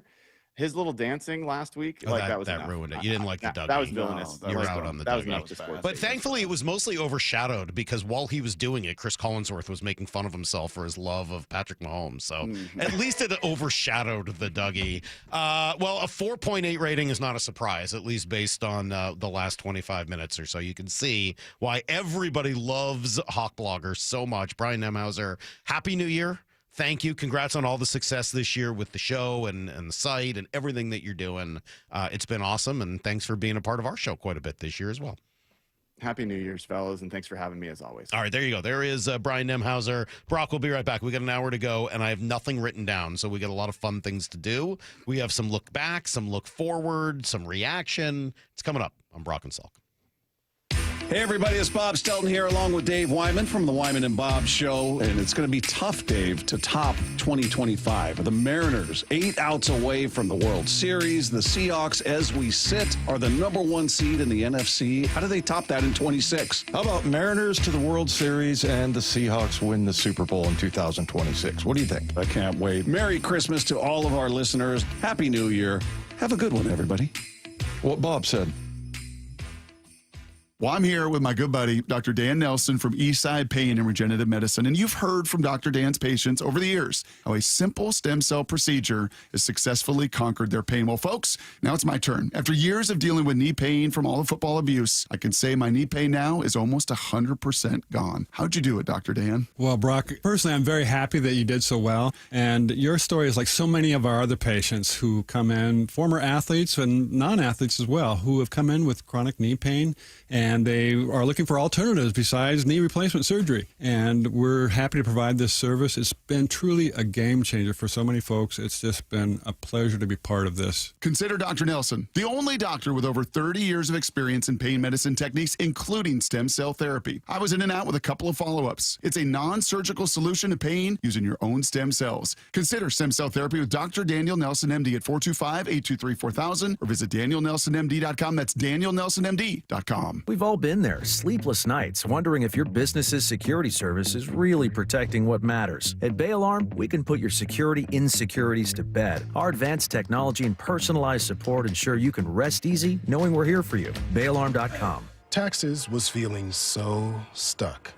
Sitting in traffic, squeezing into a parking spot, all to squeeze in getting tax help during your lunch break. Now Taxes is a TurboTax expert who does your taxes for you, while you go about your day getting real-time notifications about their progress and the most money back guaranteed. Now this is Taxes. Intuit TurboTax. See guarantee details at turbotax.com/guarantees. Only available with TurboTax experts. Real-time updates only in iOS mobile app. Get in the zone, AutoZone. Charlie's battery is struggling to start. Not ideal before the tailgate, so he goes to AutoZone, Welcome to AutoZone. where a friendly AutoZoner tests his battery for free. Looks like he needs a new one, so he gets the Duralast battery. Have fun and stay warm. And he makes it to the tailgate early enough to get his favorite spot. Free battery testing and charging. No hassles, just help. Get in the zone, AutoZone. Restrictions apply. It's the Hawks Player Spotlight. Left tackle Charles Cross is here with us. Brought to you by Three Tree Roofing. I thought we definitely hit in the right direction, Uchenna Nwosu. I definitely have power. I definitely have a little bit of finesse. Every day at 3:30 with Wyman and Bob on Seattle Sports. Your old furnace ain't nice, and your toes are like ice. DayandNight.net. This month, Day and Night gives you a free furnace with the installation of an AC or heat pump. If you're not sure your furnace will make it through another winter, call us to install a proper, long-lasting, efficient heating system backed by our lifetime workmanship guarantee, so you won't be left out in the cold. Install an AC or heat pump and get a free furnace from Day and Night Plumbing, Heating, Cooling, and Electric. DayandNight.net. With football season comes colder weather, so if you need new windows and doors, don't drop the ball. Steve Rabel here with Keith Dashafi from locally owned Pella Windows and Doors of Western Washington. So Keith, what's your next big play? Well, Steve, right now get 40% off qualifying installs or no payments and no interest for 12 months on approved credit. Schedule a free consultation with Pella Windows and Doors of Western Washington. Go to PellaPNW.com. That's PellaPNW.com. Hey, it's Dr. Coogan with Eastside Weight Loss Clinic, and now that the holidays are over, there's no better way to start the new year than to lose those unwanted pounds. We have a proven system that can help you lose weight and get healthy. Avoid the stress of doing it on your own. No drugs, no injections, just teaching you how to reset your metabolism and turn your body into a fat-burning machine with lasting results. Using real healthy foods and lifestyle tips will help you lose weight, lower inflammation, and improve your metabolic health. Now's the time to end the cycle of weight gain and frustration. Schedule your free consultation online at eastsideweightlossclinic.com. I know it sounds hard to lose weight, but Eastside Weight Loss Clinic can make it easier with great recipes, a ton of support, and they'll keep your emotional state where you are dropping the pounds. Join the thousands of people who've lost 20 to 30 pounds or more in just 60 days. It doesn't matter where you live, you can do our program in person or virtually. Schedule your free phone consultation today by calling 425-588-0080 or eastsideweightlossclinic.com. Dr. Ryan Coogan, D.C. Results may vary. 30 years ago, Davis Law Group was founded to be the best law firm for our clients and our community. Our core values are to win, help, and serve. It means our success is defined by the difference we make in our clients' lives and the impact we can have in our community. Not by giant settlement checks or shiny offices. Our mission to lift up the vulnerable extends beyond the courtroom to our charity partners, promoting safety, uplifting students, accident victims, foster youth, and the elderly. If you've been injured and want better results for your claim and for all of Washington, call Davis Law Group today. This is Seattle Sports. Streaming through the Seattle Sports app. KIRO AM Seattle. KIRO FM HD2 Tacoma. Home of the Seahawks, Mariners, and everything Seattle sports. Get in the freaking auto! From the Quantum Fiber Studio, this is Brock and Salk on Seattle Sports. I don't read the internet, guys. Take the bull by the hands. And Brooke, you are. And Brooke, you are. Now here are your hosts, Brock Eward and Mike Salk. Well,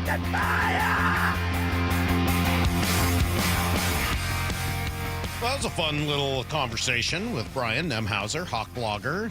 What do you think of the Jimmy G comparison, Brock? Pretty good. Don't tell Lyle. Lyle's upset. What? Lyle is not happy in the other room. Wow. Oh, Brock, you didn't get to see my peak of the Jimmy G discourse back in, 2019? I mean, I think that guy sucks out loud. The dude is such a Shanahan merchant and just benefited from throwing to wide open receivers on these stupid cross routes with nobody around him ever. Wow. Okay. No, I don't want to hear that Sam Darnold comp. All right. It's a weird thing to be so upset about, Lyle. And you're around a lot of Niners fans. Do you not like that he's pretty? I don't care about that. I just thought he was a bad quarterback. You jealous of how pretty he is?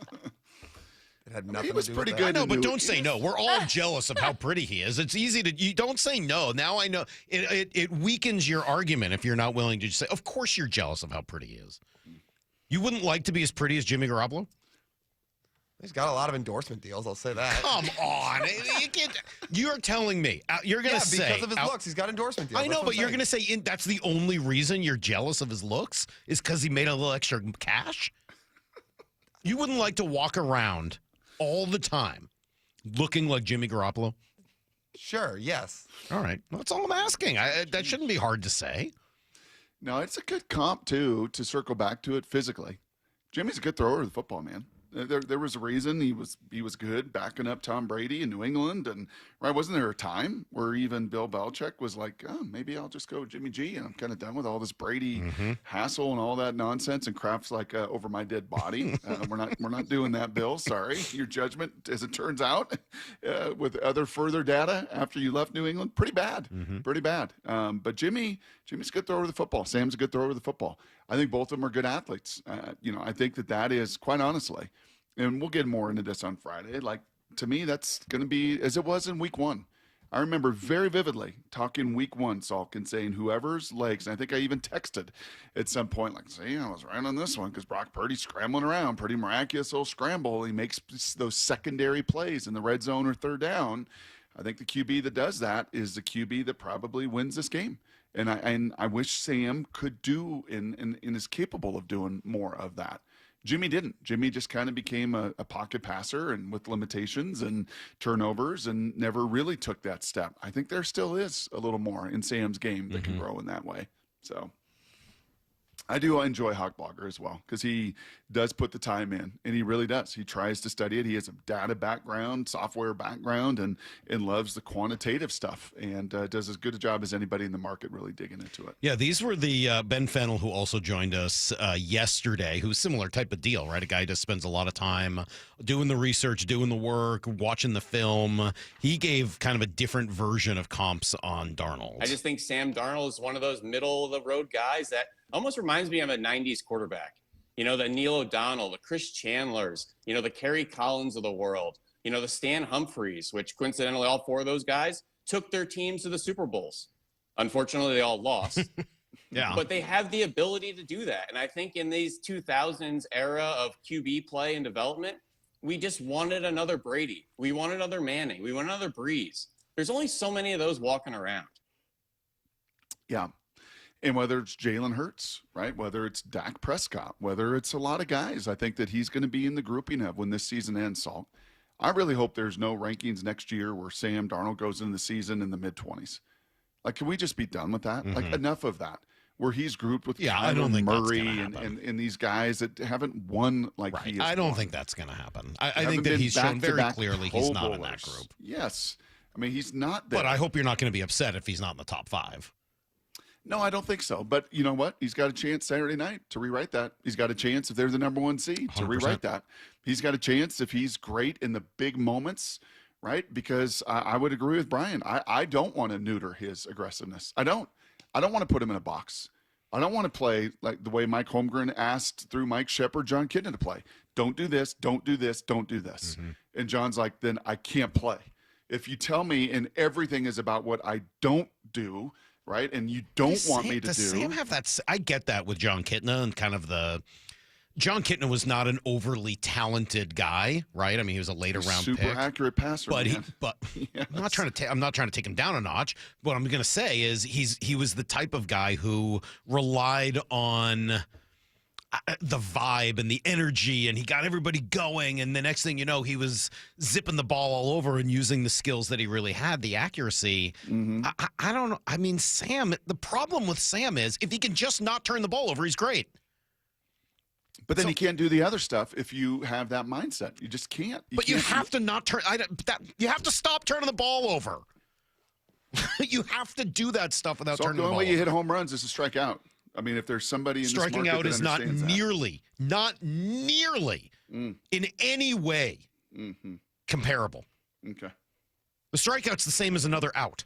The only way you hit a home run is to swing hard. Okay. I'm not swinging for singles, so I'm not a contact guy.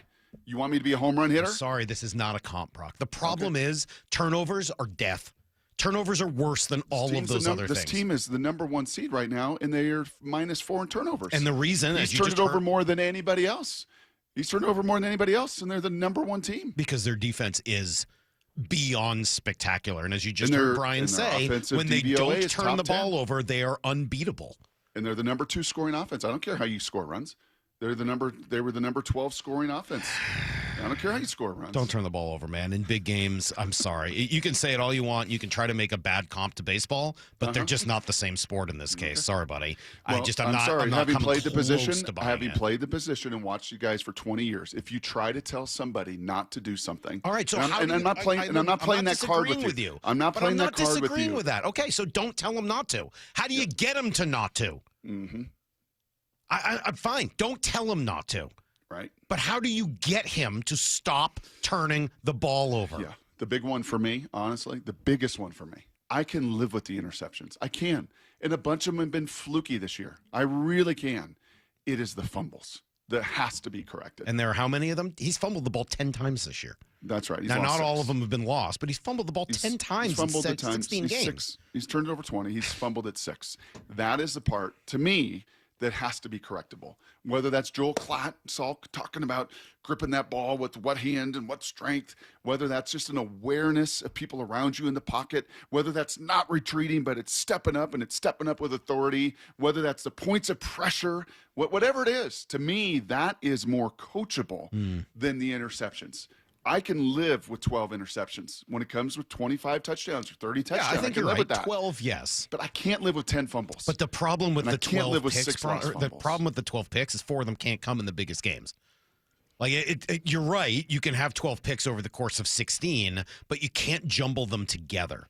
One pick every now and again. Okay, like I'm with you. 12 over 16 is a fine number. The problem with Sam, and this has been the challenge all year long, and the reason that you keep hearing people are not quite all the way 100% bought in, you just said it yourself.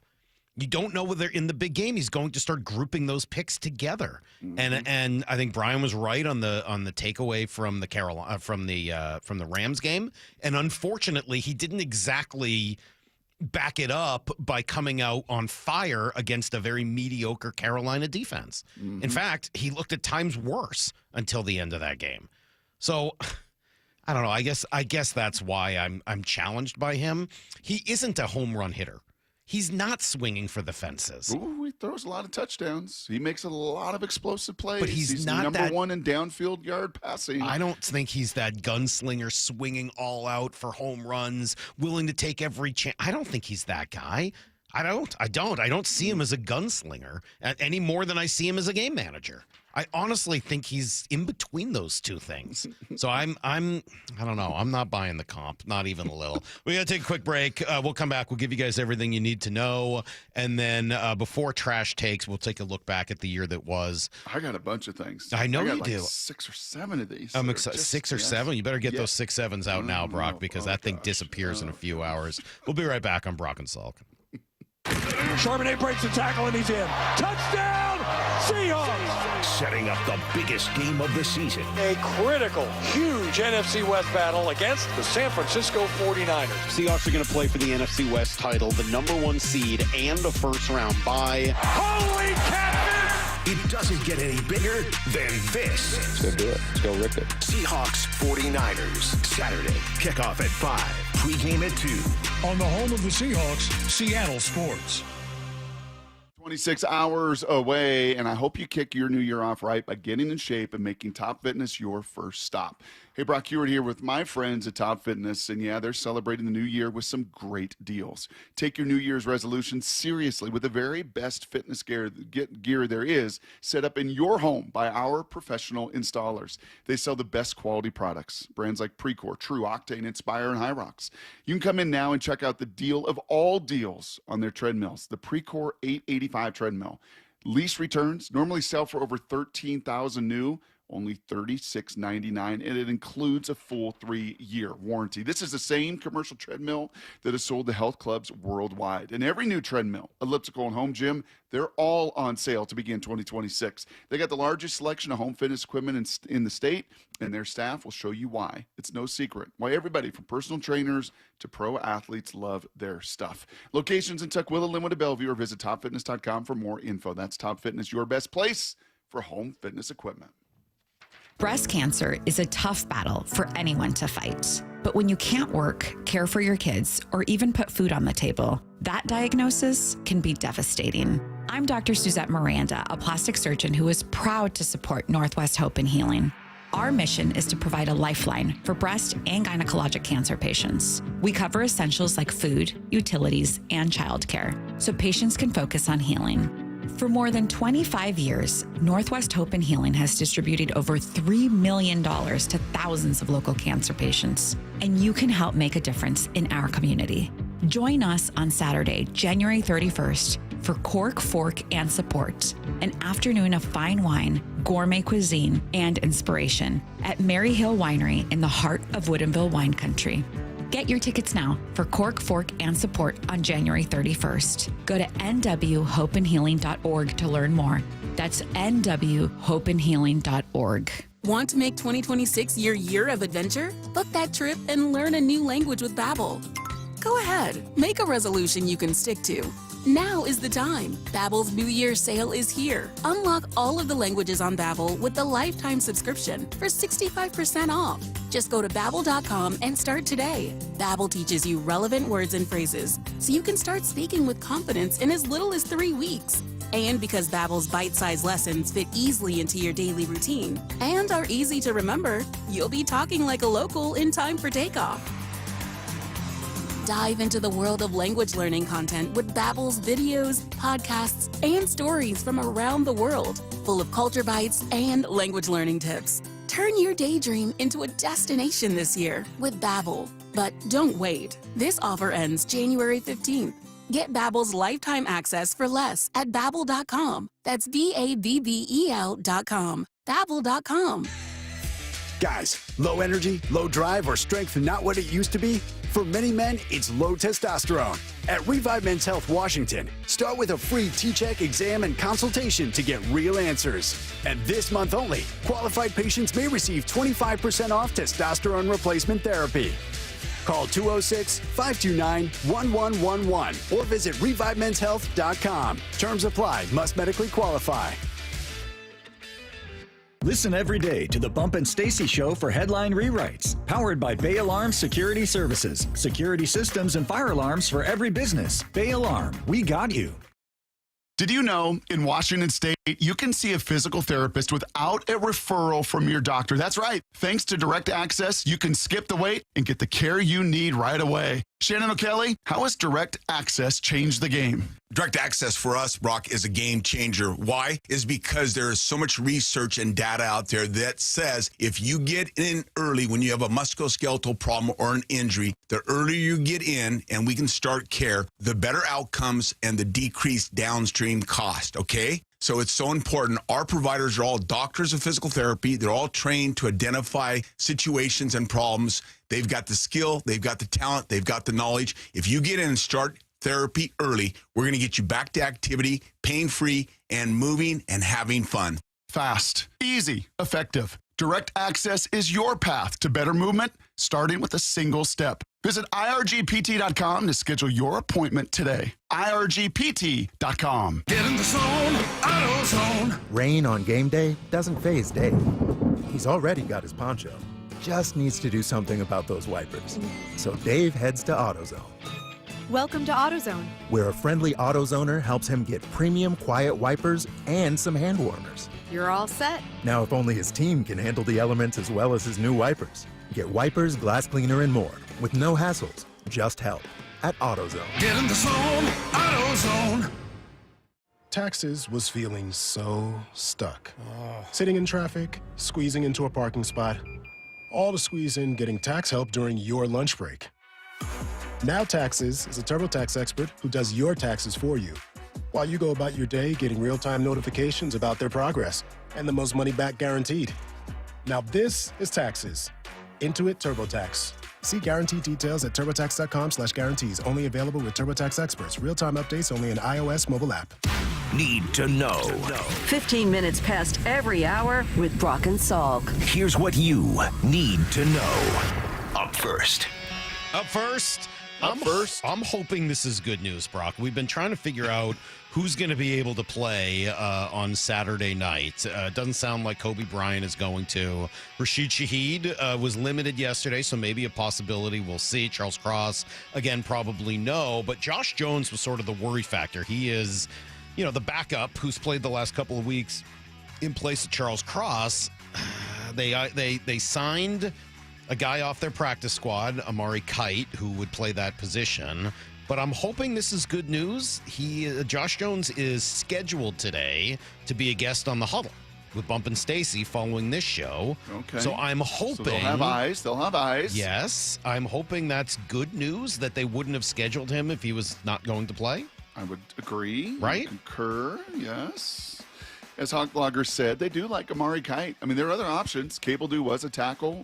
Richmond, the kid out of Iowa, started like 50 games at tackle at Iowa, and both those guys have kind of transitioned more to guard at this level, but kind of like they were comfortable with Josh Jones, and he's played good ball. They're obviously comfortable with this guy. He played talk about circuitous. It was a circuitous collegiate route like it is for many of these rookies, and from Alabama to UCF and multiple systems and multiple coaches. And I did see him a few times, and he's a big body guy, kind of built, honestly, a little like Jones, 6'6" plus and long. But we'll see. I'd like to have the veteran in there. The stakes this high. I think I'm probably there with you. Here's the second thing you need to know. So much of the focus will be the other direction, right? When the Seahawks are on defense and the Niners have the ball, strength on strength. And Dan Orlovsky's saying that that is really the way this game is played. This game will come down to space. Okay, so at the starting point, the fundamental foundational piece about Kyle Shanahan's 49ers offense, create space. Different ways to create space, and then take advantage of that space. Have different people that can take advantage of the space created, whether by formation, whether by action, whether by movement with certain players. The counter to that is Seattle defensively is the best defense in the league at two things: taking away space, tackling in space. That's going to be this matchup. Who wins that? Sure will. It sure will. I mean, again, I'll dig into that a lot more Friday. Maura, make sure you have that on the old call sheet on Friday, because we'll get further into depth there. And they use Juszczyk to do it. Mm-hmm. Certainly Shanahan will watch McVay's game plan when they ran 89 plays and 589 yards on a Thursday night against Seattle on a short week, and the way they utilized their multiple tight ends and formations and got Puka in space all the time. So there will be some good counterpoint in this matchup. Good news, Brock Purdy's not Matt Stafford. No. He can't sling it like him. He doesn't have the no looks. He doesn't have any of that. They know him. He knows Mike McDonald. He's a little more escapable than Matt Stafford is, He though, is. right? I mean, he Yes. moves around and Yes. finds different angles. I don't know. Yep. I don't want to sit here and pull the, howdy, I'm terrified of. You got cake on your head. No, it's none of that. So but you have cake on your head. But he worries me. I feel pretty good. I'm feeling better and better about the Seahawks the closer we get to Saturday. But I will say he's the X factor. He is an X factor. And so is George Kittle. And so is Juszczyk.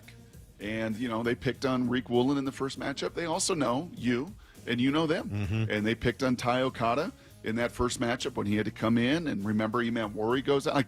It's just going to be awesome. There's storylines galore for Saturday night.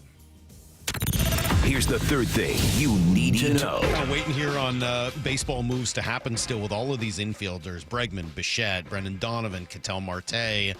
Even if you want to throw Nico Horner's name in there, just waiting to see what the Mariners are going to do Diamondbacks GM Mike Hazen. Lyle, I liked your point earlier. Great research on the fact that he will get his 10-5 rights. Ketel Marte will, just a few days into the season, essentially guaranteeing him a no-trade clause moving forward. So if they want to get a deal done, now is the time. And he said, we'd like to put an end to these trade talks shortly, essentially saying, we got a deadline here because we got to move on with our offseason. We're either going to do this or not. I think that is a sign that they're going to. It feels like posturing. We'll see what direction it goes. You willing to give up Sanja? Yes. What about the stud Sloan? Less so, but I mean, both are one or the other. Evans? When you say willing to, are you Emerson? saying both or? Oh, I don't know. I mean, I think that's just the conversation, right? Yes, Like, I'm willing to. how I'm much- willing to give up any of those four guys. But nothing. I'm not saying I'm willing to give up all of them. But nothing at the major league level. I'll say nothing. Nothing at the major league level. I'm not saying nothing. Give up Cole Young as part of it. I'm talking about pitching. Oh, okay. I'm talking Sorry. about your Yeah. pitching. Okay. Well, then no, probably not. But I mean, And I think that's would probably I start a where- package with Cole Young and Durangelo Sancha? Yeah. Yeah. Where do I sign up for that? Yes, I would absolutely do that. That's everything you need to know. 1/4 every hour here in the Brock and Salk Show. Oh, you got a good little menu tonight. You were I just do. talking to me off the air. I know. Yeah. I love New So how Year's. strong? Here's a good question. Yeah. You got some families coming over. The party is at Salk's tonight. Oh, New geez. Year's. We all Here bring we it in, go. baby. Here we Let's go. go. Yeah. How strong do you make those concoctions? Just what the book calls for. I mean, Oh, okay. I All follow right. the recipe. Yeah. Okay. I mean, you don't want to go extra strong for New Year's. I mean, because it could be too much, right? You don't want people passing out too early. And no one's making it to midnight. Right. I mean, how confident are you to make it to midnight? I've never not made it to midnight. Really? Yeah. Okay. I mean, I've never not made it to midnight. Maura, you making it to midnight tonight? Lyle, you making it to midnight? I'm not talking East Coast time. I'm not talking cheating, watching it at 9 o'clock. When we don't have to get up at 4 a.m., it's fine to stay up All till right, midnight. you making it all the way to midnight? Yeah. Okay. All right. Lyle, you making it to midnight? Yeah, I'm sure I will. Lyle's Lyle goes to bed at 1 a.m. when we get up at 4. We talk. Is Lyle making it to midnight? Of course he is. I'll make it to midnight. Yeah, I've worked. I like hosting a little bit. It's kind of fun putting together a couple recipes, and I was making some habanero simple syrup from scratch yesterday to go in a drink. I made cucumber juice by using a blender and a cheesecloth. That was new to me. Yeah, I'd never done that before. Yeah, Look at you. Yeah, I was. For drinks, I'm willing to go all out. I love cocktails. I think they're great. I love. Oh, you have an apron on tonight? An apron? Yeah. I don't own an apron, so You probably not. No, I'm not an apron guy.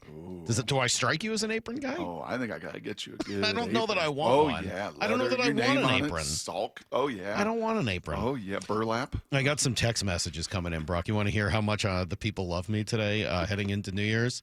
If Darnold only had 6 interceptions, Salk would still find something to complain about. It's good radio, in quotes. I don't know. I don't know if that's true. I don't feel like that's the case. 425. Mike gets so exasperated when his garbage argument isn't agreed to. Fans aren't bought in because they're generally uneducated and listen to idiots like Mike as a source of truth. Mike's reaction is always the same when guests don't agree with his takes. He reacts like a spoiled 12-year-old. That's a good one. Have I reacted today like a spoiled 12-year-old, Brock? I'll have you know, I am a spoiled 47-year-old, not a spoiled 12-year-old. We're going to take a look back at the year that was, Brock. He's got some good questions for us, and then trash takes to finish it up. Brock and Salk, Seattle Sports on 710. Yeah, it's about to go down. Bump and Stacy. Weekdays 10 to 2.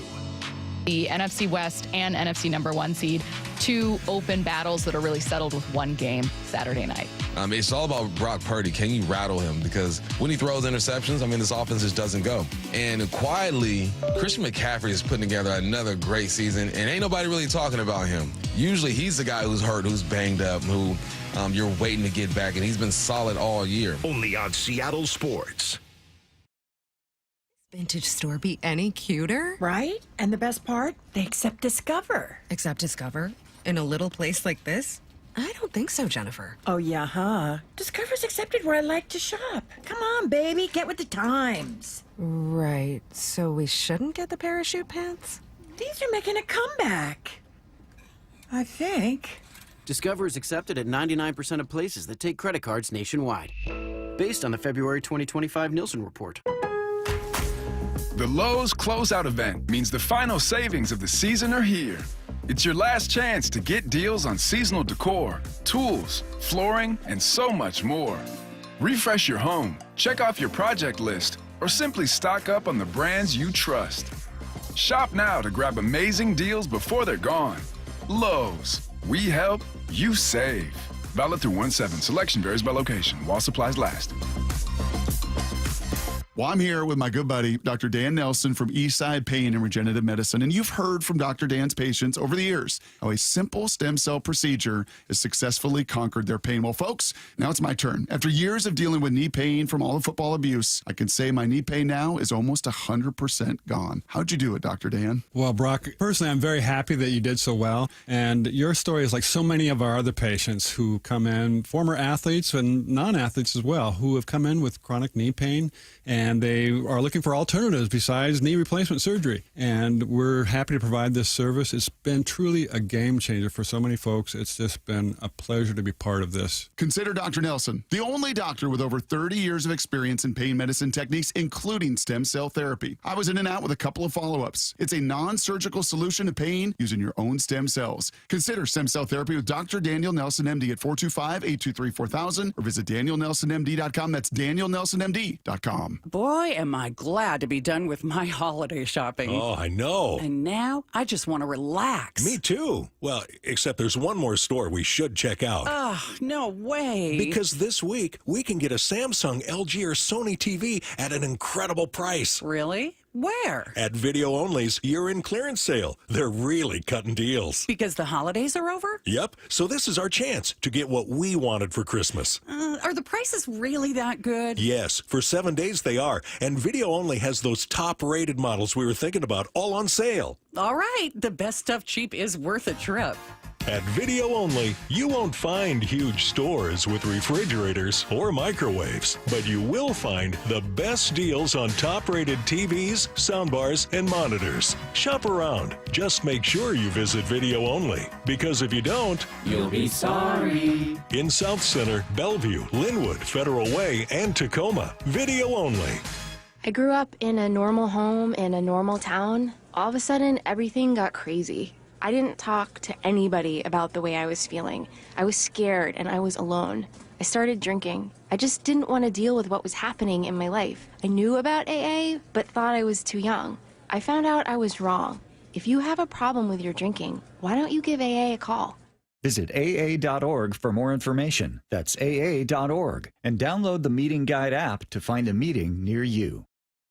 If you're one of the millions of Americans behind on your taxes, if you're afraid to open your mail because IRS collection letters could be coming, listen carefully. The IRS is cracking down, taking paychecks, freezing bank accounts, revoking passports. That's a fact. But here's what most people don't know. There are official tax relief programs designed to help struggling taxpayers. Programs that could save you thousands if you qualify. No one knows these programs better than the experts at Optima Tax Relief. Optima's award-winning team will fight to protect your paycheck, your passport, and your property. Their tax attorneys and licensed tax professionals will work tirelessly to get you the best deal possible with the IRS. Every day, penalties and interest keep piling up, so don't wait. Call Optima now for a free consultation. Call 800-343-6460. 800-343-6460. 800-343-6460.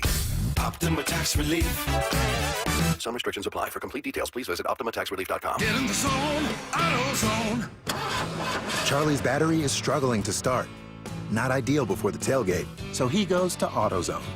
Welcome to AutoZone, where a friendly AutoZoner tests his battery for free. Looks like he needs a new one, so he gets a Duralast battery. have fun and stay warm. And he makes it to the tailgate early enough to get his favorite spot. Free battery testing and charging. No hassles, just help. Get in the zone, AutoZone. Restrictions apply. Taxes was feeling so stuck. Sitting in traffic, squeezing into a parking spot, all to squeeze in getting tax help during your lunch break. Now Taxes is a TurboTax expert who does your taxes for you, while you go about your day getting real-time notifications about their progress and the most money back guaranteed. Now this is Taxes. Intuit TurboTax. See guarantee details at turbotax.com/guarantees. Only available with TurboTax experts. Real-time updates only in iOS mobile app. From the Quantum Fiber Studio. This is Brock and Salk Weekdays 6 to 10. on Seattle Sports and 97.3 FM HD2. All right, it's the last day of the year. This is the last segment of our year, Brock, and we'll finish it up with some trash takes here in 15 minutes. What a year it's been, man. We're playing those promos, truly. Yeah. From a sports perspective, Salk, and this job and this seat, what an unbelievable year in 2025. The Mariners run to nearly the World Series. The Seahawks chasing the #1 seed. The Huskies relevant. Professional women's hockey coming to town with their greatest player in their history. What an unbelievable run. So it leads me to, thank you for the music too, I like this, the biggest surprises of 2025, because there have been a whole bunch of surprises of 2025. And let's just start with our two flagship of the two teams in town. Bigger surprise that the Mariners win 90 games in the American League West, or the Seahawks are poised to win 14 games and be the #1 seed in the NFL playoffs. The biggest surprise there was the Mariners being in the playoffs, not the 90 wins, although that was surprising. That to me was not as surprising as getting to the playoffs and how far they went, if that makes sense. Like the league kind of being down. You think they were a bigger surprise as a team, as a collection of what they did? They were a bigger surprise to me. I agree with that. I had a lot more faith in the Seahawks than the national media did. Seahawks had 10 wins last year. I bet the over in Vegas. Like, I was feeling pretty good We knew about the them. Mariners would be good, but it felt like after they made the playoffs and then fell back that it's like, oh, maybe we're back to where we were. I didn't know they were going to be good. I mean, like, I've said it a bunch of times. I did not know they were going to be good. They were going to start Jorge Polanco at third base. Like, I had some real questions and concerns about what the Mariners were going to be. So I would say that is definitely, definitely the biggest surprise for me. What was the run they went on of how many wins did they get in that month of September? Do you remember? Was it 15 in a row? I thought it was 13. I don't remember. I don't remember these Lyle, things. what was it? How many wins in a row did the Mariners have in September? I want to say it was 14 of 15. I don't remember how many exactly in a row. Mm-hmm. Bigger surprise to see them do that, or this run that the Seahawks have been on 6 in a row since that loss to the Rams? Oh, I think the Mariners were more surprising. Yeah. The discourse around them now is a heck of a lot different than where it was at the start of this calendar year. Or when Lyle declared the season over right before that historic run that they went on. When was that? Which time? It's hard to remember. In New Gotta York? keep them all straight. There was one in New York. There's one in Arizona. There was the one in Philadelphia. The one in Tampa. Yeah, there were a few of those moments. Yeah, where Lyle declared it over. Brock, are you saying it's the opposite for you?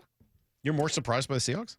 No, but I am looking at. I just got an email from some of the folks there in Vegas. Seahawks are '1 as far as overcoming the most wins compared to what their number was. Even more than New England and other teams. Five Well, games I'm not better. so. Yeah, I mean, I think yes. From the Vegas standpoint, it's probably the most Pivoting from surprising Geno, to them. pivoting from DK, pivoting from. But that was a national narrative that I don't think we believed at all here. I thought they'd be better getting rid of those clowns.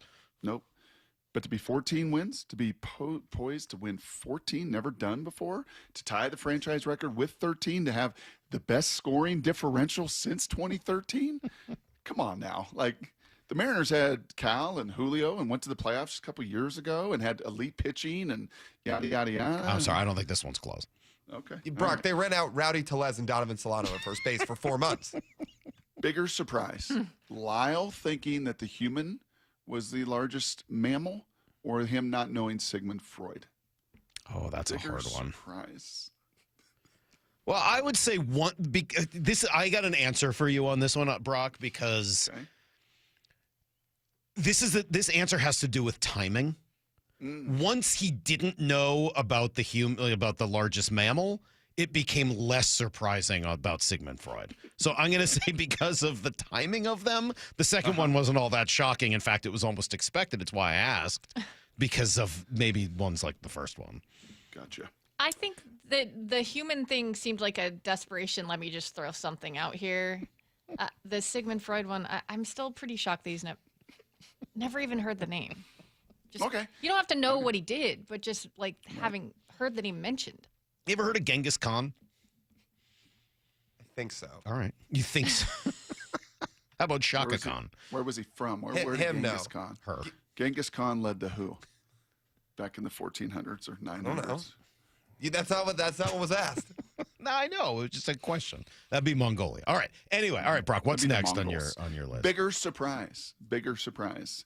Mora not vacationing to Iowa in 2025. The fact that she didn't go back to the place she loves. Surprise? That I've been once. What was the other option?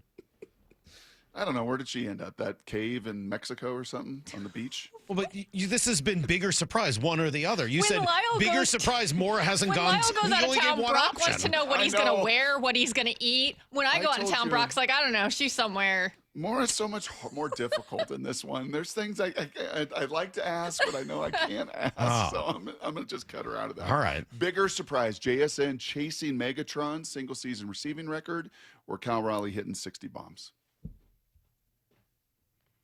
Cal Raleigh hitting 60 bombs. Not close. Not on the most intriguing list, Brock. Not close. Cal Raleigh hitting 60 bombs is much more surprising than JSN. Bigger surprise, Brian Wu becoming the ace of the Mariners in 2025, or Sam Darnold putting himself next to Tom Brady, Peyton Manning, Brett Favre is the only QBs to win 13 or more games in back-to-back seasons. I'm going to go with Darnold on that one. You guys, how about you? I think so. You didn't Darnold- know. It's hard to ever know with any pitcher, but I always had a feeling Brian Wu could be this. I didn't know for sure that Sam Darnold would be what he's been this year. Yeah, I mean, both are surprising, Brock. I mean, like, it's sort of like the Mariners Seahawks. When both are surprising, so it's kind of splitting hairs a little bit. But I think I would say I'm more surprised by that company that Sam Darnold has kept as opposed to Brian. I mean, the most surprising thing about Brian Wu becoming quote unquote the ace this last year is that it required everyone else kind of taking a step back in order for it to happen. That was surprising, but not that he continued to get better. I mean, he's a pretty talented dude. More surprising, the Mariners drafting Cade Anderson in the first round, or the Seahawks drafting a guard in the first round in Gray Zabel? Neither. When it was all said and done, I'll go with the Seahawks. The Seahawks just drafting a guard. I'll go with that. That was more surprising. Yes. But neither should have been surprising. I'll say the Mariners because Cade was never supposed to be there at 3. I mean, I'll say it again. I'll say the same thing I said on draft night. Shout out the Angels for that. More surprising, You know Jerry who DePoto Socrates wins. is? Nope. Oh, my God. Have you ever heard the name Socrates? Yeah, I don't know. There's like a group of guys that are all bunched together with that stuff, right? Is there like a Play-Doh or something too? There is. Yeah, Play-Doh. There's Did one you more. ever play but with yeah. Play-Doh? Yeah. Were you a Play-Doh kid? Did you like Play-Doh growing up or no? No. It's fine. That's fine. More surprising, Jerry DePoto wins Executive of the Year. John Schneider wins Executive of the Year. John Schneider hasn't won Executive of the Year yet. Correct. I'm hypothesizing that he will. I think he should.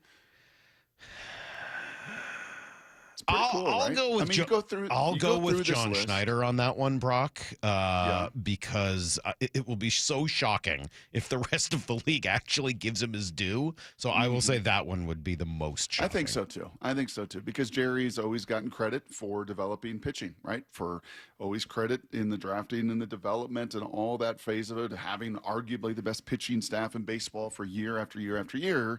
And now to supplement it and have Cal and Julio and some of those bats break through. Yeah, I think there was that opportunity, whereas John just has to fight. Still, I think so much of the national bias, a little bit more in that sport than the baseball guys that I think do respect the numbers and the data and, you know, all the things that he has built. How about Napoleon? It's the tail end of 2025, and you're still grasping onto hope that I'm going to know this stuff. I'm not grasping on hope. I'm actually just going through all the characters in Bill and Ted's Excellent Adventure and trying to figure out how many of them you know. Do you know, is Napoleon on the list? Yeah, I don't think so. You have no idea who Napoleon is? No. Nationality, nothing. Nothing about Napoleon having like a Napoleon complex or anything like that. You know, it's interesting. Joe Buck was talking about his dad and the influence that Jack had on him.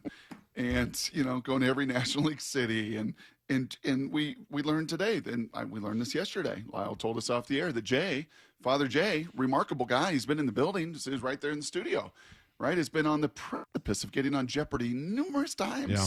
And can sit there in the living room every night and just nail these questions and nail these answers on Jeopardy. Lyle, not in any way like Joe Buck, has no interest in following in his father's footsteps. 206 says respectfully, just shut down the Lake Washington School District. Well, certainly the history department, and I think maybe the science and math departments as well. 206 says either Lyle is yanking our chains or our education system has completely failed him. I'm telling you, Lyle is not joking. I've gotten to know Lyle in the last couple of years, and I would say there is no way he's joking. If he says he hasn't heard of these people, he has not heard of them. That is totally true. Now, what Maybe about your school's brother? just a waste of time, like I've continued to say. Maybe it is. Maybe it is. Lyle, maybe Lyle, it is. what Why about do you, are people using algebra 2 in the world? No, it's a waste of time. You don't need that Don't stuff. you think somebody needed to use it in order to come up with war and WRC plus and all these other formulas? Maybe, but those are probably people who want to specialize in that stuff. There's a level of things you learn in school that really after, I don't know, 7th grade, you can just be done. Most of these things are pre-7th grade, I would tell you. No, they're not. Socrates and stuff, there's no way. I learned about Socrates in 3rd grade. There's no way. I vividly remember learning about Socrates in 3rd grade. Lyle, is your brother cringing right now as he's protecting our country and, all that he does in the Air Force? Is he cringing or is he in a similar vein as you? I mean, maybe he's actually pretty smart and well-versed. And well-versed. Okay. Any others, Brock? Any other final looks at the year? This exercise does remind me, like, we went into the year wondering about stars. Mm-hmm. Honestly, the 2025, if you sat into some of our show meetings and our time with the big boss, Lundberg, what is he, 3? Right? Like, and hey, man, who are the stars? Like, what's going to emerge in this market? Oh, my gosh. DK is polarizing. He's maddening, but he's a star, right? And Pete Carroll is star power. And stars, who are they going to be? And look at what 2025, look what has grown and emerged with Julio and with Cal. And with JSN and with Mike McDonald. And like, oh my gosh, what an unbelievable, not 1, not 2, but across the different teams. And honestly, obviously Jed and Damon, they're on a little different level, but they had, and took a big step this year as well.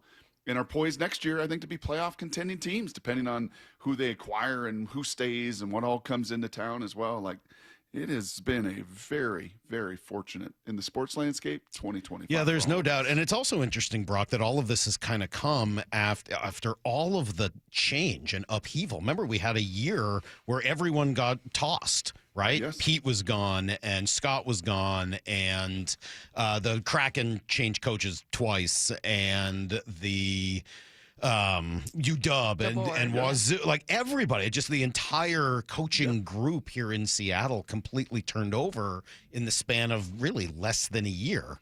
And here we are just, not too far along down the road, and Mariner team that was in the ALCS and a couple outs away, and now a Seahawks team that's fighting for the #1 seed on the final week of the season. Just incredible. So, very, very, very good spot we're sitting in here, and obviously very proud of what we built here at the station and what you guys do every day, listening and being a part of this and communicating with us and joining the show and being a part of the show on the text machine and everywhere else. So thank you so much. It is with it's with a lot of happiness, Brock, that I think we head into 2026 later tonight. All right, trash takes time. The trash master is in. Let's hear what you guys got. Get it together. Don't look like trash. Trash takes. It's a bunch of trash. Oh, gosh. I thought it was trash. On Brock and Salk. That's a terrible take. All right, I am the trash master, the master of trash takes. I've given so many of them, Brock. That's in the other room. Put your hat on. No, I don't want to. It's in the to other room. wrap up 2025. I'm not doing it. I don't feel like it. Bucket hat on. No. I don't care what you feel. I don't care whether. Don't tell me what to do. Lyle, Don't I had touch asked you me. to throw that to him. Hey, you don't have the juice you used to have, man. You can't just tell people what to do. You've got to lead by example. Titus got his license. It's a big step. It makes you feel so much older than me. Your 3rd kid has their license. None of my kids have their license. Like, this is the start of the empty nest thing. Like Yeah. when you're not driving any kid anywhere anymore. Wow. Yep. I mean, in some ways, I'd sign up for that immediately because I spend most of my life driving my kids around. Yep. But on the other hand, I get to spend a lot of quality time with my kids driving them do. around. You sure do. Plus, then I wouldn't have an excuse to like go to some of the places that I go. All I right, think what do Mora we got? won the last time. I think this has been like 3 weeks, but I think Mora's a reigning champ, so you could pick the order, Mora. Okay, go ahead, Brock. All right. I'm going to try to tune into New York, Saul. I don't know if this is going to work for me. Okay. Usually when I'm a follower and not a leader, it's not as good. But I'm going to try to utilize the tool that Mora and Lyle have used, plugging into the New York media, who are just absurd. This is an evening show host. They're on the same station with Boomer and Geo and the rest of those guys. What is that? I looked it up. It WFAN? seems like he's Evan and Tiki's producer. What's He his name? was. Tommy and now Lugauer? Okay. Yep, and now he got the evening show. Oh, So well, he he's hasn't gonna changed be- his Twitter bio. He's going to be a big deal. And yeah, he makes a case for the New York Giants job, so it's a good one. But the Chiefs are getting older. And perhaps, the Chief dynasty is over. So how about Andy Reid returns to the NFC East and coaches the Giants? To stick it to Philadelphia, to stick it to the Eagles, to be the coach to bring Jackson Dart and the Giants, because I've been saying this all along. I think it's a coaching issue with the Giants, not personnel. I think the roster's there. And Andy Reid is arguably the greatest coach of our lifetime. Arguably. And you know how you end that argument? By taking a third team to a Super Bowl. By taking the Giants to the Super Bowl and winning.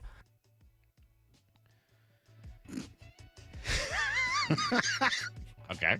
All right. That's a trash take. All right. Andy Reid to the New York Giants.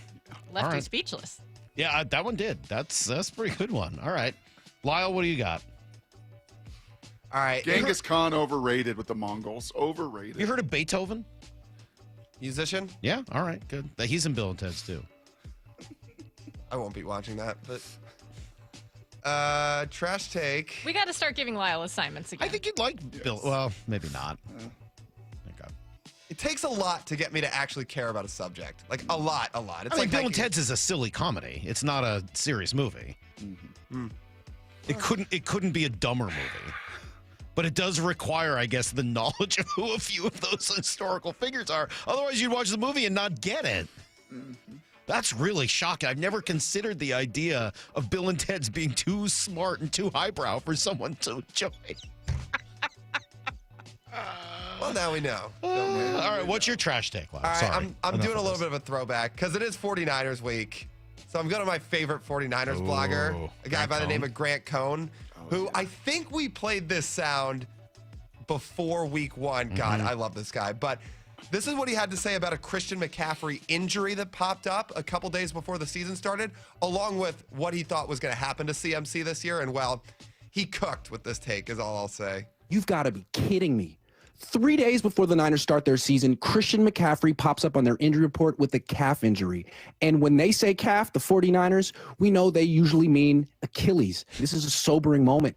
A lot of people said he looked like the Christian McCaffrey of old in training camp. I said he didn't because he's not.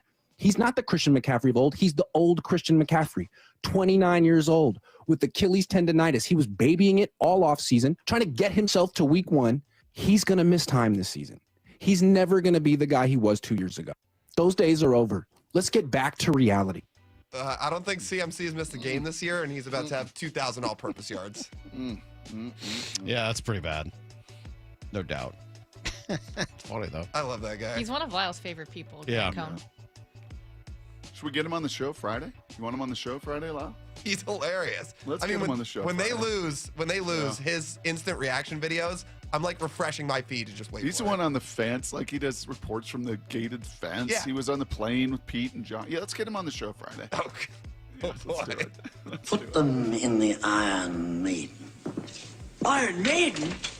Excellent! That would be You too know who long. Iron Maiden is, right? No Lyle? chance. No chance. He didn't know Nirvana. Yeah, how's he going to know Iron Maiden? Band, I'm assuming. Excellent! We are finishing 25 strong. Going out with a bang. All right, Maura, let's see. You've got WFAN Night Guy and Grant Cohn to contend with. What do you got for trash takes? All right, Lyle and I had the same idea of, because it's the end of the year, going back. And I feel bad doing this because he's one of our favorites. But mine is going to be Sheil Kapadia. Oh, no. They had a mediocre offense last year, and they replaced Geno Smith with Sam Darnold. They replaced DK Metcalf with Cooper Kupp. They replaced Ryan Grubb with Clint Kubiak.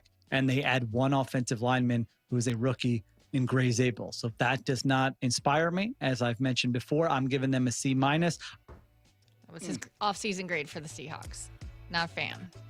I got a pound of flesh out of Sheil last week when you guys were gone. Oh, yeah? Oh, really? Oh, yeah. I took it to him. Well, now I feel Me even and worse. Charles. He's such a nice guy. And he's really good. All right. Sheil Kapadia, Grant Cohn, and WFAN Night Guy. Brock, you win. But mostly just because yours is more recent. Those other two are just going back a ways. I appreciate that it was... We just did a whole segment. I know, but, you know... Old takes exposed. That's Winner. true. I'm a winner. But like everything looks bad like a year later, and when you're looking, like, I don't know, those guys, they were both in the moment. Sheil did at least really love the defense when we talked about it with him, and I don't know. Grant Cohn is I don't know what to make of Grant Cohn. I'm with Lyle. He is pretty funny. I appreciate Lyle. Thank you for bringing him to my attention. That's been a positive addition to my 2025. But that Andy Reid to the Giants take is just dumb. So I'm gonna go with Brock. Brock wins the final trash take of 2025. Lyle, you know who Joan of Arc is? Miss of Arc? No, I'm not even gonna say what I'm thinking. All right. I don't. What are the Who odds? are you guys? We're you, dude! No way.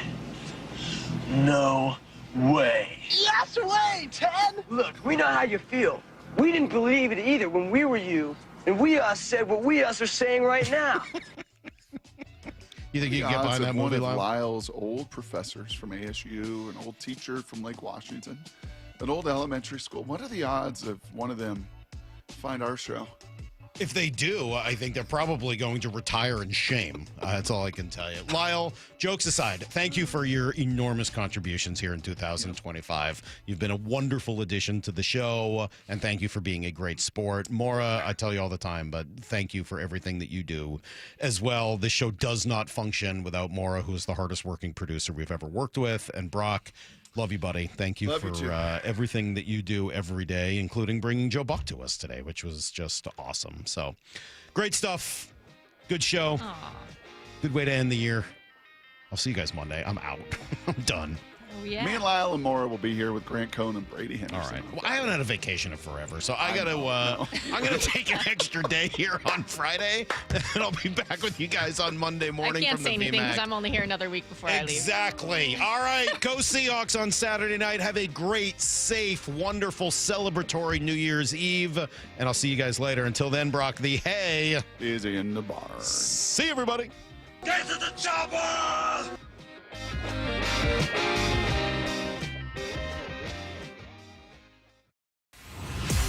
Hey, it's Stacey Ross. What's up? It's Michael Bumpus. Of Bump and Stacey, obviously. And we just want to wish you guys happy holidays and thank you all for sticking with us in 2025. 2025 has been crazy. Let's have a better 2026. So from all of us at the Bump and Stacey Show, Merry Christmas, Happy Holidays, and Happy New Year. 2026, you have some big shoes to fill, and we can't wait.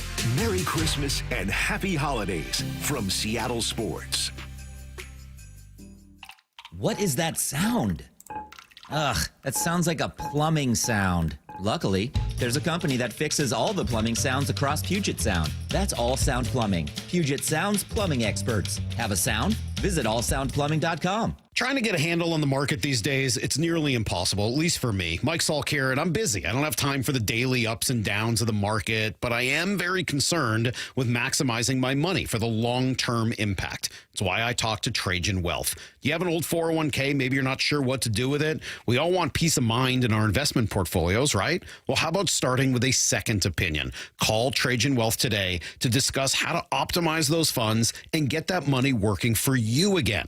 Trajan Wealth's core philosophies include low expenses, manager tenure, and tax efficiency. So as I talked to my local guy in my first meeting, it quickly became clear those were his priorities. He asked me a ton of questions about me, my family, my goals, my risk tolerance, and then he started working on a plan designed to meet my needs. Call Trajan Wealth today at 206-466-3300 or go to TrajanWealth.com. Advisory services through Trajan Wealth LLC, SEC registered investment advisor. Client paid advertisement. Additional disclosures at TrajanWealth.com. Breast cancer is a tough battle for anyone to fight. But when you can't work, care for your kids, or even put food on the table, that diagnosis can be devastating. I'm Dr. Suzette Miranda, a plastic surgeon who is proud to support Northwest Hope and Healing.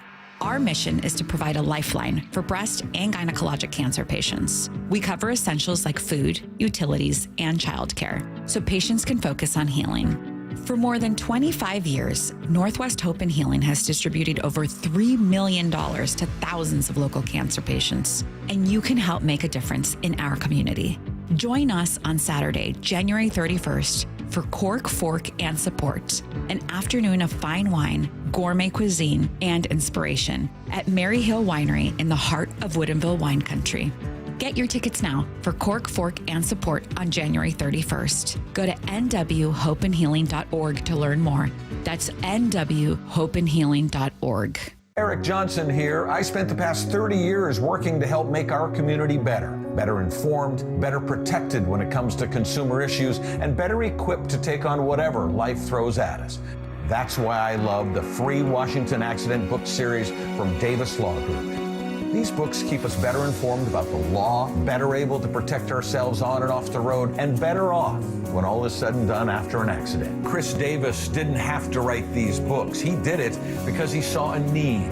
People who were in accidents or other legal situations didn't know what to do, what pictures to take, documents to request. Only a tiny fraction of the people who get these free books will ever become clients of Davis Law Group, but that's not the point. Chris wrote them because it was the right thing to do. The free Washington Accident book series is a must-have for drivers who want to be prepared for whatever the road might throw at them. Get yours at WashingtonAccidentBooks.com. With football season comes colder weather, so if you need new windows and doors, don't drop the ball. Steve Rabel here with Keith Dashafeet from locally owned Pella Windows and Doors of Western Washington. So Keith, what's your next big play? Well, Steve, right now get 40% off qualifying installs or no payments and no interest for 12 months on approved credit. Schedule a free consultation with Pella Windows and Doors of Western Washington. Go to PellaPNW.com. That's PellaPNW.com. The stock market was on fire in 2025 due to AI and tech stocks. Now is the time to set a strategy for 2026. It's a good opportunity to lock in those gains and invest into a stable platform. With $8 trillion in cash sitting on the sidelines, investors are either scared or unsure where to go. Hi, I'm Scott Rirucka, CEO of Legacy Group Capital in Bellevue. Legacy Group Capital develops local real estate, lends money, and shares the profits with our investors. Diversify with Legacy Group Capital. Invest into our Northwest Fund, which is currently delivering 9% on a fixed rate term. It's our flagship fund for 19 years with zero investor losses. And yes, we do accept IRAs. Find out why 1,300 local investors have invested over $350 million. Legacy Group Capital at LegacyG.com. This is not investment advice. Investments available to accredited investors only. Details at LegacyG.com. Guys, feeling low energy or low drive? It could be low testosterone. At Revive Men's Health, start with a free T-check and consultation. And this month only, qualified patients may receive 25% off TRT. Book now at ReviveMen'sHealth.com. Terms apply, must medically qualify. Let's go! This is Seattle Sports. Streaming through the Seattle Sports app. KIRO AM Seattle. KIRO FM HD2 Tacoma. Home of the Seahawks, Mariners, and everything Seattle sports. Sports Snapshot. The college football playoff continues today. Number 10 Miami faces number 2 Ohio State in the Cotton Bowl Classic at 4:30 p.m. The Seahawks head to Santa Clara to take on the 49ers Saturday night. All eyes are on Rashid Shaheed, currently in concussion protocol, and left tackle Charles Cross, who's been out with a hamstring injury. He and fellow tackle Josh Jones did not participate in practice yesterday for Seattle. For the 49ers, Christian McCaffrey sat out with a back injury. Snapshot, brought